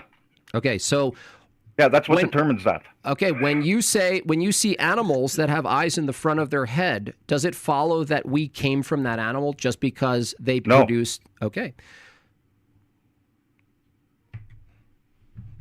Does DNA serve a purpose? Now, I wanna ask you. Does DNA serve a purpose? Yeah. In informing. Yeah. Oh, okay. It does. That's why you know, like if your parents had like green or brown eyes, you'll probably have like green or brown eyes. You shared those similar traits of your parents because their DNA your DNA is made of their DNA, right? Now you understand that a virus is not your parent, right? A virus isn't something that says, "Hey, tell your body to make an eyeball here," right? That's not what a virus is doing. How does coherent, complex information arise out of a random process? I don't know, but can you answer my question? Well, that's what you're. Sure. Well, no, that's what you. If you can't answer that, conversation's over, because that's what you're arguing for. Bro, this guy, I muted it for a second. This guy is so dumb, he doesn't even understand. He doesn't even understand what he's arguing. Because the entire assumption here not only was the unlikelihood, probability, everything's by chance, offset his entire argument, but he argues just like everyone else. Everything is anything similar, it follows that it must be the same. And he doesn't take that approach to everything. Where teeth are, where eyes are, where ears are, right?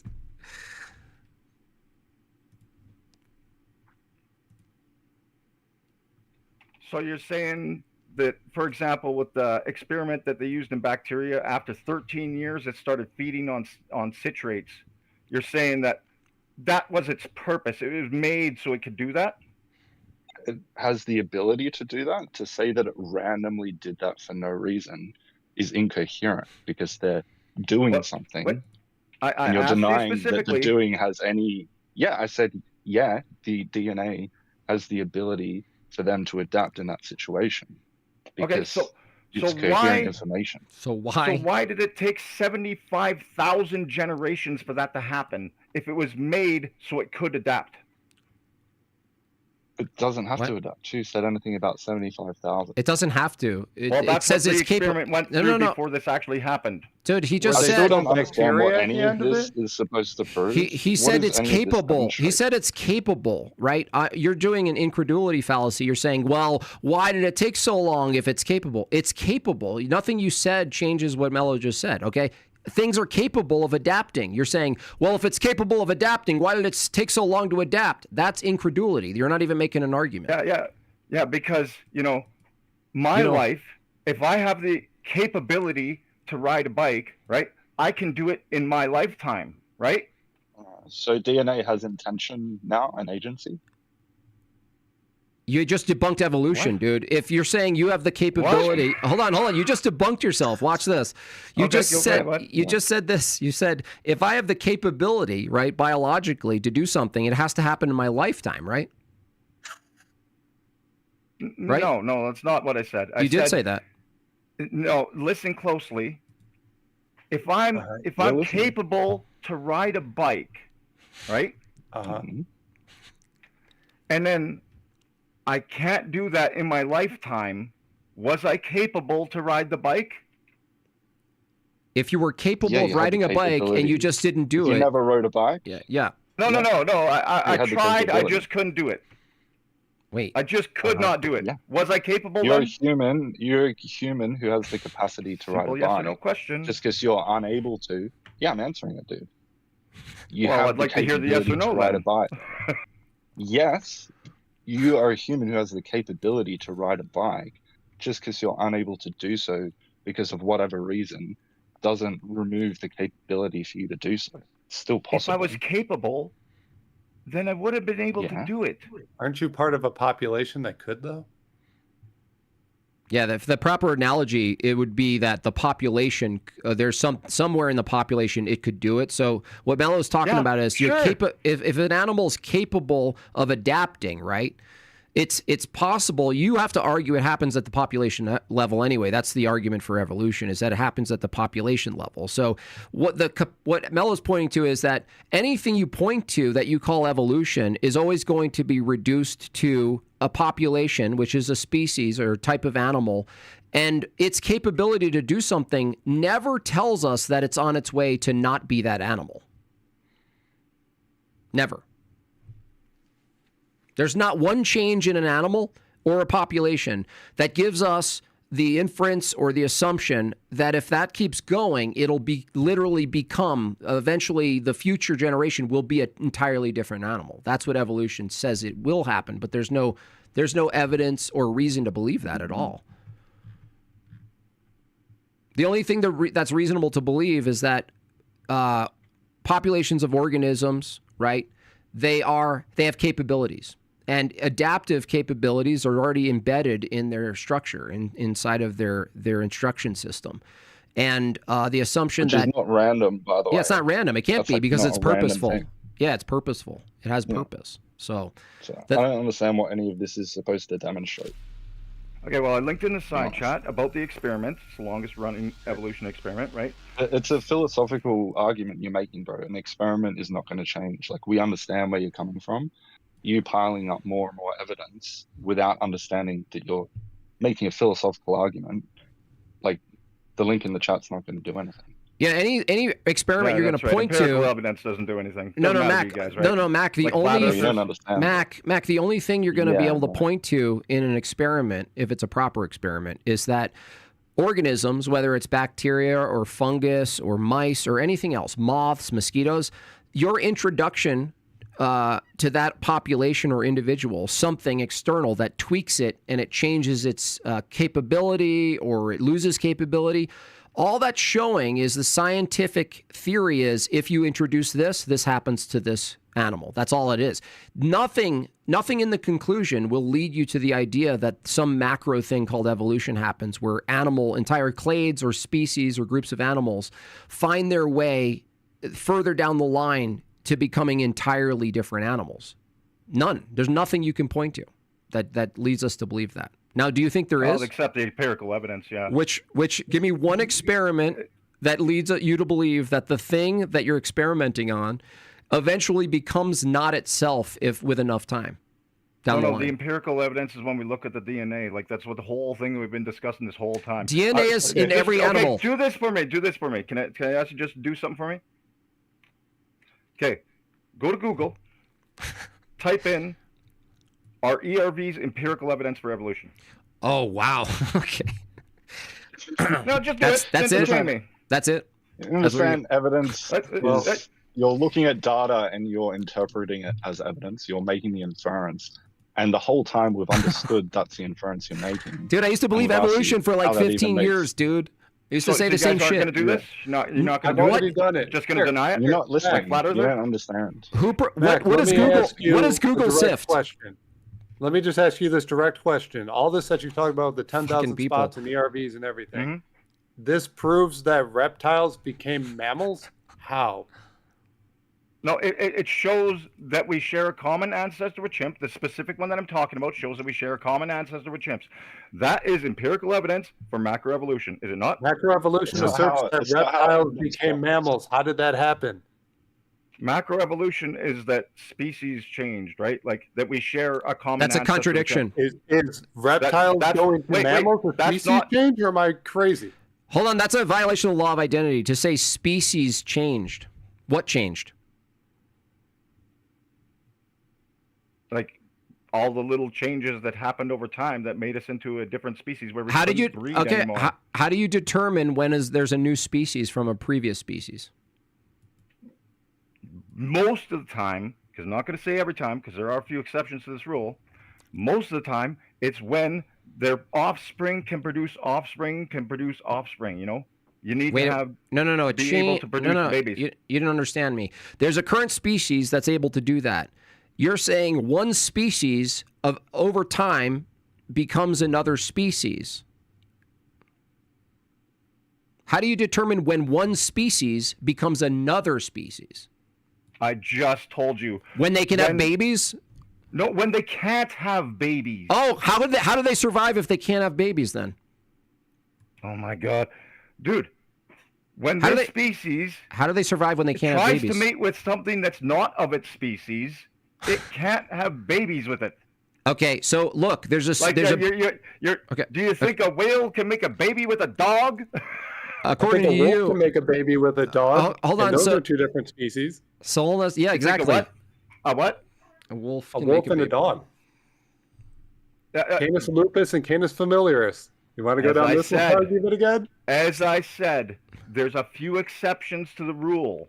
Well, then you don't have a solid rule for what determines a species. Then, if you have exceptions, Dude, They're called special some pleadings. rules aren't solid. Okay, Do you look. think that every point of Special matter always Mac, gets denser when it gets Mac, colder and turns Mac. to a solid from liquid? Mac, let me ask you a question inside the worldview of like humans coming from non-humans. Can I get answers to my questions though? No. Let me just ask you a question because you said a species. No, Stop you're yelling. not going to answer my questions.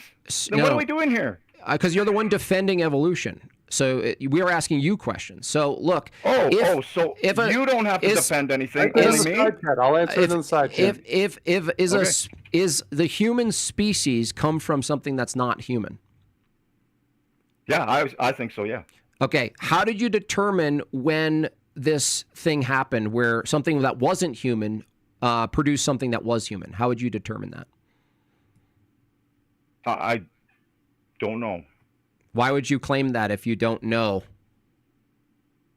Because I've seen the empirical evidence that we share a common ancestor with chimps, showing that we were once not human. Oh, wow. So how could we once be not human? That's a violation of the law of identity. Wow.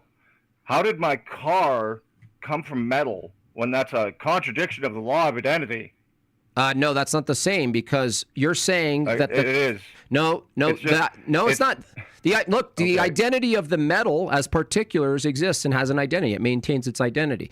The car is made and it's a new identity. Okay, what you're saying is a car becomes another car if you want to be analogous. So here's the thing: if I asked you again, if you claimed humans came from something not human, and you said, yeah, I believe that, and I go, how would you know when it was that something non-human finally produced something that was human? You said you don't know, but you have evidence.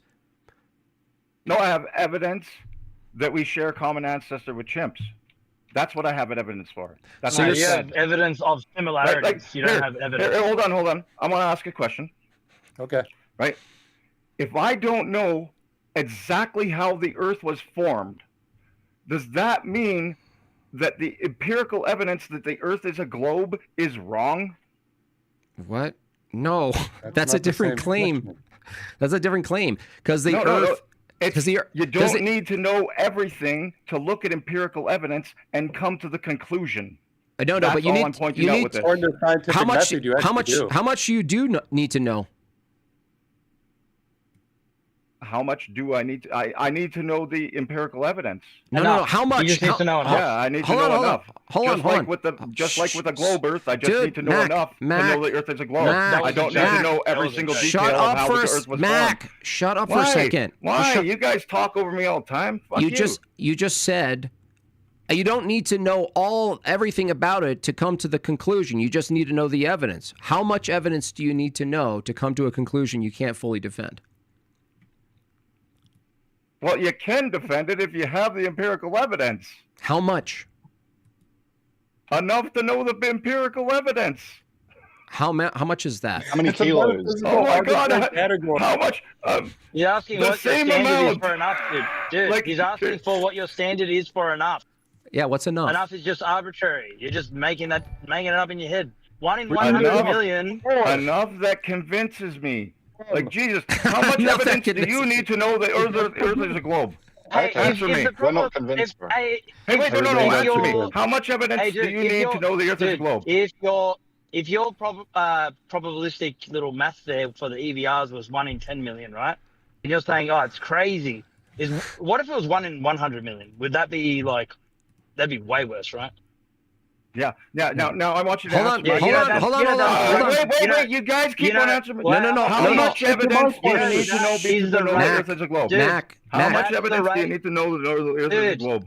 How much evidence do you need to know the Earth is a globe? 1 in 100 million. How much evidence do you need to know the Earth is a globe? Smoke rates. Smoke rates. Stop, or I'm gonna mute you. Stop it, or I'm gonna mute you. Stop. Then answer it. No, stop. I'm gonna mute you for a second. You're changing the topic to something that's not the topic. We asked you because you said it's enough evidence to believe in it, right? And so Mello was asking, I think it was Mello was asking, okay, well, you're talking about probability, right? His question about probability is relevant. I recommend you answer it. Well, I'll answer it if you answer this. How much evidence do you need to know the Earth is a globe? You're asking me? Why change anybody? Topic, bro? Just not an evidential. Dude, you're asking me this question. You get pissed if I'm giving answers and you guys don't even say nothing. I'm answering, bro. I need 2 kilograms of evidence. Yeah, that's a great answer. For me, no, I have no idea. You know what? For me to be certain, I would need to be taken up on an expensive ride as far as up as I can go and just look at it myself. I would prefer that as my standard for that particular thing. Oh yeah, that'd be great. But that's it. That's what it is for me. Have you done that? If you'll allow me to ask a question. So how do you think the Earth is a globe? Do I think it? Yeah, I think it's. I think it is. Yeah. Okay, well, obviously you didn't get to go up there and see it. So how much evidence did you need to know the Earth is a globe? I'm not. We're talking about belief, right? But the thing is, what thing? Hold on. What things are? We're not talking about what things are, okay? We're talking about processes that you're assuming occur, okay? So this is a different kind of question. So that's like saying, like, how do you know that the sky is blue? And you're like, well, it's not technically blue, or water's blue, or whatever, right? We're not talking about these first order statements, right? We're talking about your assumption that a human comes from something that it's not is your claim, and we're asking how much evidence. Now, the guy, I think it was Mello, asked about statistics. You said you make an argument within the ERV against the statistical anomaly that they're in the same spot. Now, let him finish his statistics real quick. Yeah, you have to accept 1 in 100 million for genetic mutations to occur. Do you understand what that means? That's probable for your worldview. So do you know what that means? Why do I have to accept that?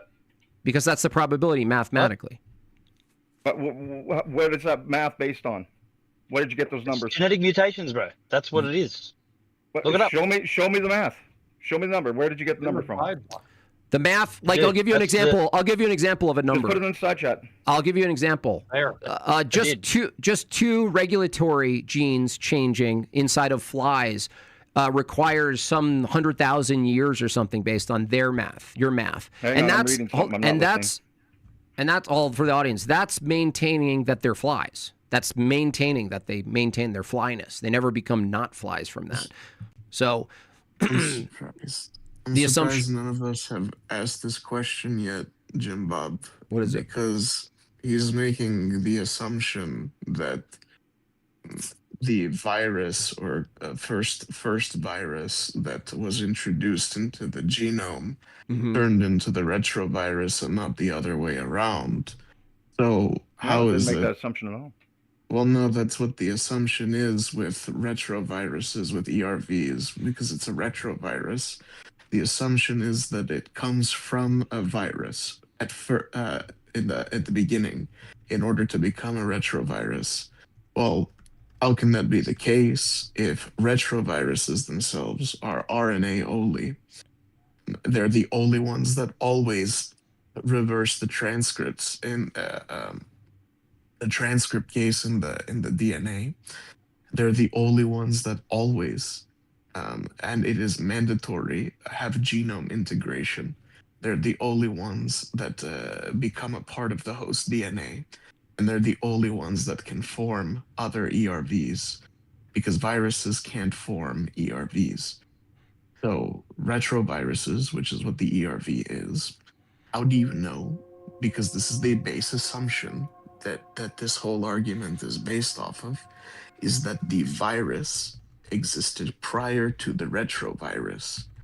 How do you know it is not the other way around? And viruses come out of retroviruses. I'm literally thirsty. I literally want water, and I'm not thirsty. I don't know, and I'm not. I don't base it on that. Okay, so why would you base it off the insertion points that we share with chimps, as I've been saying the whole time? No, listen. This is why the argument falls apart.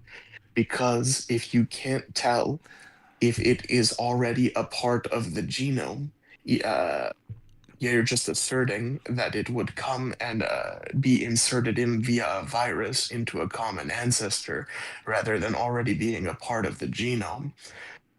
You're making a base assumption there. Well, how do you know it wasn't the retrovirus which produced viruses rather than the other way around? Do you understand the question? As I said, I don't know. Okay, but you understand so your argument doesn't work. But no, dude, that's not what the argument is based on. It is. Well, no, it's a big problem. Do you know what a retrovirus is? Yeah. Do you want me to explain how they work? Yeah, virus. Is a probability of the contrary. That's what you've done. That's what it is. Okay. Now, remember the guy who asked a really long question? Can I have the same time he did while I try to explain? No way. That was long for everybody. So no, that's a no. Yeah, I know. That was brutal. He's sleeping, mate. He just wake up. So yeah, no, that thing about the RNA is interesting. So how do you you just said you don't know, but could you try to take a guess? Like, how would you determine whether the thing was already in there as from the enzyme that does the reverse transcriptase, or like you said, it was introduced this other way, even though what you're saying definitionally about RNA is what we know is what John just said, is that it's embedded in the body. How do you know the source of it? In the genome. How do you know the source of it? I don't. Okay. I'm not an evolutionary biologist, man. I'm just some guy. So if you don't, so if you don't, but know I the just source, look at the empirical evidence. Listen, you know, just look at the empirical evidence. Listen. If you don't know, no, listen. This is why it's a massive issue. If you don't know the source of it, then you can't make the case for common ancestor, because you wouldn't be able to know if it was already a part of the genome of every species or if it was inserted from a virus. If you can't tell if it was the retrovirus first or the virus first, or one came from the other, because the argument is retroviruses come from viruses, not the other way around, but you can't prove that. That's something that can't be shown, because retroviruses have very specific things that viruses do not adhere to. Viruses can't attach themselves to genomes. Viruses can't continue to produce Viruses don't attach themselves to genomes. Like I mean, No, like they the virus. don't. A virus does a virus cannot- insert its code into our DNA? Only sometimes. Only sometimes. Viruses, no, listen, viruses do not become a part of the host, meaning they're not something that are permanently within the genome. And viruses do not reverse the transcriptase.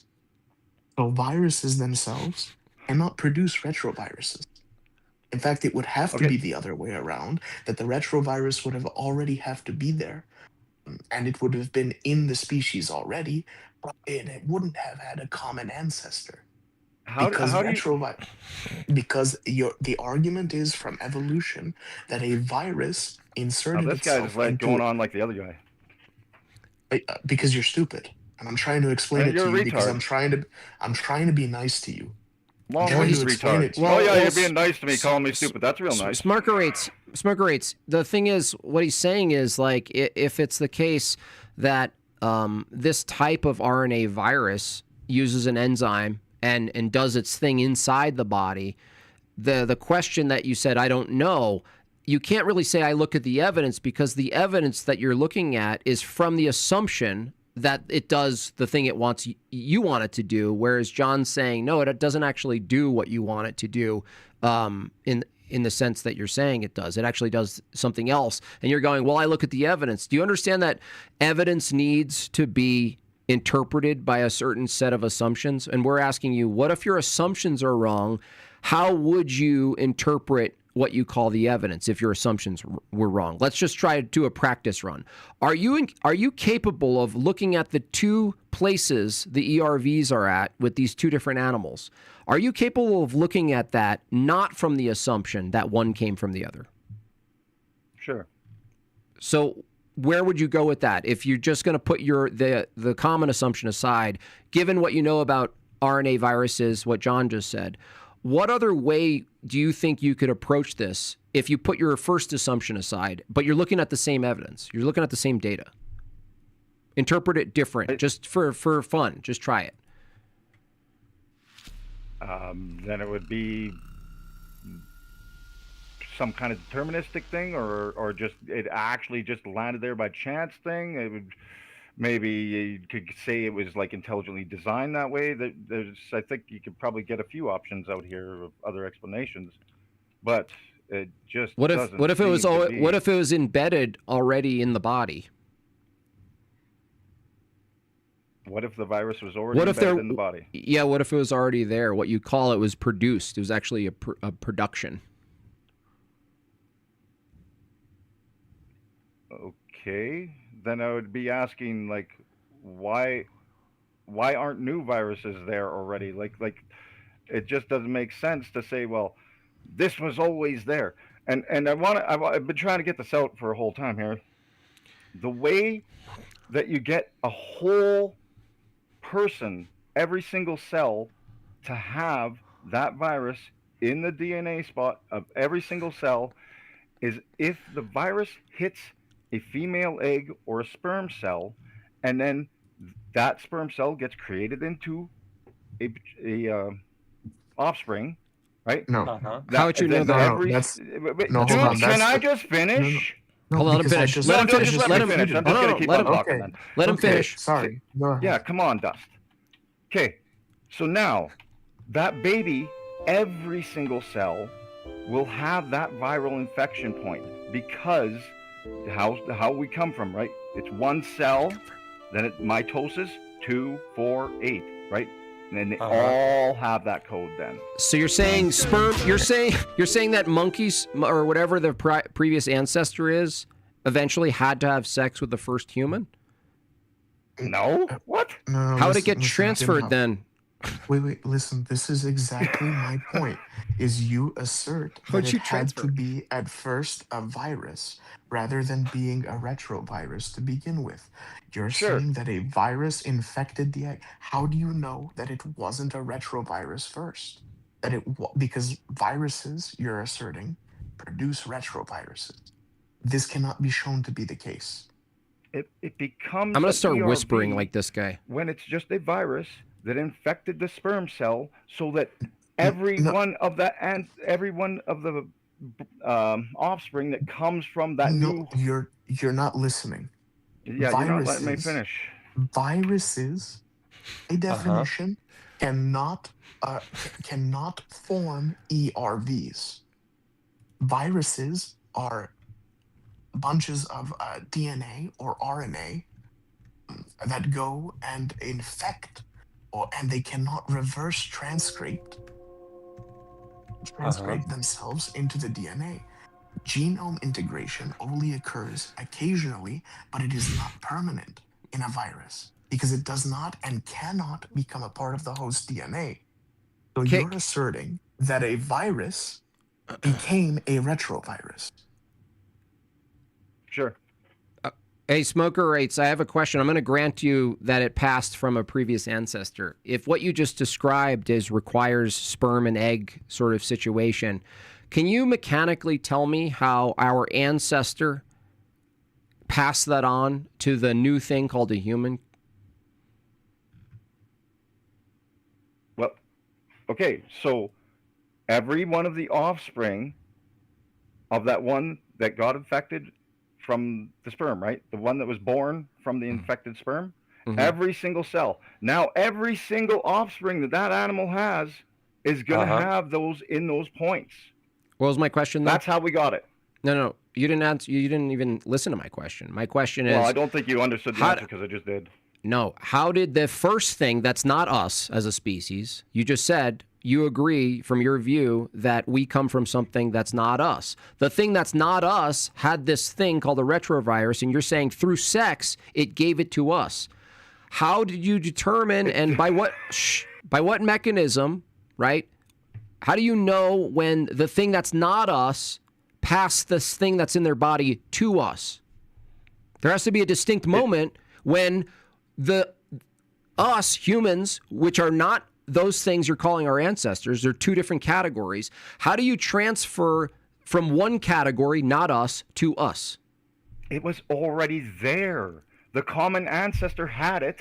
We evolved from that. It's still there. Okay, so then... They had it in every single cell. That's why we have it in every single cell. So that means you have to demonstrate a previous thing called them, not us, becoming us. Two different things, right? How does one thing eventually become another thing then? Because that would be necessary. Look, that would be necessary for this hunch, right? If it were true that ERVs are passed from a whole category of thing that's not a human to us, human, you have to actually demonstrate that a thing that's not human eventually becomes human. How are you going to do that? With empirical evidence, which is what I've been talking about the whole night. Holy shit! Do you know what circular reasoning? Do you know what circular reasoning is? What does it mean?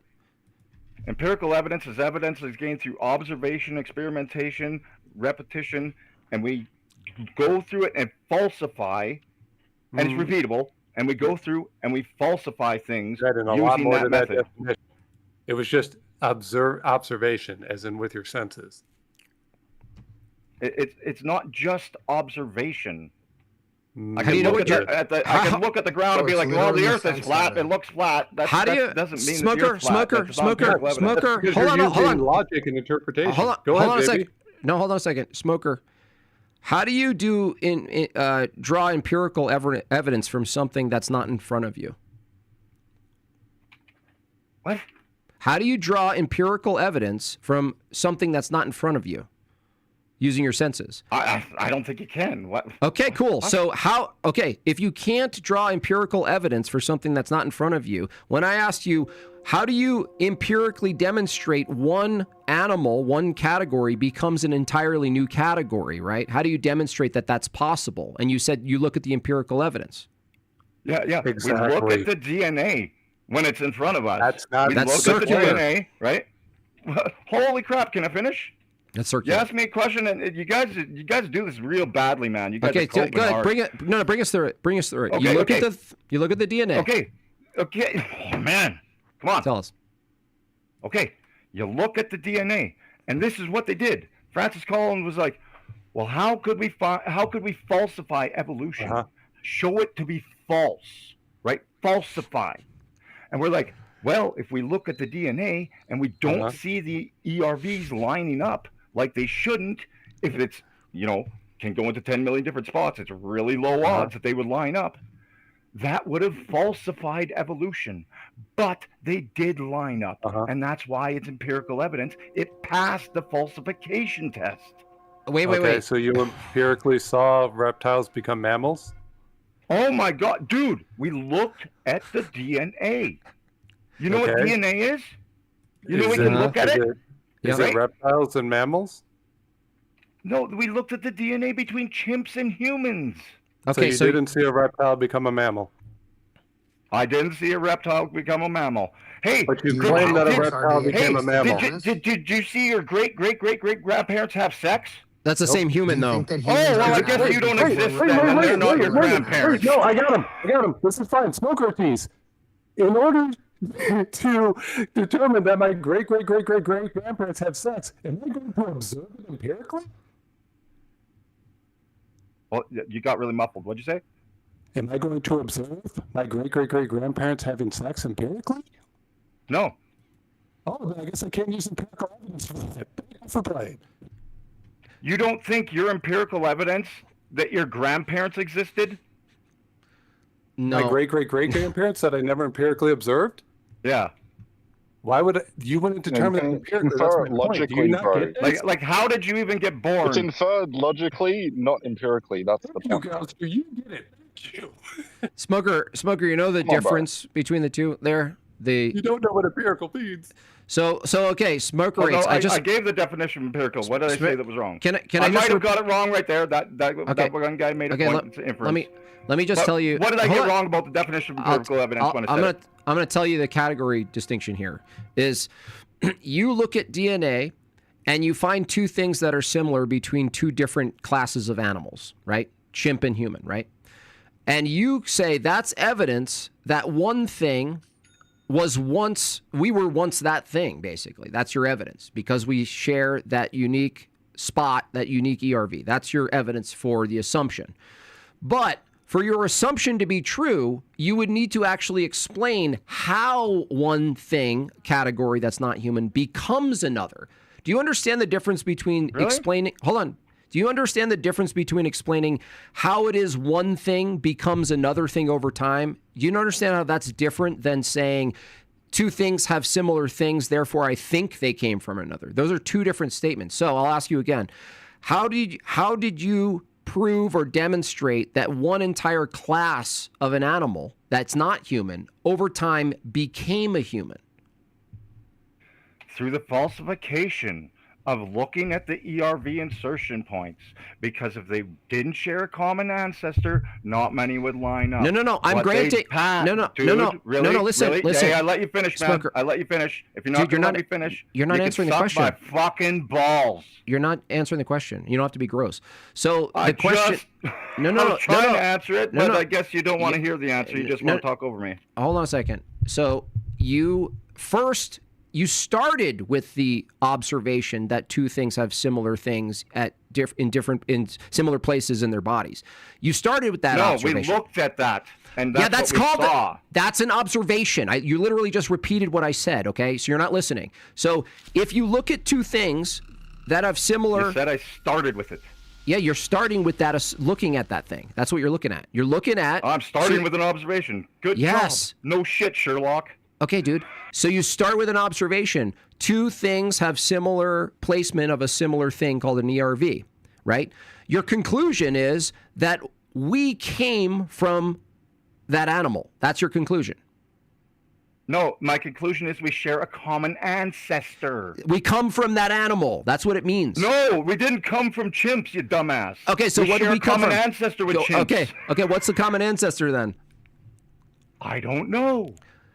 So we come from a common ancestor from chimps, and are you now saying that common ancestor that you don't know would also have that ERV? Obviously, that's a contradiction. You said before. Is that obvious? How would that be obvious? First of all, but second of all, because we have them both. Is it true that our common ancestor was? is it true that you believe that a common ancestor is not human? Yeah. So you tell me. Yeah, the common ancestor that we share with chimps, I do not think was human. Okay. Okay, cool. So if two things have similar ERVs in similar spots, and you think it's because we came from something that we're not, how do you explain how it is that something can become something it's not? That's a different question. Through a bunch of evolutionary changes happening over time. That's just restating what you think is happening. How does that happen?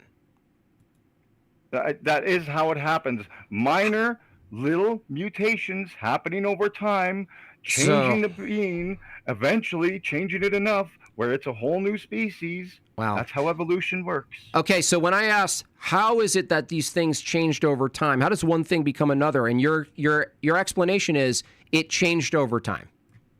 No, my explanation is the mutations that happened changed it over time. So it changed That's over time. how, Cool. Through mutation. Great. How does you tell me what evidence you have that a random mutation can produce an entirely new body plan? It's not producing an entirely new body plan. It's changing some aspects of the plan. It's not like, wow, it's okay, all of a sudden, bam, we're gonna change the whole plan. No legs anymore. We're gonna slay like snakes. Listen, it's actually true from your view that if you go back far enough, the thing that humans come from is completely dissimilar to humans, right? Yeah. Okay, so it does change over time a full body plan. Now, I'll ask you again. I didn't say in any amount of time. I said, is there any evidence that random mutation produces entirely new kinds of animals, entirely new kinds of animals? Yeah, the empirical evidence we're talking about right now. Yeah, what is that? The ERV insertion points. No, those are similar animals. How does random mutation? A chimp is similar to a human? Yes. Like we're saying that they're the same thing? No, they're What do you mean by similar. similar? Do you know what similar means?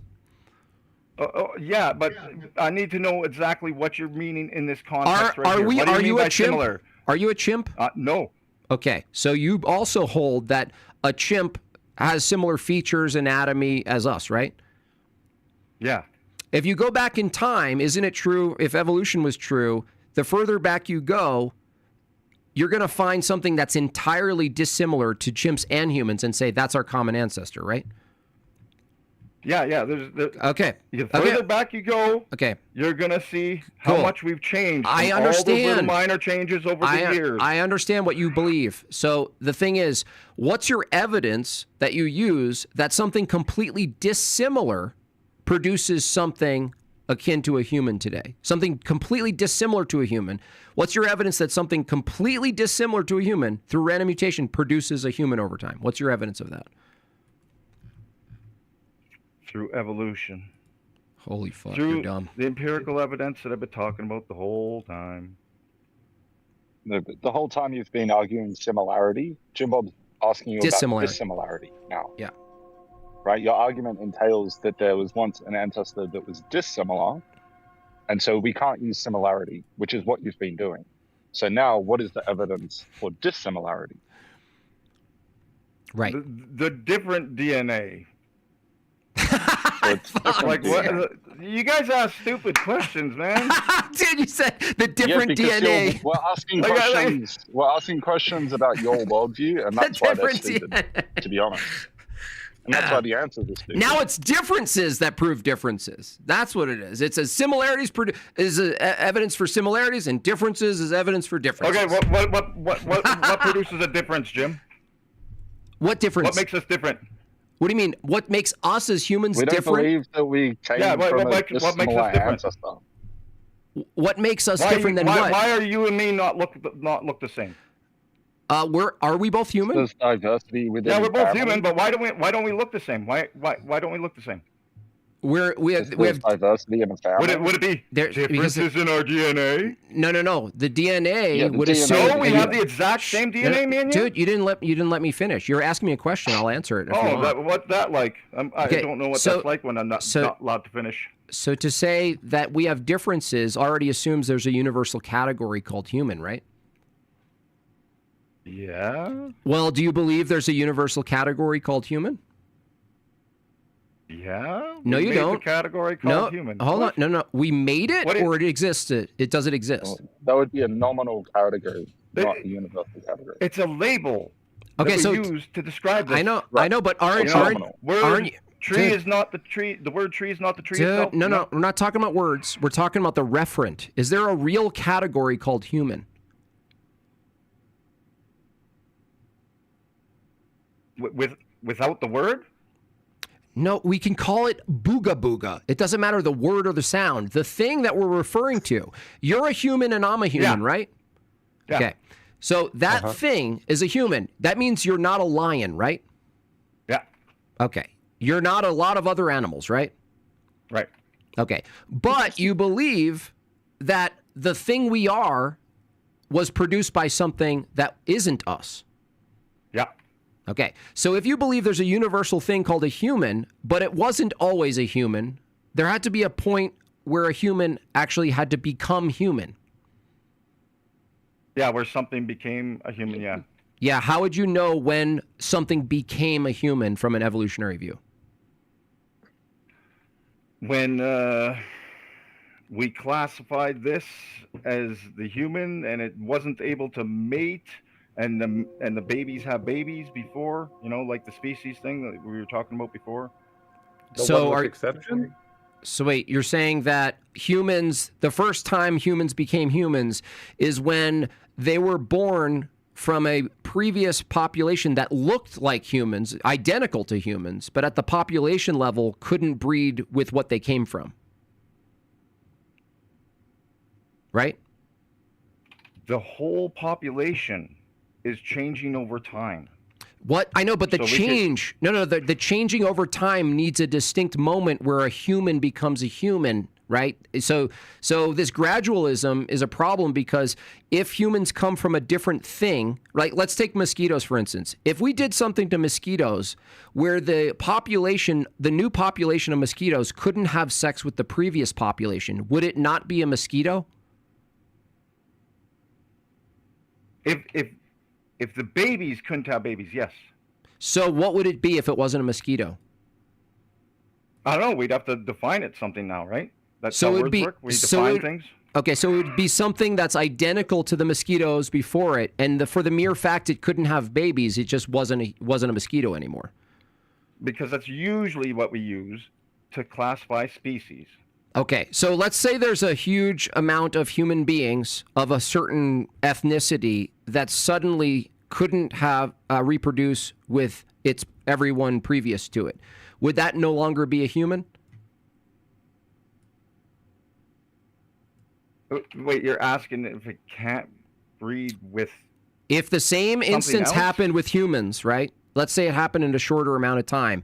If suddenly there was a bunch of humans that couldn't reproduce with all the other humans that it was produced from, that would no longer be a human, right? If it couldn't breed babies, Yeah. yeah. Okay, so a human... except for like things like where there's like this person just doesn't have any sperm to actually have babies, like outside of any natural causes that would prevent it from doing. Well, I know, but even if that happened in some weird way, it wasn't some poison or anything. Just a mutation that happened at the population level where an entire new generation of humans couldn't reproduce with the previous kind, you would actually have to say they weren't humans. Yeah, according to the way we define species, usually, yes. Okay, and so we could enslave that group of people merely because they couldn't reproduce with us, right? What? They wouldn't be humans, right? They'd be just animals, right? Sure. That doesn't mean that you get to enslave them. Why not? Why not? Well, I mean, I speak for myself. I try to treat even other animals with respect. If you want to enslave other things, you go right ahead. Well, I'm saying you could, because they wouldn't be humans, right? And so even if they talked to you and reasoned with you and said, no, I promise I'm a human, and you're like, no, you can't reproduce with the previous population, you're not a human, you'd have to hold suit to that, right? Well, I wouldn't. I mean, like, this thing obviously seems sentient. So I see some value in its life. I'm not gonna. Would they get to? They wouldn't get to vote, right? They wouldn't get to vote, right? I don't know. That'd be up to the government, I guess. That wouldn't be up to me. What if so they couldn't run for government either, right? I don't know. That would be up to the government. Well, I don't make those laws, dude. Like, why are you asking me? Jim Bob, let's think about this a little fucking bit questions. Because he said that, like, there are exceptions, like wolves and dogs, where salamanders still mate, but they're technically different species, So, like, maybe if there was enough, like, physical differences between one group of humans and another, we could just declare them a different species, right? If it's arbitrary. Yeah, if it's arbitrary, yeah, we should be able to just declare a different species arbitrarily. Like, yeah, so, I mean, if we just classify, say, I don't know, a whole continent of people, largely dark-skinned, we could just say they're a different species, and then just, treat them as if they don't have human rights because they're not human, right? Smoker right? Yeah, I think that would be, that follows. That would follow, right? Yeah, that would be permissible from this view, yeah. I don't agree, but you guys do to you. Well, I'm just saying, like, wolf and dog, separate. One's wild. Actually, that's what one guy told me, is that the difference is wolves are wild and dogs are domesticated. Well, if we found, like, wild humans, that were probably evolving away from us anyway. You understand the point they're making, where if these categories are just designated and defined by institutional power that you appeal to, like the scientific institution, shouldn't we be extremely skeptical of that as a methodology when we could have a different power structure, define it a different way that Bob, would if that's true, why should we listen to you at all? Morally wrong? Like, the idea that we're just going to go over and we're going to say, you're not human anymore, and just enslave them? That's wild. No, like, no. Is it consistent? I don't even understand, man. You guys are on fucking, like, Mars or something. Like, do you guys want to enslave other people? Is that it? It's not what you think. It's not, dude. It's not what you think. Yeah. It's an entailment. That would be wrong. Yeah, well, then why the hell are you bringing it up? That's why we're skeptical. Probably, it's probably 1 in 10 million chance, I reckon, that it would happen. Because smoke rates, we bringing it up. I really don't like doing dishes, though. So, smoke rates. The reason we bring it up is, like, it's actually it's an entailment of your own view. Is that if defining what a human is arbitrary, and it could be just based on a set of criterion that you just invent.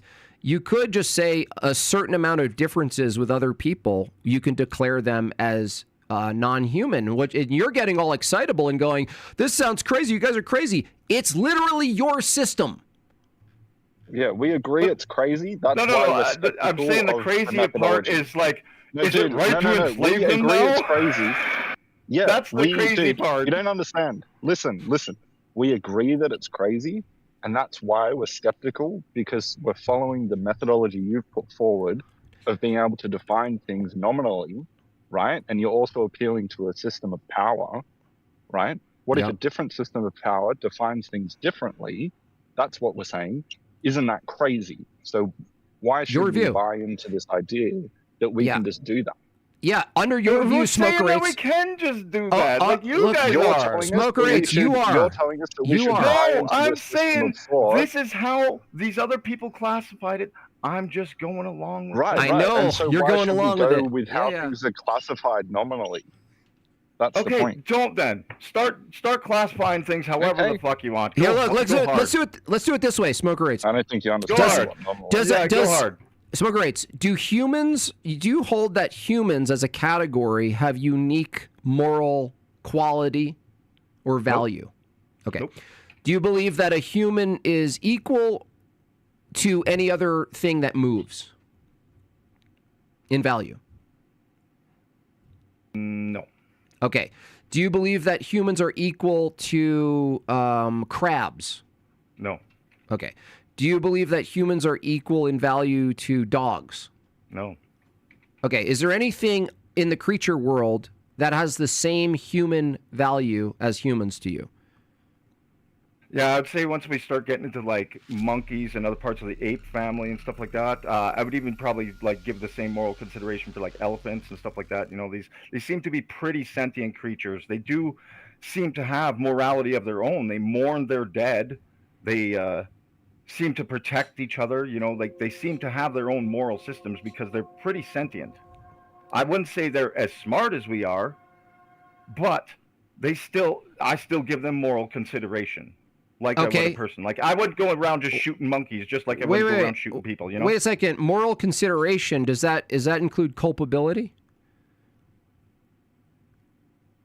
Do you know what I mean by that? I guess so. So, would you then put an elephant in jail if it killed another elephant, or put it in a cage if it did something to another animal? Then probably not. Okay, why not? They got their own moral system. They got to take care of themselves. No. An elephant, you think you're holding an elephant to near equal, slightly below moral consideration as humans. Why is it you don't police their behavior? Because they have their own system of doing things, and I'm not going over and trying to control everything in the world. Okay, but do you think we should enforce law with humans then? Yeah, we do. Yeah. Okay, so in this scenario where there's a new set of what looks and acts and talks like humans, but they're not humans based on your evolutionary view, they don't meet the criteria for humans. If they start doing a bunch of shit, Where is my evolutionary view that they're not human? You just conceded that if there were enough changes such that these exact biological creatures as you, just the one thing missing was they couldn't reproduce with their previous population, they would no longer be human. That population, okay, I got right? you. That population is doing all sorts of things, right? You wouldn't actually hold them accountable because they're not humans, right? Well, are they doing it to us, or are they doing it to themselves? Yeah, sure. I like included in the elephant is the elephant attacks you. Oh, well, see, now we got a problem. Okay, so any animal... I think we need to protect our own, right? Okay, so an elephant steals your stuff from a garden. Do you shoot it then? Probably not for theft. Okay. Seems a little extreme. So it's just only near, you're just... what about hunting them and eating them? Well, I don't hunt elephants and eat them. I don't think that would be a good thing to do. If you needed to eat, could you kill an elephant? If I absolutely had to, there's no other way I'm going to survive. Yeah. I mean, I'm going to do what I got to do. Okay, but that... It's going to be wrong as hell, but I'm going to do what I got to do. I assume that you would have no problem with cannibalism with the current humans, the actual humans you would think are humans, right? If there's no other way to survive, and with cannibalism, like, I don't want to have to shoot the person. I don't want to have to kill the person. But you'd eat them. If they were like already dead, and you'd eat them, right? Not for long ago. I mean, I want to survive. Yeah, I want to survive. What would you do? What would you do? I wouldn't eat a human being. No. No. So you're just gonna die? Yeah, I would die before I lived with the idea that I ate. Opinion. I like. Well, I like cannibalism isn't just a difference of opinion, but so really, it's not. So there's nothing wrong with is not the same as mine. I think how about that's this? Called a difference of opinion. Can I have a question for you? Oh, really? Yeah. Geez, you haven't. Yeah, sure. I mean, it's not like you haven't asked any questions. From I don't even know why you from your asking. from your system, right? We could totally enslave the non-human humanoid-looking things, right? We could. No. Why not? No. Because I would still hold them to have value.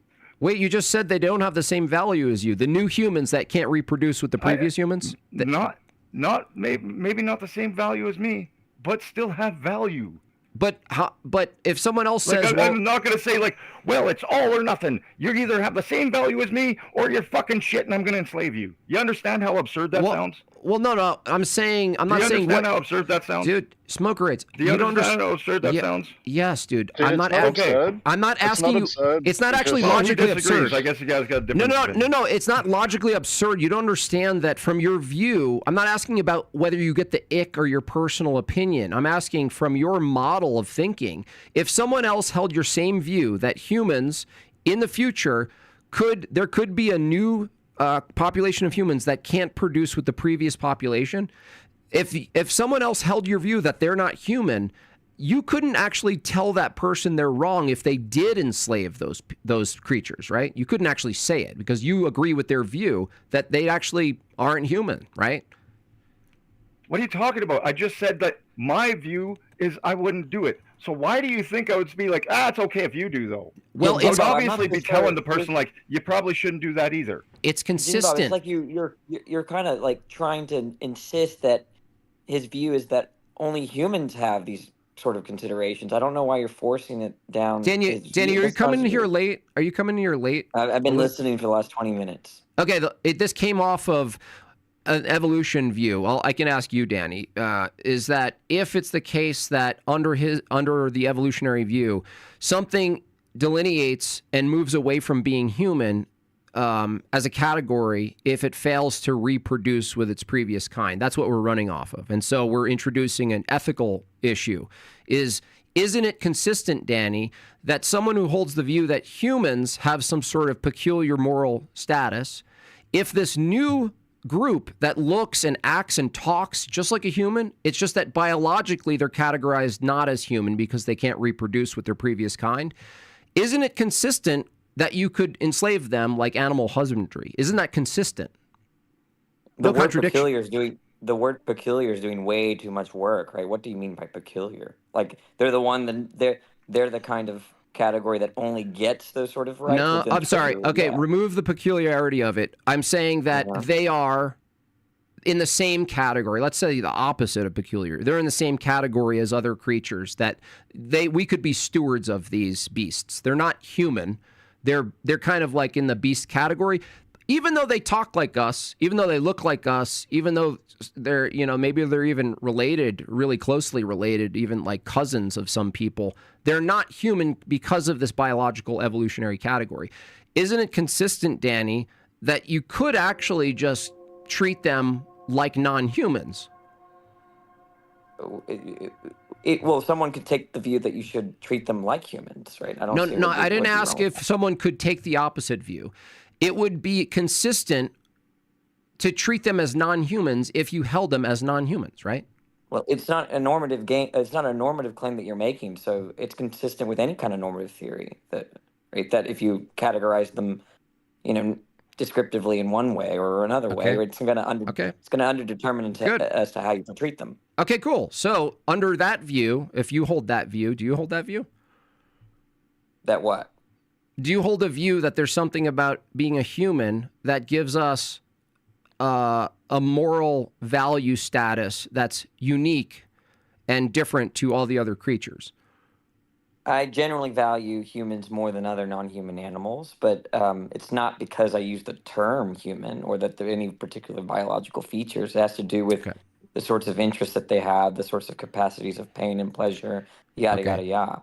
Okay, so under your view, without this new category of non-human, human-like things from evolution, even fully human right now, it's not like this isn't an issue, is from that view, you could arbitrarily just define certain ethnic groups as non-human arbitrarily, right? I don't know what you mean by arbitrarily. You could just determine definitionally that they're not human because they don't fit the arbitrary biological criterion that you just crafted yourself. Isn't that something that we agree on in terms of how we use words? We use words for practical ends, right? We try to communicate with people. I'm not asking about the use of words. I'm saying the criterion. I'm talking about the criterion, the set of characteristics that are arbitrarily assigned to what's considered a human or a not human. So if the way I interpret you there. Oh, go ahead. If someone determined based on arbitrary biological differences, right? As long as you can draw out the differences biologically, then someone could just say those people aren't human. And from an evolutionary perspective, because the thing species and the thing clade is totally arbitrary, you couldn't really argue against them. You couldn't actually demonstrate that they're wrong. Yeah, I don't know how to interpret you if you're not talking about taxonomy, if you're not talking about how we use term. Yeah, taxonomy. Okay, I understand taxonomy in terms of language, right? So there's the term human, right? We have a sense of that term, right? In a particular context, when we use that term, it has a meaning, and whether or not I'm applying the term correctly or not is whether it has those features of that thing correspond to the sort of descriptions that are entailed by that term, right? So it's strictly linguistic on my view. Okay, right. So and if someone defines that's my point is that who if gets someone to determine the definition, then? yeah, who gets to? If someone just has more, are we disagreeing that people use terms, right, and for pragmatic ends? We're talking about no, we're it's actually a moral question. Yeah, we're talking about whether or not, just like you use terms, if some other group uses terms their own way and takes a proprietary attempt to hijack a word and a term and its criterion for what constitutes that word, they could do that from your position, right? It's just a matter of are they good at cool, it? You see, the term "cool" used to refer to temperature. Now people refer to as it's interesting. Okay, so you can in language you can use a term and we're not, dude. You're not really getting this. We're not talking about whether or not you can colloquially swap out terms. We're talking about this is. That's all. You can create a taxonomy. Danny, listen. I'm listening. You're interrupting. You're interrupting. All right, go ahead. If a group of people, okay, say, I declare based on this criteria that these people aren't human. If someone did that arbitrarily, they just made a list of things that they constitute human, and you know how I'm interpreting you there, right? Just listen to what I'm saying first. Stop interpreting me. I don't care how you're interpreting me. I want you to. You don't want me to understand you, Jim? Oh my gosh, dude! Is this how you act in person? Very concrete to be clear about this point, Danny. You know that there were human zoos used to demonstrate evolution, right? Because the power structure defined what humanity was, and the Africans didn't fit that criteria, and they put them in displays all around the world to prove evolution, right? You understand words can be used nominally, but you would agree that's a wrong thing to do, right? To put people in zoos and treat in them zoos and ignore their interests. Look, this is proof of evolution. Yeah, I don't think we should put people in zoos. Okay, well that happened in history, and so how can you say that that's a morally wrong thing to do? You're just asking for, or even my values, or even logically incorrect if all we're doing is just making up definitions. I'm saying that's what taxonomy is about. Yeah, but who gets to define the taxonomy?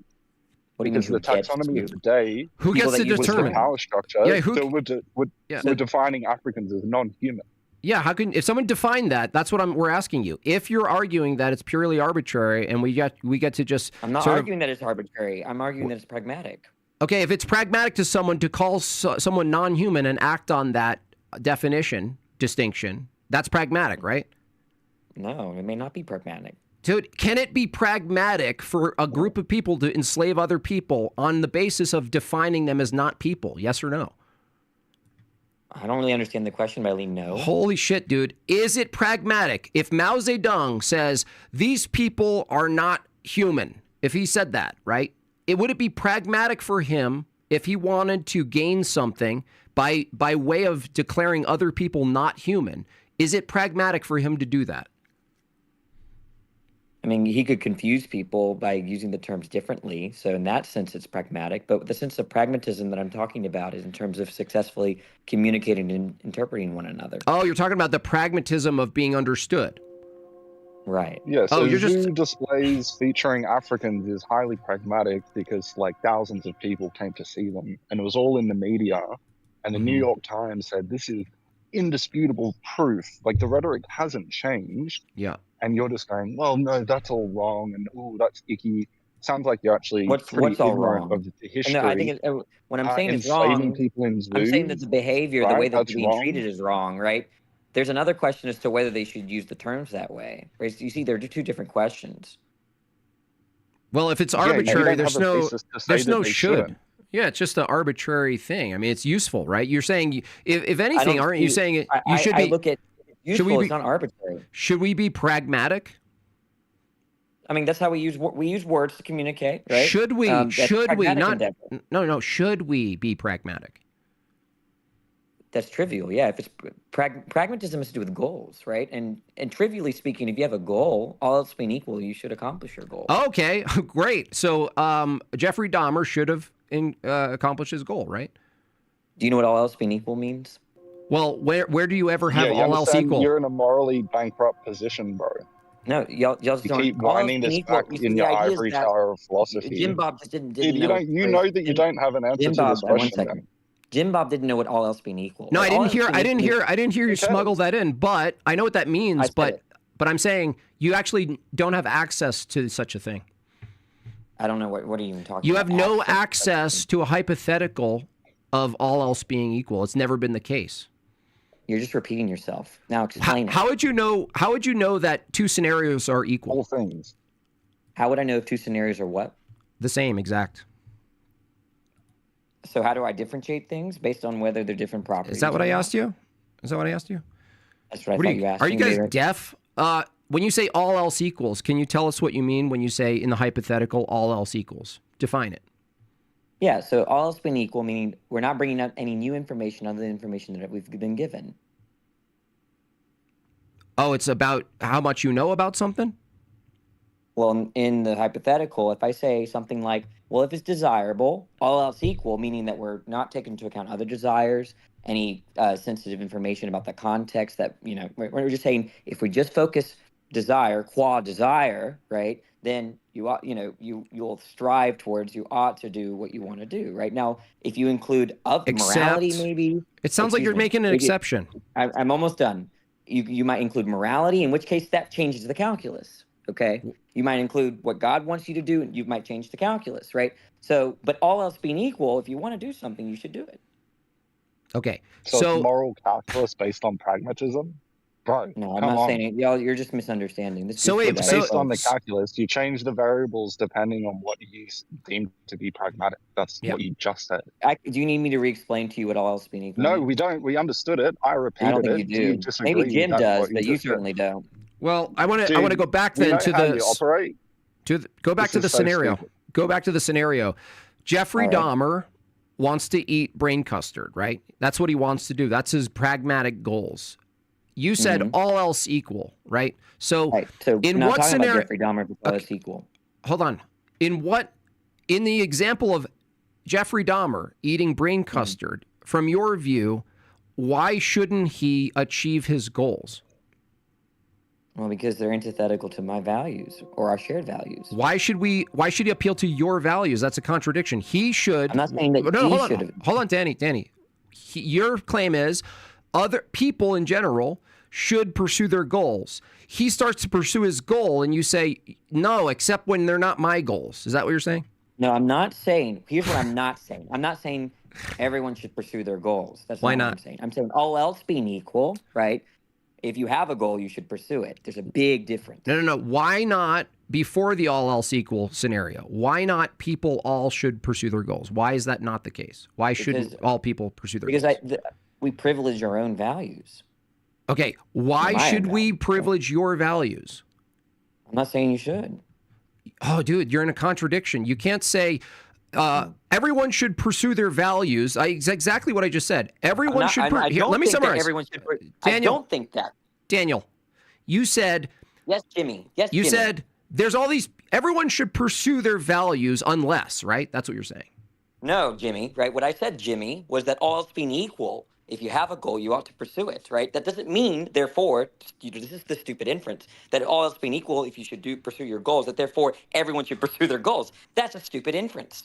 Okay, so why shouldn't everyone pursue their goals? because I don't care about other people's goals. I care about my own. Anyone else want to try to engage?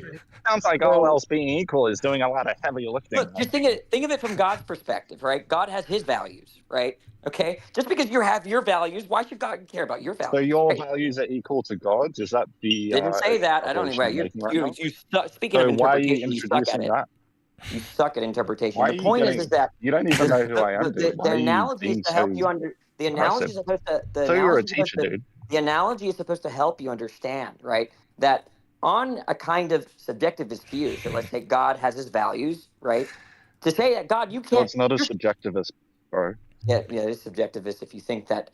So you're arguing subjectivist morality, and we should listen to you because I'm not saying you should listen. Because you have a degree, or you're in a lofty. I'm not. No. I'm not saying. Wait, to be clear, I'm only explaining my view. I'm not saying. I don't know why. I don't know why you're over. I just don't know why. I don't know why you're over talking. You guys are so stupid. Why don't you understand me? Why would you over talk me when you don't understand the view? So you're in a dead end. Okay, so if you reach your dead end because of your low IQ, you shut up, right? Danny, you reach your dead end, hold on. You meet your max, Gooster, then shut up. Hold on, Danny. Do you hold the view that the best possible world for you is a world that just follows what you will yourself?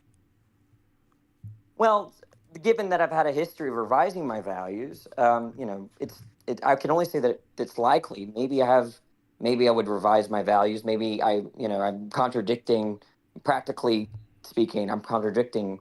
I have contradictory values, but yeah, I would say that there's certain things I care about, right? I care about, let's say, the elimination of world hunger. I care about charity. These are sorts of things. If the world was, if it corresponded to the sorts of values, I think it would be much better. Yeah. Okay, so I just want to get clear. Do you think the best possible world is the one that reflects your will? Yeah, I'm fine to say that, or our shared will, or something like that. Well, no, shared will would mean the will of others. Jeffrey Dahmer has to align with your will for it to be the best. No, it means that you and I probably have shared values, right? No. I'm talking about all of it. Like, so you have a set of values. No. I'm talking about the people that agree with me, and presumably you and I agree on a lot, right? No. Disagree. No. It's not how much we agree. I'm asking a more strict question here. Is the best possible, the optimal, the top, the peak, the highest peak of the best world, is the fulfillment of your will, Danny's will? Not just my will, but others. Yeah. Well, but others' will is so long as they align with your will. So it is your will. Right. Oh, yeah. So it's not others' will. I'm fine to say that, but I'm fine to say that, there's a problem. I mean, I think that's probabilistic, right? I could revise. Okay. Now I'll ask you a different question. If the best possible world is the one that reflects your will, why would it be wrong for you to use force to deploy your will? I don't think it's wrong for me to use force. Okay. So it would only be wrong for other people's use of force to deploy their will because it simply doesn't align with your will. Right. This is how it works, right? If you have contrary, look, this is how God and Satan work, right? They're opposed. Their values are opposed. No, right? it's not, dude. God, Danny, you're smarter than this, bro. Yeah, That's not how it works in theology. Stop panicking, right? Just Danny, understand me before you panic. Understand me before you panic. Understand me before you panic. Dude, right? slow down. Don't panic. It's okay. It's okay. Let's pretend God doesn't exist. Hold on, Danny. Let's pretend God doesn't exist because you're kind of using it as a red herring here. We can assume that, but I'm using that as a device to help you understand my view. It's completely No, it's irrelevant. Though, and you should know that if you want to take theology seriously. Because presumably you want to understand my view. Danny, wait. Hold on. Danny, you want to take theology seriously? Guys, hold on a second. Danny, is there any virtue in you abandoning your will for someone else's will? Well, I would have to will that, right? That's why there's a malformed part of that question. Hold on a second. Is there anything you would sacrifice in regards to what your wants are? Because I assume your will are your desires. You understand that when you sacrifice, that's a matter of your will as well. So hold on a second. That's why I rephrased it. Okay. So when we say will, when I say the best possible world is the one that actualizes your desires. Yeah, my will, my desires, what I want. Okay, cool. So if it actualizes your desires, right, is it possible for you to do something that you don't desire, but it's virtuous? It depends on what you mean by virtuous, right? Like yeah, go ahead. Weren't you the one who called out necessarily Jordan Peterson? Okay, so if Depends on what you mean. When you say there's the way I use virtuous. Okay, just like are you arguing that the best possible world is the one that actualizes your desires? Is that morally good, or is it just neutral, your actualized desires? I guess I'm fine to say that it's quote morally good. Okay. If it's morally good to actualize your desires, is there any instance where you would abandon your desires to actualize someone else's desire?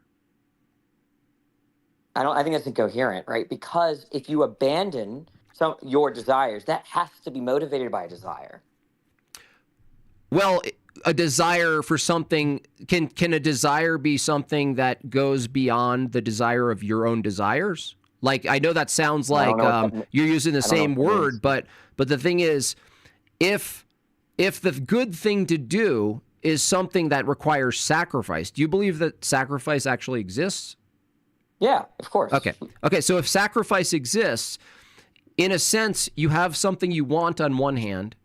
Yes. And something on desires. Yeah. Okay. You have something on the other end, and in that instance, you'd actually say your desire is someone else's desire.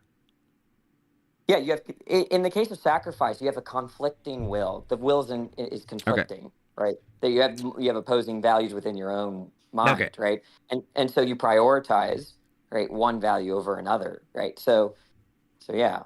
Okay. So in your world, the highest. Oh, can I say something really quick? Really quick. You know that superficial objection against Buddhists that, like, they say they get rid of all desires, but there's kind of a superficial sort of, you have to desire to get rid of your desires. So it's like, that's kind of what the point I was making earlier. Right, go ahead. Right. And so what I was going to is that if your best possible world is your particular Danny's actualized desire, then it would be morally neutral to use total force and leverage for that desire against all other people's desire. It would be totally compatible with your view. In fact, you could train other people. Okay. Is it totally morally fine? It's actually morally good from your perspective to use force to actualize your particular desires. It's morally good. In some cases, yeah. Well, why would it be not good in any other case if it was your desire? It's kind of like with the sacrifice thing. I might want something, right? Let's say I want my wife to get up in the morning on time so we can have coffee together, right? But to do that, I would need to force her, and so I have to weigh my values. And in that case, I would rather not force her and just kind of tolerate being alone in that morning drinking coffee. I know, right? But that's just a weight of desires. Either one would be equally morally good. No, the heavier desire is the one that's trivially more important. Wait a second. If all your actions end up being your desire actualized, they're really the arbitrary distinction between heavier or lighter. It's all the same category. It's you actualizing your desire. So even if you went the other way and used force, right? Yeah, but even if you use force, you'd have to say it was still morally good. You would just say it's not as morally good as the alternative, but it would be morally good. There's a concept in Aristotle that he brought up called akrasia, which is like a weakness of will, right? And this is actually something that Christians popularized as well. That you can desire or recognize a higher good and then be motivated and then in fact go against it, right? So think of the smoker, right, that really wants to quit. They know what they really want. What they want most is to quit. Daniel, I'm listening, Jimmy. I'm sorry. I'm sorry to interrupt you, but you kind of dodged the question.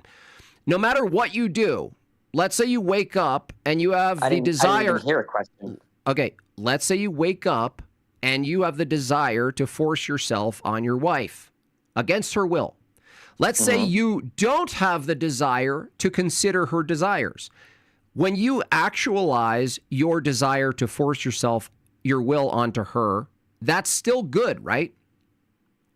Yeah, if with that desire set, which I don't have, yeah. It would be morally good for you to force yourself on your wife. That would be false unless you index it to that desire set. Wait, no. Here's the premise. Yes. In the Danny's world, the best possible world, which is also morally good, is the actualizing of Danny's desires. Those are those are indexed to the. Hold on. Do you agree with the first premise that the best possible world, from Danny's view, is the actualization of Danny's desire? Yes, as indexed to the ones I presently have. Hold on. Not to some hypothetical one. Hold on. Premise 2. You presently have the desire, absent any other counter desire. You only have a sole desire to force yourself on your wife. Conclusion. Well, that's premise false. 2 that's not is presently true. No, if it was. Okay, so it's not presently true. But if I had that desire set, okay. Okay, let's do it again. Premise 1. Danny's desires, actualizing Danny's desires is the highest possible good and the best possible world. Premise 2. In the event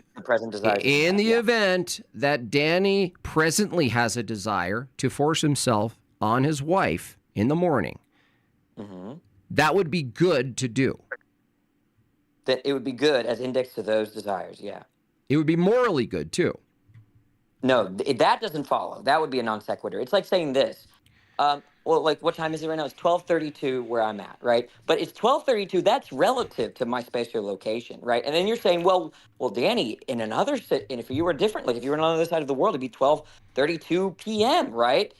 So as indexed to that spatial location, then you're committed to saying this actually 12:32 p.m., not 12:32 a.m., but it would be a non sequitur, right? Because when I say that it's 12:32 a.m., that is indexed to this spatial location. Go ahead. Okay, so however you want to write premise 1, Danny, the best possible world is the one that actualizes Danny's desires, right? Right. That would be analogous to it's 12:32 a.m., which is indexed to a spatial temporal location. And so the analogy would be that when I say that what's best for the world is in a function of my desires, I'm talking about my present set.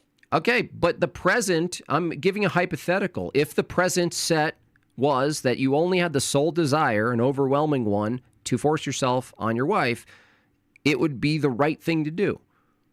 Okay, when I say present set, I mean literally the ones I have right now as I'm talking to you, right? So when this hypothetical is one in which we're not, it's a counterfactual, right? It's a counterfactual. If you had it, right? We're not talking about right now. We're using your system. That's what I mean. What do you think present means? Present means right now.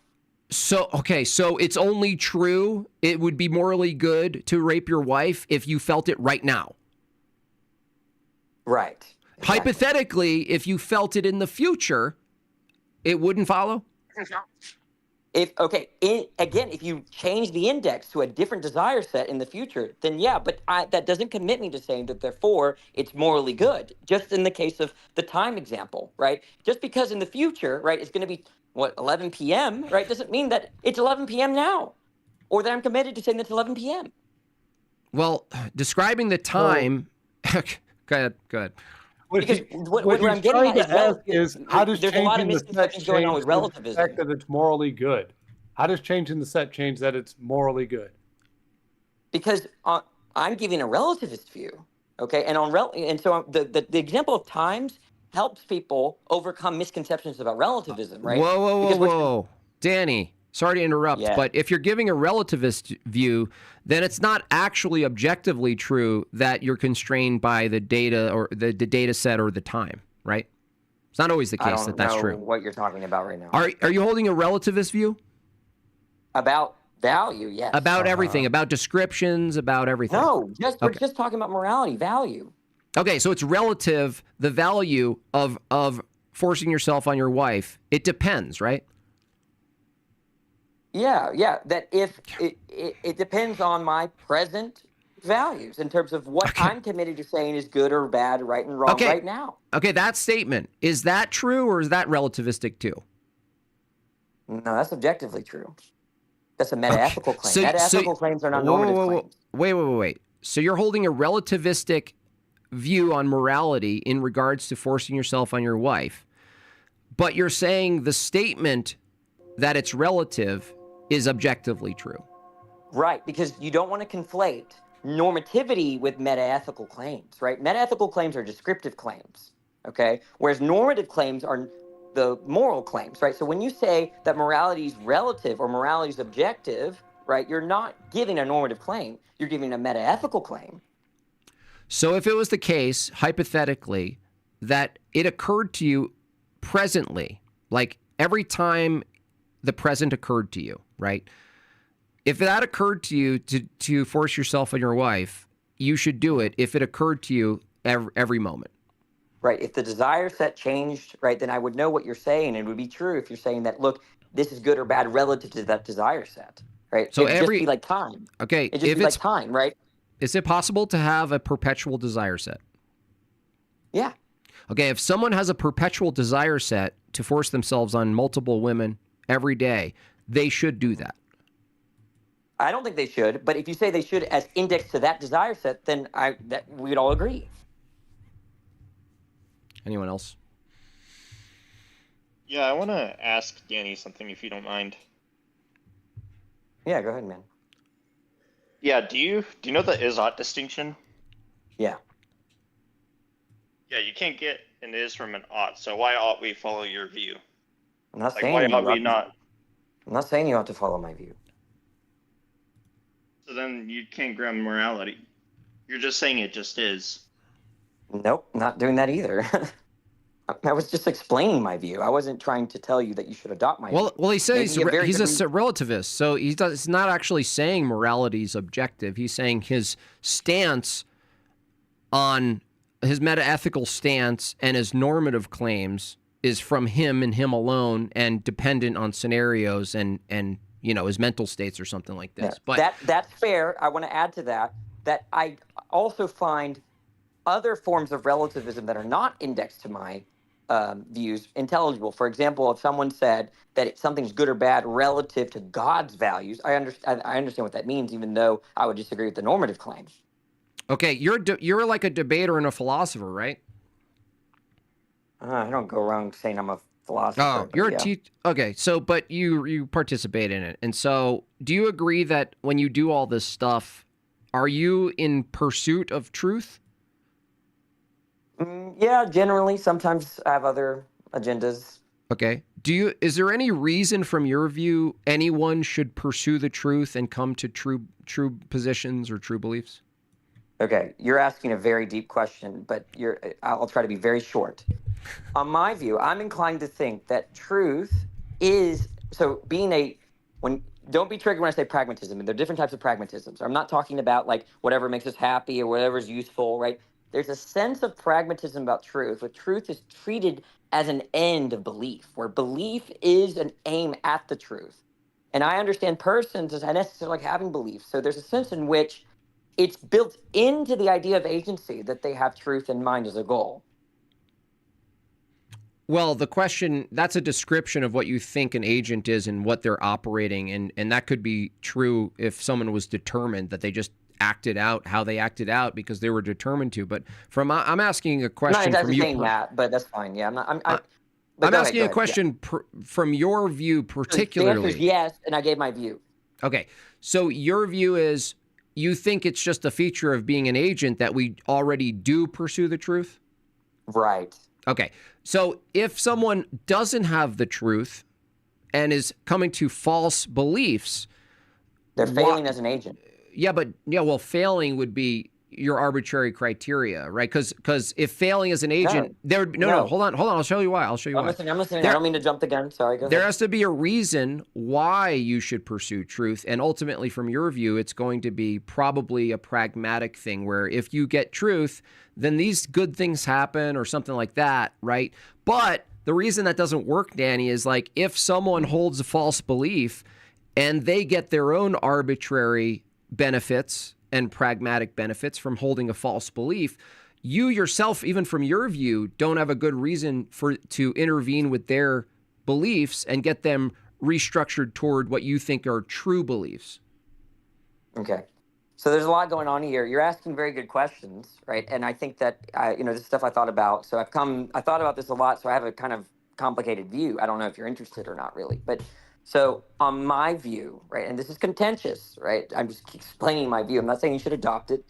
On my view, right, beliefs are commitments toward truth. And on my view, what a commitment thing is a kind of normative state. where a commitment, right, is a sort of disposition to self-correct, which is a normative notion, right? When you've realized that you're failing with respect to that commitment, okay, all else being equal, right? So when an agent says, I believe it's raining outside, or I believe in God, right? I interpret them as having a commitment to the statement that there is a God or that it's raining outside. And then I can hold them to that commitment to make normative claims about how they should think, right? So if you, for instance, believe in God and you're committed to the fact that God exists, right? And then they say the whole world is natural and there's no mind, right? Then I'm like, wait, but given that you realize you're failing with respect to your commitment about God's existence, right? Okay, hold on, Daddy. Let me just stop you there. I understand what you're saying, but you're actually coming in with the assumption of granting them their views, but reflecting maybe where they're inconsistent with their views. That's right. Ultimately. Okay, but that's the question is, why, from your view, why are you obligated, or why should you, or what reason do you have from your own view to do that, right? Oh, why do that? Sometimes I have no reason to do that. So I have like, there are religious people that you and I, we think Islam is false. We both agree on that, right? But I have a lot of Muslim friends that I just don't care. I'm like, look, believe what you want. I don't care, I know. But why show them the mirror of inconsistency is the question. Why? From your view, why? In a lot of cases, I don't, right? And it just depends on, you know how you said, are your goals for truth, I said, sometimes I have an agenda, right? Sometimes my agenda is to have fun, right? Sometimes it's not fun talking to Muslims, right? So I just, whatever, believe what you want, okay? Sometimes you piss off the wrong Muslim, you get doxxed, right? So okay, here's the thing. If you hold your view, and if the person who's holding their view that you're maybe reflecting to be inconsistent, or maybe you're trying to get them out of an inconsistent view or show them flaws in their view, if they use the same reasoning as you, that they don't actually have a good reason for what they believe in, and sometimes they just don't care and they just have fun and gave all the reasons you just did, you would probably actually use your own philosophy to say, that's not rational, but yet you're holding an irrational view that if they held would be all bad reasons for them to hold a view, and yet you're out here doing philosophy. I'm a little lost. Can you give an example, maybe? Yeah, you just said there's no real reason you have to correct another view, right?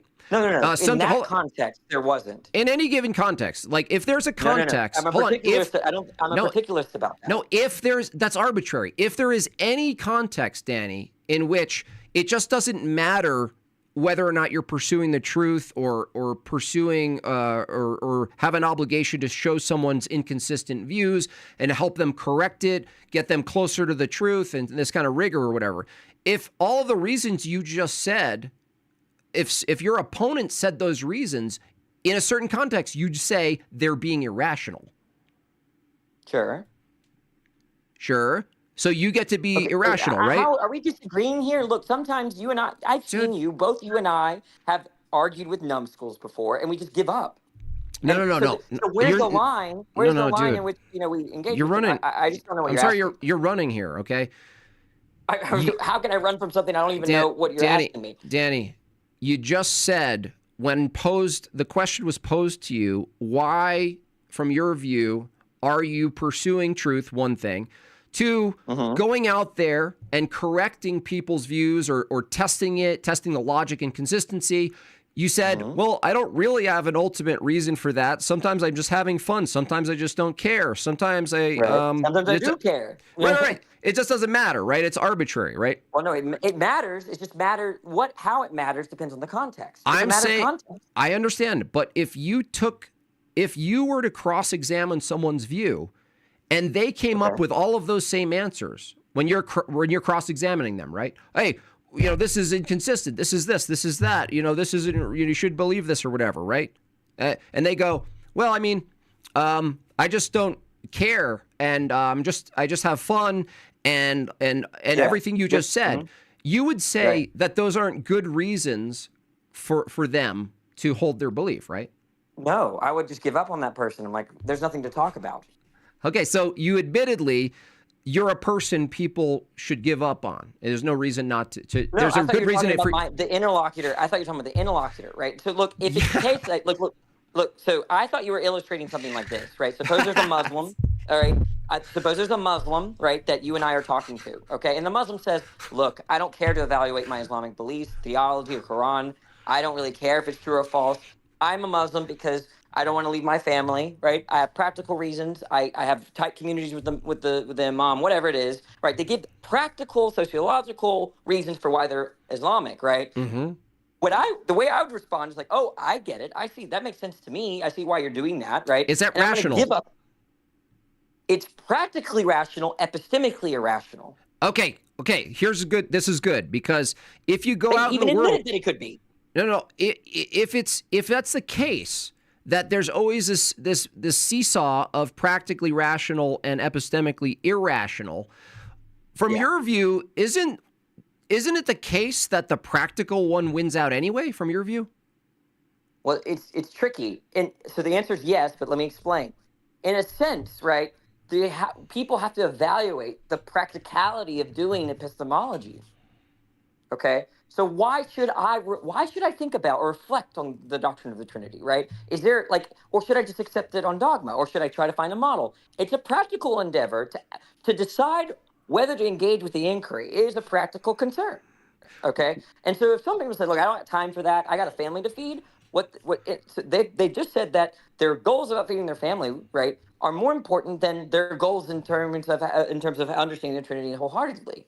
Well, right? but the thing is, like, you go in just like me as an aggressor trying to undermine people's views, right? Oh no, okay. Look, I don't know. Look, sometimes, most of the time, I'm a nice guy, Jim. Okay, I didn't say anything about nice. I didn't say aggression's not mean. No, I'm saying often, most of the time, I'm not aggressive. I'm just aggressive when there's clips. Okay, I get it. But here's the thing: if it's the case that the pragmatic side will probably win most of the time, right? Mm-hmm. Then ultimately, if there were a number of people who are Christians or Muslims or anything else, if they convinced you, kind of ironically, convinced you that their practical senses were superior to their epistemic senses about things, then debating itself would be kind of silly, because to not to win a debate against you, but to simply kind of like undermine the whole fucking sham is that they would just say, as long as someone talking to Danny says, you know what, I believe in wacky things and I have a good time doing it, and I don't even care if there's an epistemic justification for it. It seems to be practical to my life somehow, which sounds irrational, but I love it. It's like, for Danny, you'd actually every time say, oh, cool, right? Yeah, you would get, and that happens. Anybody that says that to me, I was like, okay, well, if you're not interested in discussing, your reasons for belief and this and that, right, then I'll leave you alone. Unless I all else being equal, if they're a bully, then I might force it, right? I might force it. But the point is that if they're being sincere and they're not being an asshole, I'm like, oh, respect. I get that, right? One last thing. This is why I'm not an anti-theist. Okay. I understand. I know you're not. I know you're not. But here's a deeper question. Are you a teacher? Yeah, you know that. No, I don't know if you're still a teacher. Some people make their way out of what they're doing and they get to do this stuff full time. So I just wanted to know if I didn't. Yeah, I am. I'm not. Yeah. Yeah. Okay. Go. So if you took your philosophy to your teaching and your students, and the students kept getting everything incorrect and speaking irrationally and getting the wrong answers, from your view, if you were really consistent, you would be okay with a educational system or even your own private classroom where irrationality and coming to the wrong conclusion was totally fine, so long as you thought your class was in a, I don't know, whatever that sense is, a pragmatic, lifted, spirited, everything's fine. It seems to be better for us to do it this way. You wouldn't really have a good position when your boss came and said, listen, Danny, these people are not learning. This is wrong. Yeah. You're actually hurting their minds and they're actually being left behind as far as development. And you said, well, yeah, but have you ever considered the practical and epistemic seesaw, right? For you to be consistent, Danny, wouldn't it be the case that could very well be, from your view, the proper way to run a classroom? Yeah, very, very interesting question. I like it. Okay. And look, I am a particularist, which means that I think consistency is actually a bad thing. Okay. I think it's just everyone. That's a contradiction. And, no, it's not. Let me explain why. Right? Do you treat everybody in a consistent way when it comes to sex? What do you mean, sex? Yeah. Are you gonna?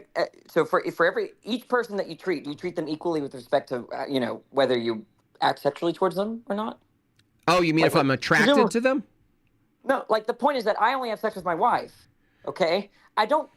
It's inconsistent insofar as that I choose not to have sex with anybody else. That's inconsistent, right? I'm not consistently. I don't like. Not everyone has that right to my body, right? And I think it's gross, right? So, who I choose to be friends with, who I choose to invest my life with, who I choose to have relations with, is very inconsistent, right? In terms of that, I don't offer everyone those services.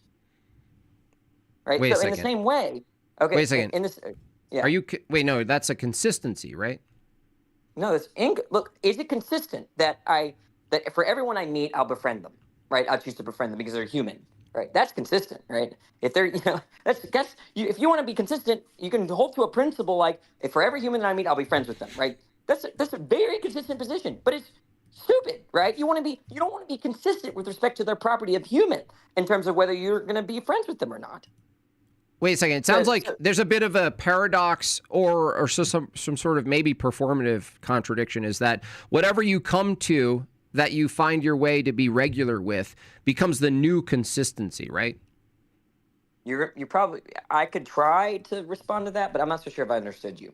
Okay, so like whatever you come to as a regularity of behavior is consistent. You're saying it's not good to be consistent, but then you gave a bunch of examples of how you were consistent with a certain behavior, right? So that was just showing more consistency. So the question I really wanted to know, Danny, is if a teacher... Well, I want to go back to the teaching thing, yeah. So look, the point is that in these sort of circles, right, like you all, right, if someone wanted to talk to me about, or I wanted to talk to them about Christianity or whatever, right, the second that they say, look, I haven't really figured this out, maybe I'm wrong, I just kind of do this because, again, I was raised that way.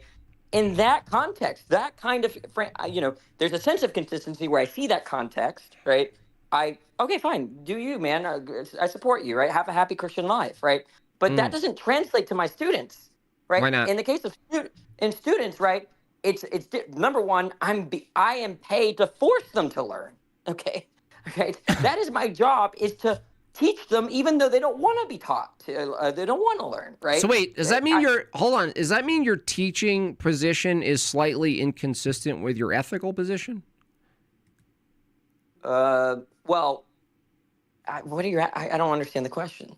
Well, if your ethical system is that, in a sense, you're forcing onto them something that ultimately, in debates, right, you don't force onto people. Like, they can learn a bunch of false things, and so long as they can convince you of practicality and some sort of good outcome that weighs out the truthfulness and the weight of the truthfulness, perhaps. But in certain context, though, look, I think part of we're not seeing eye to eye because you're a generalist. I'm a particularist.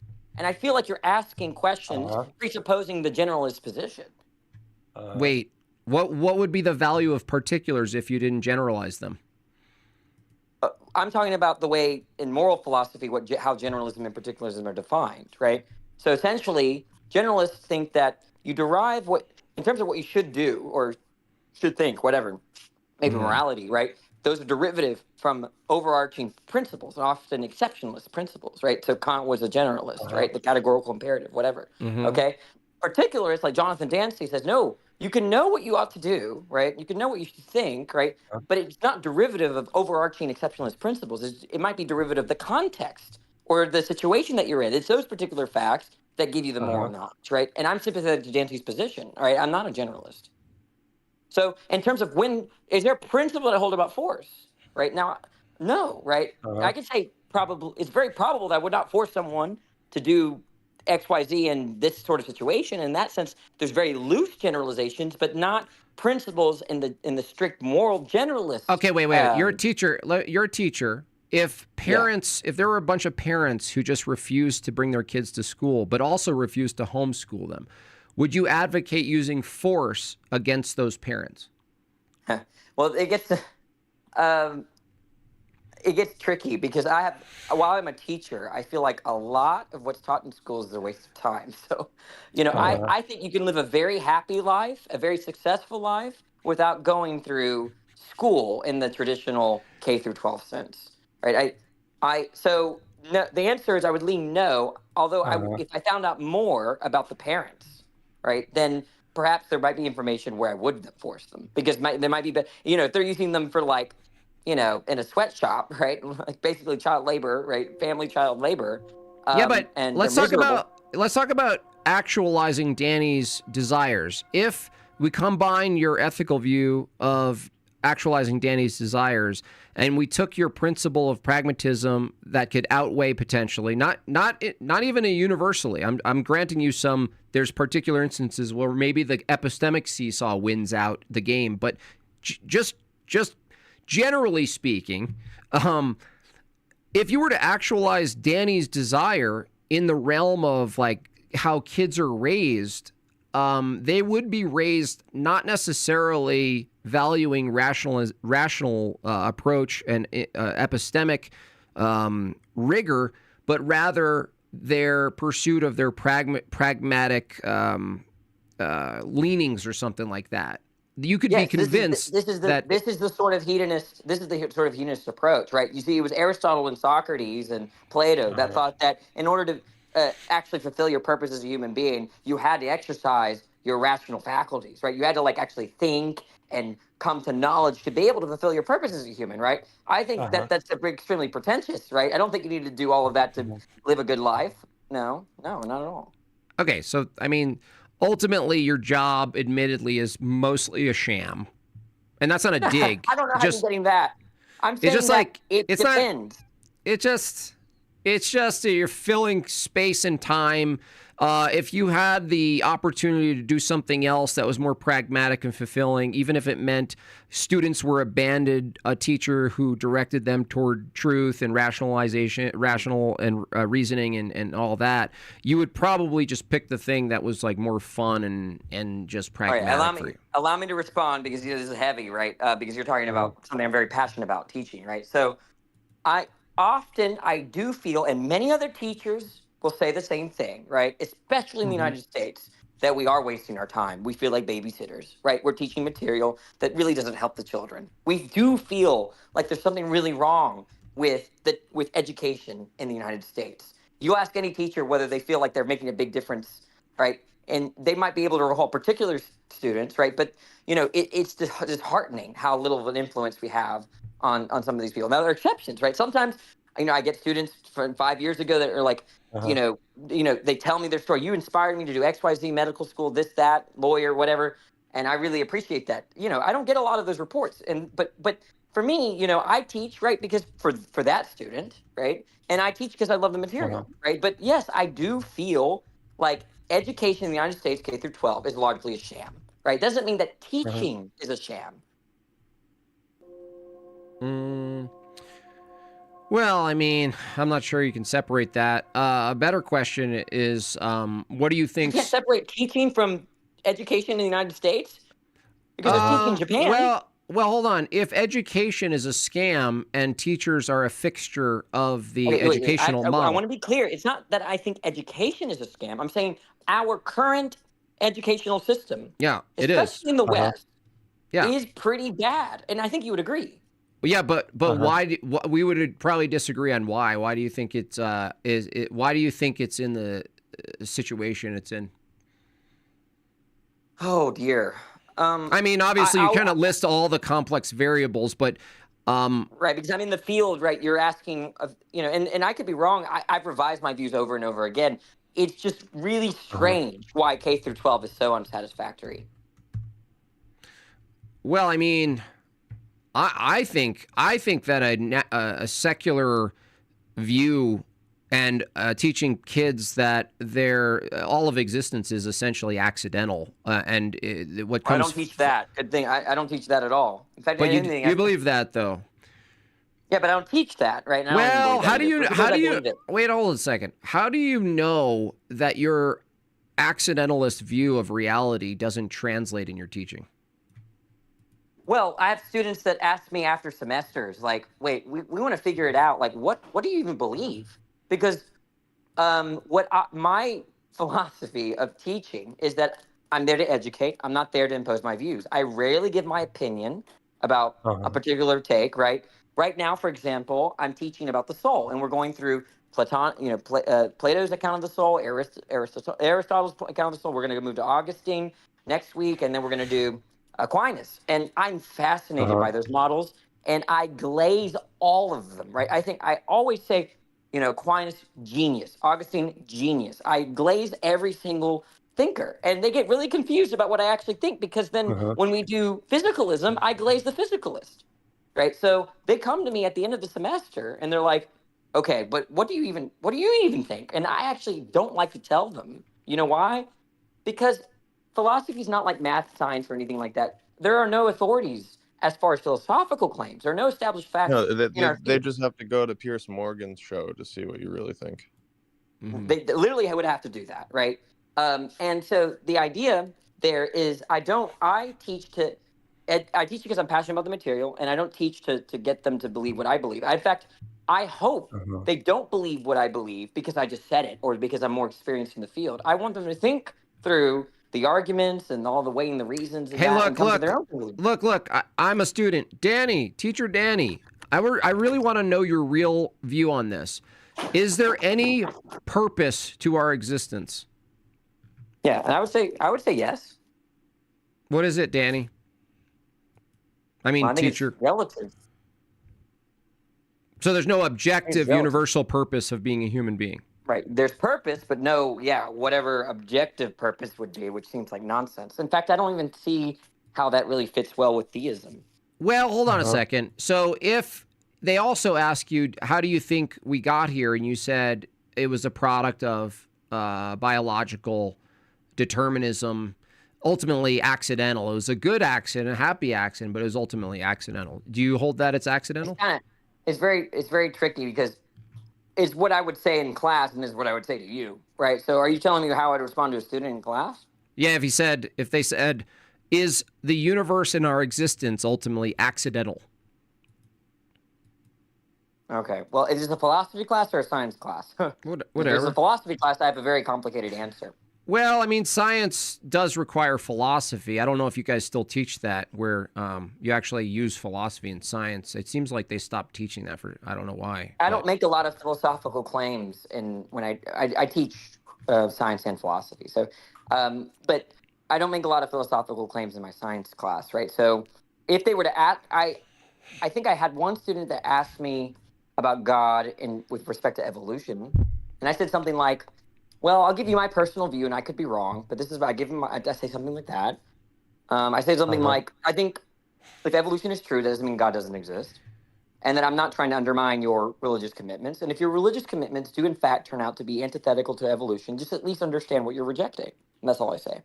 I feel like we're at a place where teachers can't even really truly say what they believe, because it's all so individualized, and there's no over cascading worldview that's guiding why we're learning anything. That's why I asked you, Danny. No, you and I have different views. Hold on. You and I have different views about why we're there. Hold on.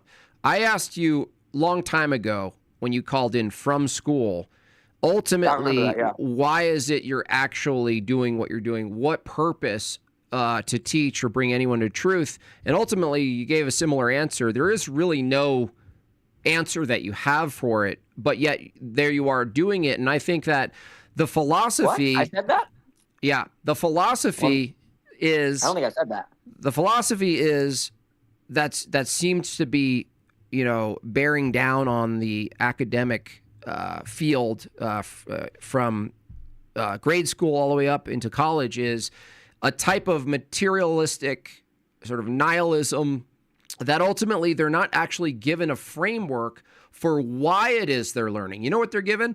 Learn this, graduate, you get some debt, and you get a good job, and then you can buy things, and then you do stuff. And then maybe you'll be a big star one day because Obama has a big smile. And it's like, in the end, what is the purpose? What do you think my purpose is in the class? If I'm teaching, let's say, about you have no purpose. And You have no purpose. You have no purpose. You think that I have no purpose? Your view has no purpose in teaching. But why would anyone accept that? Because you can't give me a purpose for you teaching. What's the modality of can't there? See? Exactly. So it's like, this is your purpose.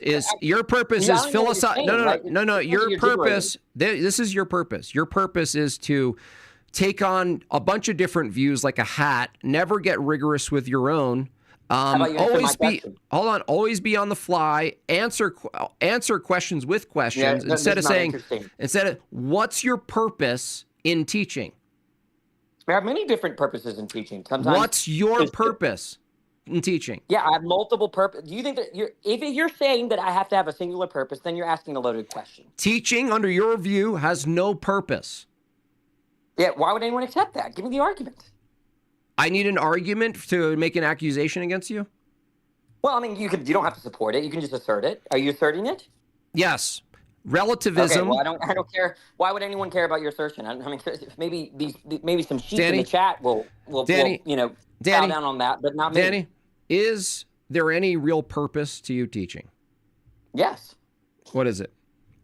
Well, I want to share my knowledge, right? I want to develop their minds in that way. I enjoy explaining things. So that's not a purpose. Well, then I don't know what you mean by purpose. So you're saying why you do it, right? That's a reason you're doing it, but the purpose is to what end are you doing it? So is it greater than you? Look, purposes are type of causes, right? They're explanations, right? Okay. Right. So we're talking about something like a final cause, right? Okay, Danny, let's put it another way. List the things again for me. So some of the purposes that I have in teaching, right, is that I share my knowledge with those that don't have it. Stop there. Stop there. Okay. What's the purpose under your view of sharing knowledge with people that don't have it? That is the purpose. That is the purpose. What? Why share? The purpose. No. Why share knowledge with people? Why? Well, I think that's irreducible. So there's no reason to share knowledge with people. No, that's not what irreducible means, right? Why? What is the purpose to share knowledge? It's a simple question. Why share knowledge with people? It's irreducible. Do you think that there's an infinite regress of whys here? No, certainly not, right? There's going to be a point where it's irreducible. So you share knowledge with people because it can't be another way? No, I share knowledge because that's just the core value that I have. It's irreducible. Can you not share knowledge with people? Yeah, that's possible, but you asked me in teaching. Why do you choose, instead of not sharing knowledge with people, why do you choose to share knowledge with people? I already told you. It's irreducible, meaning that it's an intrinsic value that I have that's not explained in terms of another value. Okay, that's what I mean by irreducible in this context. And you need to really think about what I'm saying there, right? Because if you understand what I'm saying there, then you would not ask that question. So you share knowledge. Your purpose in sharing knowledge is sharing. I share knowledge because I share knowledge. No, sharing knowledge is the irreducible norm. Okay. I think what Jim Bob's getting at is that's a purpose you just created. It's not external. It's not applied to your nature at all. It's just you decided it. No. Can you change your purpose? I didn't decide to count that as a purpose. You just said it's irreducible, so it just is. That doesn't mean I didn't. To say it's irreducible doesn't talk about how it's psychologically explained. Are you teaching kids knowledge towards something or not? Are you saying that that's just kind of what people do is share knowledge? No. Look, guys. Okay, there's different ways of sharing your knowledge. One manner of that is teaching. Okay, so someone asked me, why do you teach? Right? It's for that end that's irreducible to convert knowledge. And then I also said I actually like the process itself. I like explaining things. That's another sort of purpose that I have in teaching. Okay. It's irreducible. Then you're not going to ask the question of why again. So no, but there's no other reason to teach people other than you like it, you enjoy it, okay? And then also because that's just what you do. You teach, you teach. Do you think they're irreducible values, Jim Bob? I dare you to answer that question. irreducible. I'm still having a hard time how you define how you know something's reducible versus just your arbitrary You should have position. asked me that a long time ago. No wonder you didn't understand. Okay, so irreducible. Think about intrinsic values versus extrinsic values. Okay, How would you know So what an intrinsic value is? It's just how do I know the definition? How No, do I know how would you distinguish one from the other from your view? I was about to define it. No, not to Right. define it. I'm not asking you to define it. I'm asking you to distinguish between the two. I don't know how are those Not by definition. These are terms, right? Like Are if you I asking me said, how do I- if how you do I said, know if about you my said own- I'm going to define blue versus red, that doesn't tell me how I'm going to distinguish those two in reality as a referent. So definitions don't tell you how it is you distinguish between them. That just tells you the definition, right? Okay, that's just an epistemic question, but you were confused on the metaphysics, right? So we can address that, and then we'll get to the epistemic question, right? Because you didn't know what the meaning of the terms were in the first place. And I'm surprised if you really don't know what the meanings of the terms in the first place, why are you asking about a theory of it and how we know, right? So if you know what intrinsic value is, it's a value that's not derivative of another value, okay? How would you know that? How do I know that that's the way the term is used? No. How do you know that one of the values you have is not intrinsic of another, is not dependent on some other value? How would you know that? Okay, fine. If you insist on going in that direction, as long as you understand the distinction, the meanings of the terms, we can move on, right? So the way you would know is in terms of whether you inferred to that value. So you can infer the opposite then. I don't know. Do you know what I meant by inferred there? Do you know what I'm talking about? Can you infer a value that's not defined the way you defined it? No, if it's an intrinsic value, you don't infer to it. Okay, give me an example of a value that you have that's intrinsic. Yeah, you remember my other review about truth as being a end or goal or value of belief, right? I didn't choose to be an agent, right? So I didn't infer to the fact that truth is a value. Okay, right. So you in that intrinsically choose truth because you're somewhat determined to by nature. That there's an element of your nature that chooses. I might quibble. You're right. I might quibble on the exact terms, but yeah, more or less. That's right. Okay. And so if you're automated in a sense to pursue true things from your view, then were you automated to believe that? Oh my gosh, that's why I should have quibbled because you determined, right? I'm not saying anything about just cause and effect. Okay. I'm talking about the reason why I signed off on your definition is because you use nature, and I think that captures what I'm trying to say. If it's your nature, if it's the nature of a human to have rationality, it's not like that doesn't mean that the entity that is a human being was caused or not caused to have rationality determined, right? That's a different separate question about like a different type of why, right? That's like efficient causation, right? Well, your nature is human, but who you are are you holding that what you are as a human, and that'll give you your constraints, and everything you do will be proper to being a human. There's nothing you can do that would be somehow not human. It would all be human. But who you are, Danny, your personality, your proclivities, your draws, your talents, your gifts, your weaknesses, you're saying that teaching is identical to those. No, I'm saying, okay. I'm not saying that. You asked me for an example of an intrinsic value that I thought we would agree on so you would understand. Now, in the case of teaching, okay, just like the value of truth, right? I didn't infer to that. I didn't infer that to the value to share knowledge. I just have that value. Now, you just have the value to hold on. Let's go with that. You just value sharing knowledge. However, doesn't sharing knowledge require sacrifice? Not always. Sometimes, but wait. in my case, hold on. If what you value is sharing knowledge, but sometimes getting up early, whatever extra work you have to do, there's a lot of other things that comes with sharing knowledge. Do you not use your will and your action to make sure that you fulfill on your value, or you automatically fulfill on your values?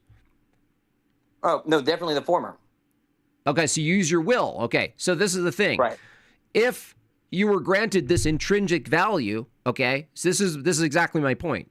If the intrinsic value is you teach because you value teaching, right? You say, that's enough for me. Well, no, that's not enough. Why? Because it still requires your will to keep doing it. So my question would just be changed a little, Danny, and it would just be, why do you choose to use your will to teach and make sure you keep aligning with your value? You could fail and just not do it. So why do you do something? Why align your actions to your to what you intrinsically value? Why do that? Because I take intrinsic values to be goals. And it's it's a matter of definition. That why fulfill your goals? Yeah, that to me, it's just that's built into the concept of a goal, that it's something that an agent strives to do. That's just analytic. No. I understand definitionally a goal is something someone sets out to do. Right. Asking why do it? Why fulfill the goal, right? Why do it? How did you not just answer your question? You're saying I fulfill my goals because goals are defined as goals? No. If you start with the fact that I have a goal to teach, then you ask, well, why is it that you strive towards it? Well, you could have the goal. Why strive? Why strive? Why practice? Why get good at things? Why be Michael Jordan? You've answered your own question. Why be great? How have you not answered your own question? You have got to distinguish between... Why be great? If a student's goal is not to be great, how are you going to teach them to be great if their goal, consistent with your paradigm, is to not be great? Then they should not be great. That's their goal. Okay, now I feel like we just went to left field. I'm using your system in your situation, right? Students come to school against their own will. They don't want to. So you already lost them on the pragmatic. They're already out of it. They're done. Many of them, obviously, they hate it. Okay, they hate it. So they're late. Why should they be on time? They lie. Why should they be honest? They cheated on their homework. Why should they not cheat? So there's a whole slew of things that go into school that I believe are missing, that I believe are derivative of Christianity that were once at least more present in school. But when you lose the ethical paradigm of teaching and the teleological paradigm of teaching, why we're here, through what lens are we here, in what worldview, what do we see the world as that we're here learning? That doesn't really exist in schools, and your philosophy is indicative of it. Yeah, I think that everything I've said is compatible with Christianity. No, it's not. What's incompatible? What did I say that's incompatible with? What about subjectivism or my notion of goals and agencies incompatible with Christian theism? Because goals, right? Someone could have a goal to come to school and do a bunch of pew-pews, right? That's their goal. Yeah, but it would be wrong. It would be wrong with respect to the ends that God has. No, wouldn't be wrong from your view. No, it wouldn't be wrong from your view, objectively. Oh, no. Well, I'm saying subjectivism. Well, then it's not wrong at all. No. It's subjectivist to say, to index all morality to a subject. There's no morality. No, there's no morality under subjectivism. There's no morality in Christian theism? No. So that's not subjective. So there's no morality. You know what subjectivism, you know what subjectivism means in ethics? Hold on. Calling something moral from a subjectivist view is another word for just calling it your preference. Why are you using the word moral? Well, I mean, it's not exactly synonymous because you could. Yeah, no shit. Why are you using the word moral? Why are you using the word moral, dude? Right now, I don't know why you're over talking. There are different types of preferences, right? There are different types of values, right? And why use moral, bro? I just answered the question. Do you hear? No, you said there's different types of preferences. That's still preferences. Why are you using the term morality for preferences? Because people use that term moral to denote a specific set of their desires. Okay. That's one. Why are they using the word moral? How did I not answer your question? Do you understand what I said? You're saying we use the word moral incorrectly to describe our preferences because people do that. Okay. No. First of all, remember your own question. You asked me why I may use the term, right? Now, there are all sorts of different reasons why other people use the term. Okay. Does that make sense? So if you're asking me, right, if I distinguish between moral values versus just non-moral values, then the reason why I'm using moral there is maybe to denote a specific set of values that I have. Yeah, that doesn't tell me though why you're using the word moral. You should just say there's a specific set of preferences that I have, and there's another specific set. I would argue, maybe from your view that you're trying to argue, is that if you go to some restaurant and you didn't like the chicken, you didn't prefer it, it wouldn't make sense for you to say the chicken was immoral, right? I agree. Okay. And then what sense would you use the word, your preference, to be immoral? Well, one account is that my moral values are values that generally have to do with the certain sorts of situations, actions, and characters that correspond with how society uses the term moral, right? So there's like kind of like chivalrous, right? There's a certain set of events, actions, characters, situations that we use the term chivalrous to kind of pick out. And so that, okay, well then the values, so let's say save women and the damsel in distress and fight the dragon, right? We can call those chivalrous values. Okay, that's one analysis of the term moral in terms of how I use the term. Yeah, so why would you use the word moral and not just say those are like these types of values? Like, I don't understand why, because moral assumes that they're good in a sense, that they're morally good, and the opposite would be morally bad. Value and good are basically synonyms in my view. Okay, so if you value eating brain custard, it's moral to eat brain custard under your view. No, because they're, remember, do you It's understand literally my what you chivalrous just analogy? said, bro. You just Do you said know what I meant by the chivalrous analogy? Did you understand? Dude, are you you trying to just- understand me right now? you- Are you you just playing dumb? You just said what you value is synonymous with what's morally good. No, I did not say. I said good and value are synonymous. You're not listening. Morally good, or what does good mean? Like a good What, basketball do you player? remember what I said? Do you have goldfish memory? What's the difference between morally good and good? I just told you, right? What is that the term moral, right? When I put the term moral before good or before value, right?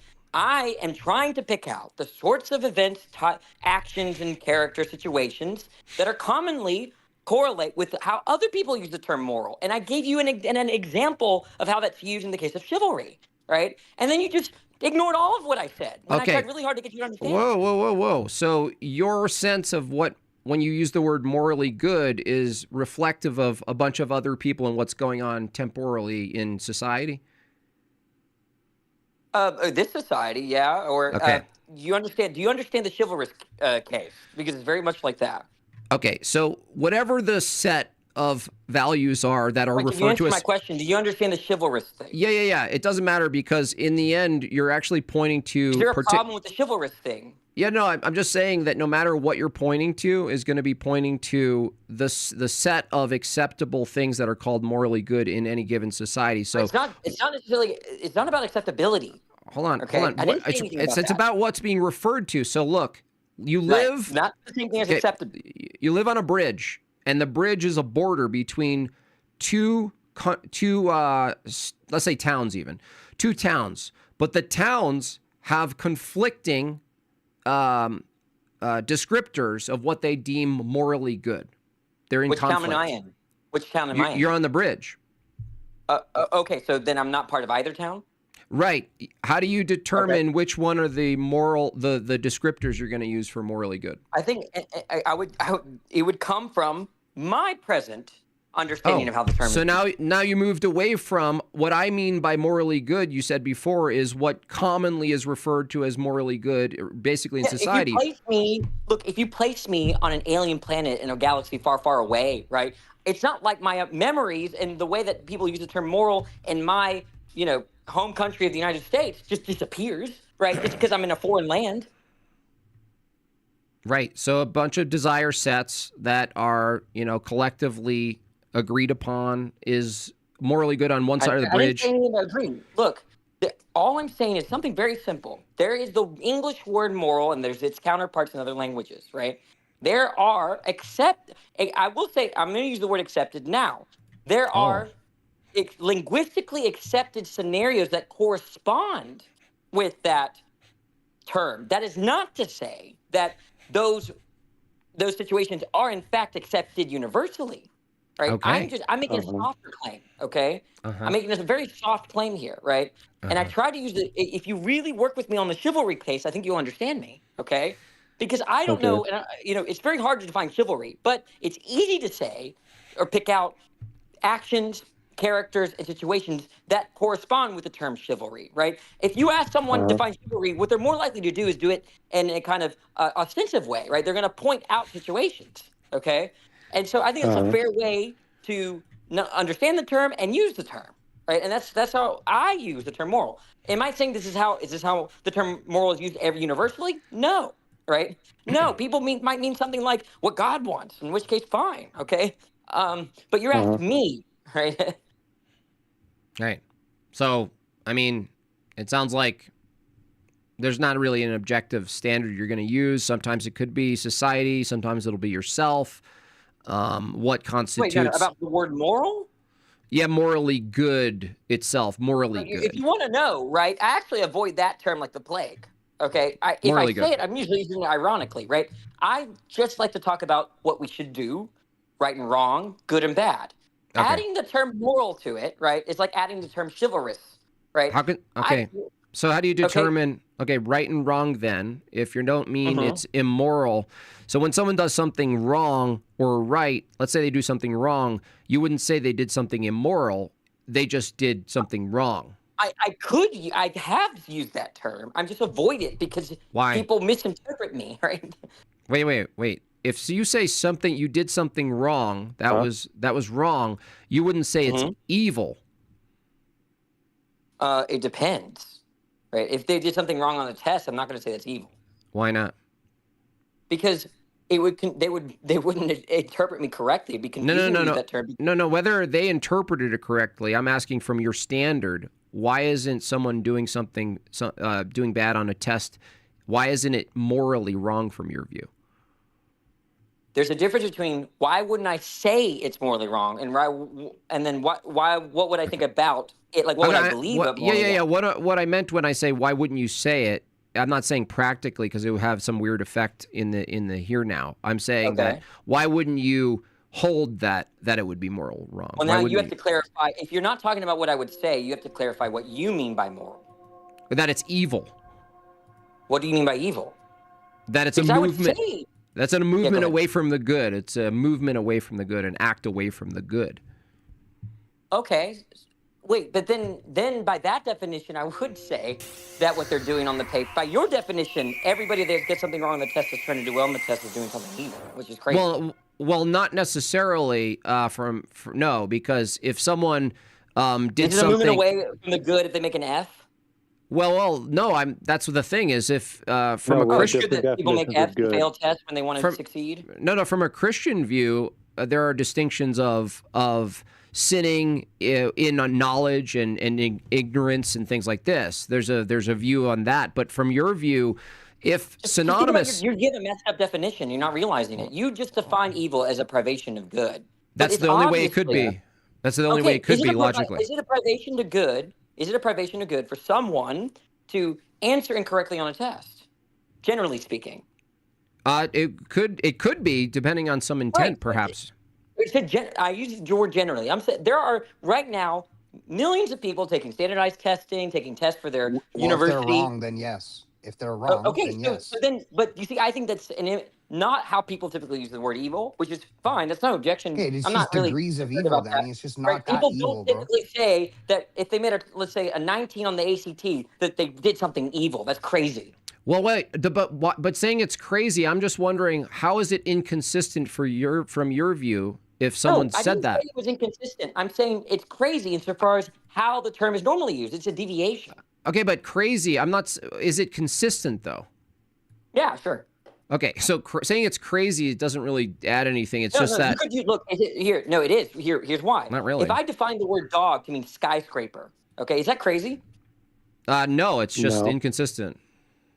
Wait, no. Okay, would it be true if I stipulate the definition of dog? Wait, 1 second. If I stipulate the English term dog as referring to the thing that we typically refer to when we use the word skyscraper, and I point to the Empire State Building and say that's a dog, am I being inconsistent? Well, you're basically pointing to something. What? No. Did you say if you stipulate that the thing you're pointing at is a dog?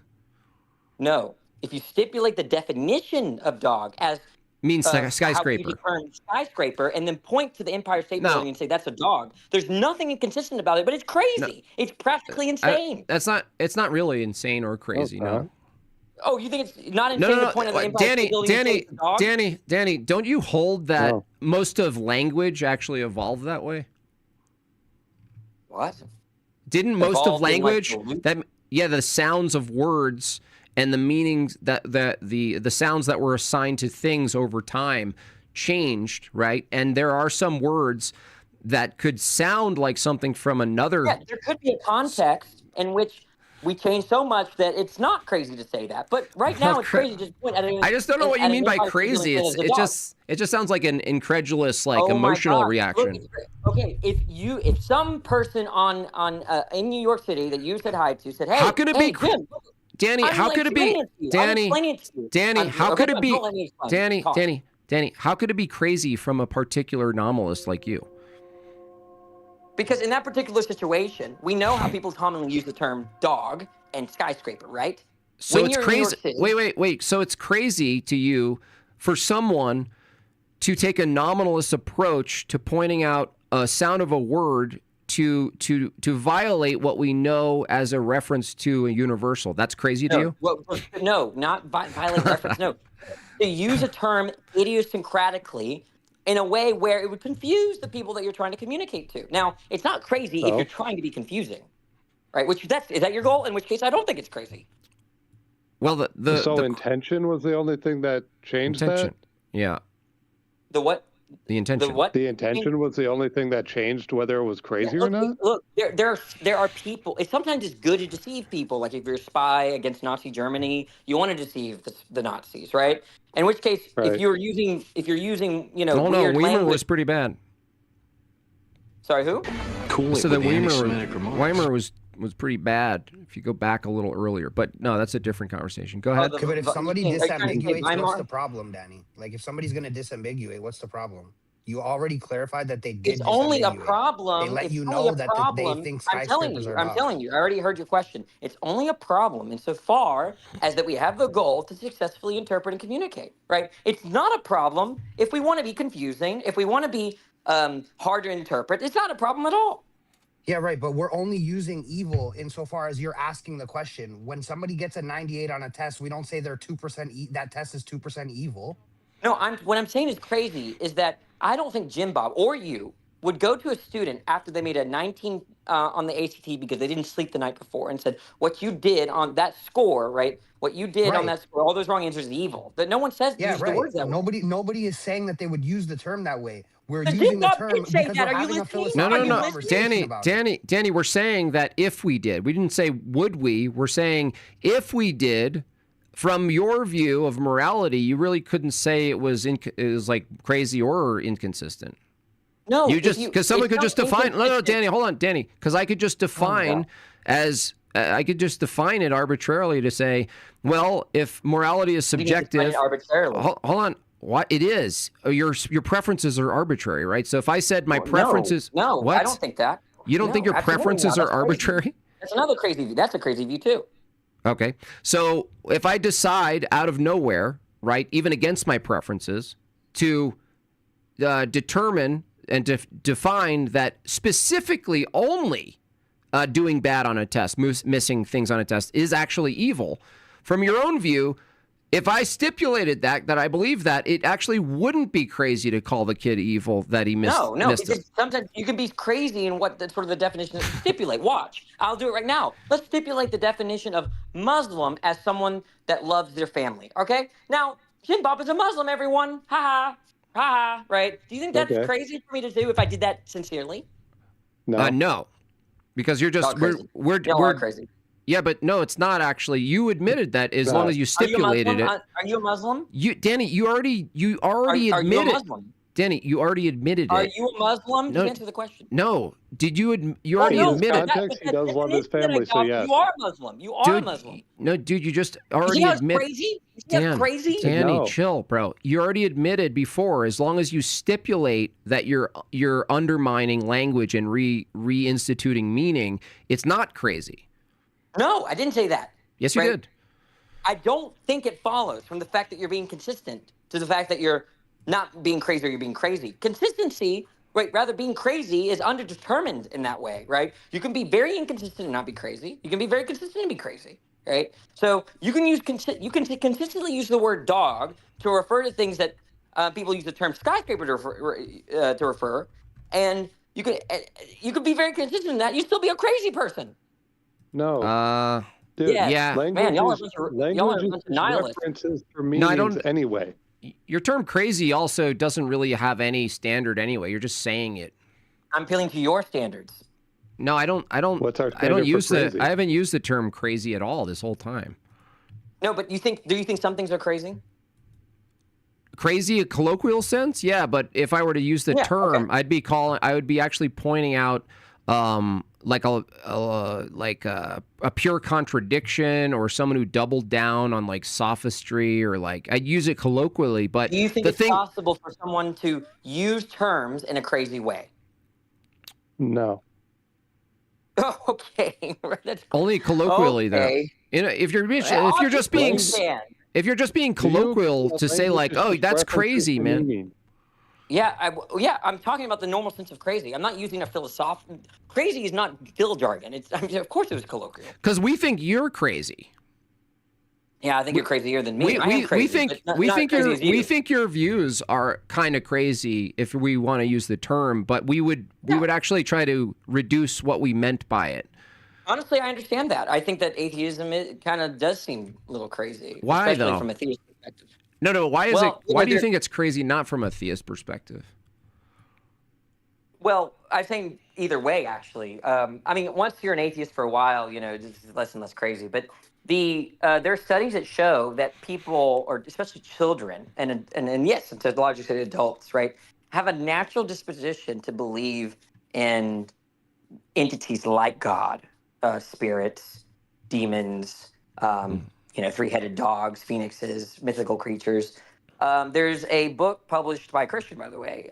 Last name is Barrett. I forgot his first name. Paul, maybe? No. I only remember the last name Barrett, right? And he writes, I think it's a pretty good book, and it's a book called Why Do People Believe in God? All right. There's some contentious stuff in there, but the stuff that's contentious is kind of minor. But he gives an argument, or there's some studies as to, number one, why theism or belief in gods, little g gods, where you incorporate also mythical creatures, is actually a very natural thing to believe in an evolutionary slash, in a very evolutionary slash the nature of the human mind way, right? And so I read about half of that book, and I think it was kind of convincing. And I think that atheism doesn't really thrive because of the sort of considerations that he gives. Now, he does give conditions by which atheism does thrive.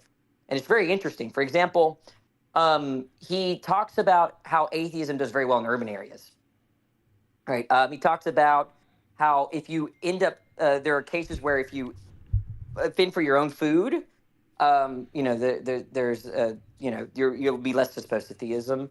There talks about, how pluralist your society is. The more pluralist is, the more likely it's going to be atheistic, right? This is why, the whole liberalism, pluralism stuff, right? You're getting a lot of atheists in the West now, whereas in Islamic countries and other, similar sort of countries, right? They're not very pluralistic. So atheism is on the down, right? So there's all this, but I'm digressing now. The point is that I think there's an interesting phenomenon that theism is sort of naturally believed in.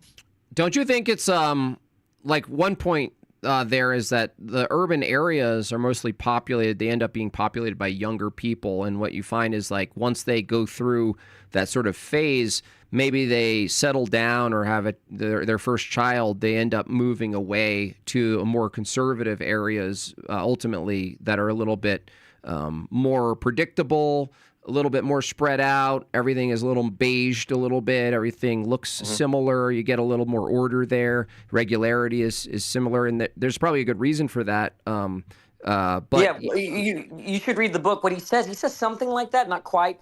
He says that people that don't see nature very often, so they see skyscrapers and grocery stores, not a lot of green, right? Are less disposed to believe in God. That if you're in a rural area where you see nature a lot, you're more disposed. I think, Danny, I think that our actual lives that only span, if we're lucky, 100 years, are reflective of the life of humanity itself, and that even from an evolutionary view, that people often say that Christianity in particular, or like religions, they're archaic and they're from the dark ages. But in reality, if you guys were consistent, you'd actually say that the world of a pre-God humanity is actually primitive for the most part, chronologically speaking. Say that again. The last part. That the majority of humanity in its span of existence is mostly atheistic and primitive. And that's not what. I mean, look, I'm no expert in this field. I just started reading about it, but that is not what I've gathered from cognitive psychology / these people, right? But the thing is, even if there was an introduction of theism generally, that would be a graduation from something more primitive, no matter what. So you'd have to be able to develop really robust, even for in contrast to your ancestors, metaphysical concepts, these concepts of the good, or what it means to be a human being, even at the more visceral, primal kind of position. But then again, as time goes by, these philosophies, these religions, if you just saw them as just features of society purely, like they weren't true, they would be constructs and technologies, soft technologies, that would develop and really be at closer to now than the earliest man from that point of view. That the earliest man would be more beastly, more cave-like, more animalistic, more all of that stuff, more in line with what you see in nature, and that the development actually puts theism itself more at the current tail end of human existence, not at the front of it. It's always presented at the front of it, like, oh, these people, we have to graduate out of theism, we have to graduate out of religion. It's like, have you ever considered that religious belief is not only an important fixture of being human, but it's actually an advanced philosophical heuristic, that not a primitive one? Well, I think that seems to be a separate thing. I'm just talking about what Barrett concluded, and he is not trying to conclude anything about what's reasonable or what's not, or what people should believe. He's just saying, and he gives a model for why the human mind is disposed to believing in little g gods, including the big G God, right? And he goes through that. He talks about how humans, the way their minds work is that we perceive teleology. We perceive agency in nature as to avoid predators. He says something about that. But the point is that he's trying to argue that the way that the human mind is sort of structured is kind of lends itself to having these sorts of beliefs about I would say that if he really did use the word mind, he's already in a religious belief himself, because okay. If you're gonna use the word mind and somehow make it distinct from just the brain organ that's just sitting there, that's doing its repetitive tasks deterministically, once you get into mind, you've already gotten out of purely naturalistic view of reality. You're already doing work. Yeah, that's a very hot debate. Well, I mean, I make it very. You're not a physicalist there, right? Are you a physicalist? No, but probably not for the same reasons you are. Not. Okay. Yeah. Well, the thing is, this comes up a lot with physicalism, because once you they grant themselves these like processes of evaluating things and doing all this work, and they grant themselves the experience of a knower, something that's not only feeling sense data and sort of going through the sense data, but having opinions about it, sort of sitting above the natural world and having some sort of view of it. And that is to say, they have thoughts about thoughts. They run hypotheticals in their head and these kinds of things, and they just kind of grant themselves this, but they're usually never asked what's the status of the thing that they're referring to as the knower or the mind. And ultimately, if they're consistent, they have to say, It's the brain. It's actually the brain. It's that I'm just using the mind as a sort of like a poetic way to talk about this thing that's just literally running its course like dominoes, like biological dominoes.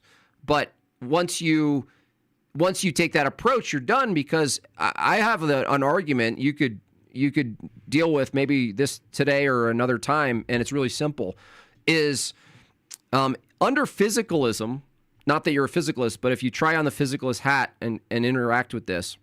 Well, I'm sympathetic to physicalism, but there's like.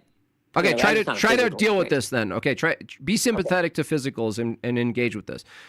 Premise 1, states of affairs like physical events, they're not truth apt. Do you agree? That's right. That seems right. Okay. Premise 2, under physicalism, evaluations are states of affairs. That's a very contentious premise. Hold on. If evaluations exist. Okay, I know they won't, but here's the thing. If they don't accept it, they have to say that they don't exist. I debated Leo Filius.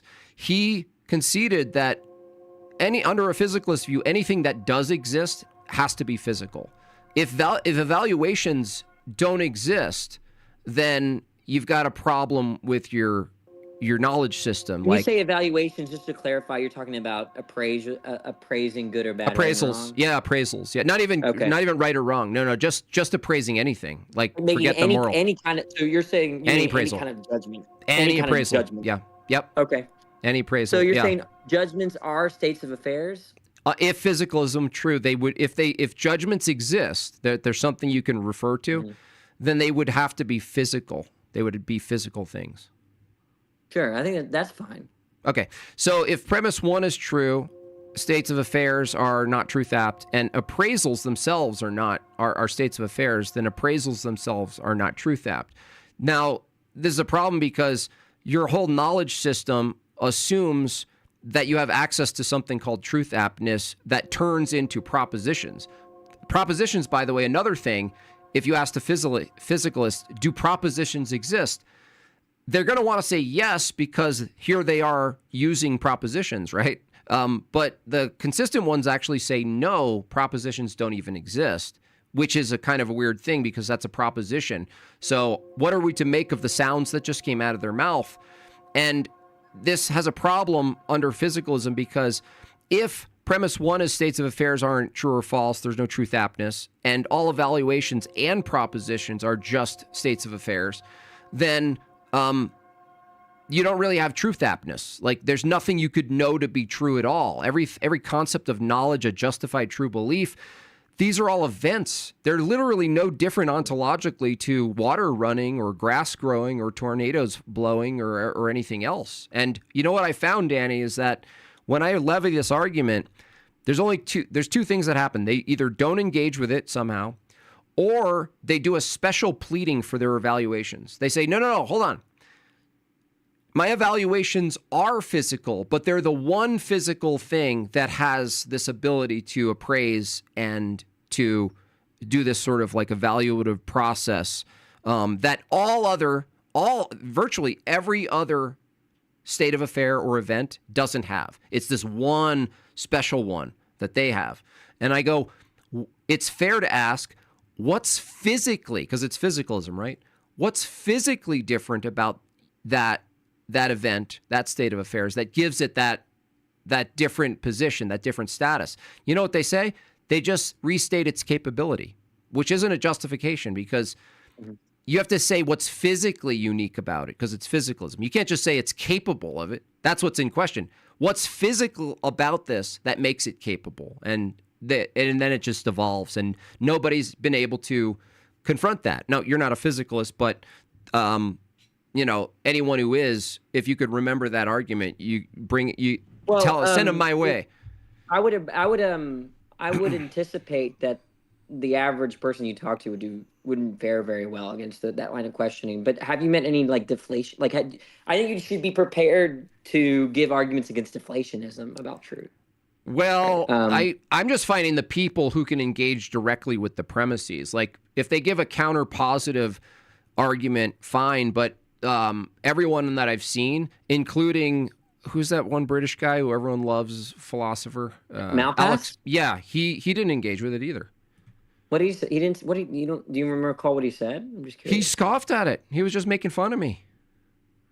He was making fun of you. I was actually really disappointed because I've seen him engage before, and he seems really like sort of pensive about it. He like really tries to get into other people's views, but for some reason he was like, "Oh, this Chad." He didn't like me off the bat, and he kind of well poisoned, which I've never seen him do before. Like kind of well poisoning off the bat. He did a review of my opening against Planet Peterson, and he didn't engage with this. He just kind of went like, "This is like." I don't know. Malpass's views are not very clear to me, but what I meant by the deflationist stuff is that truth is not a property on that view, right? So you don't need propositions. You can just eliminate propositions. Truth is just like asserting. Like I think there's an SAP article. Is that trivialism though?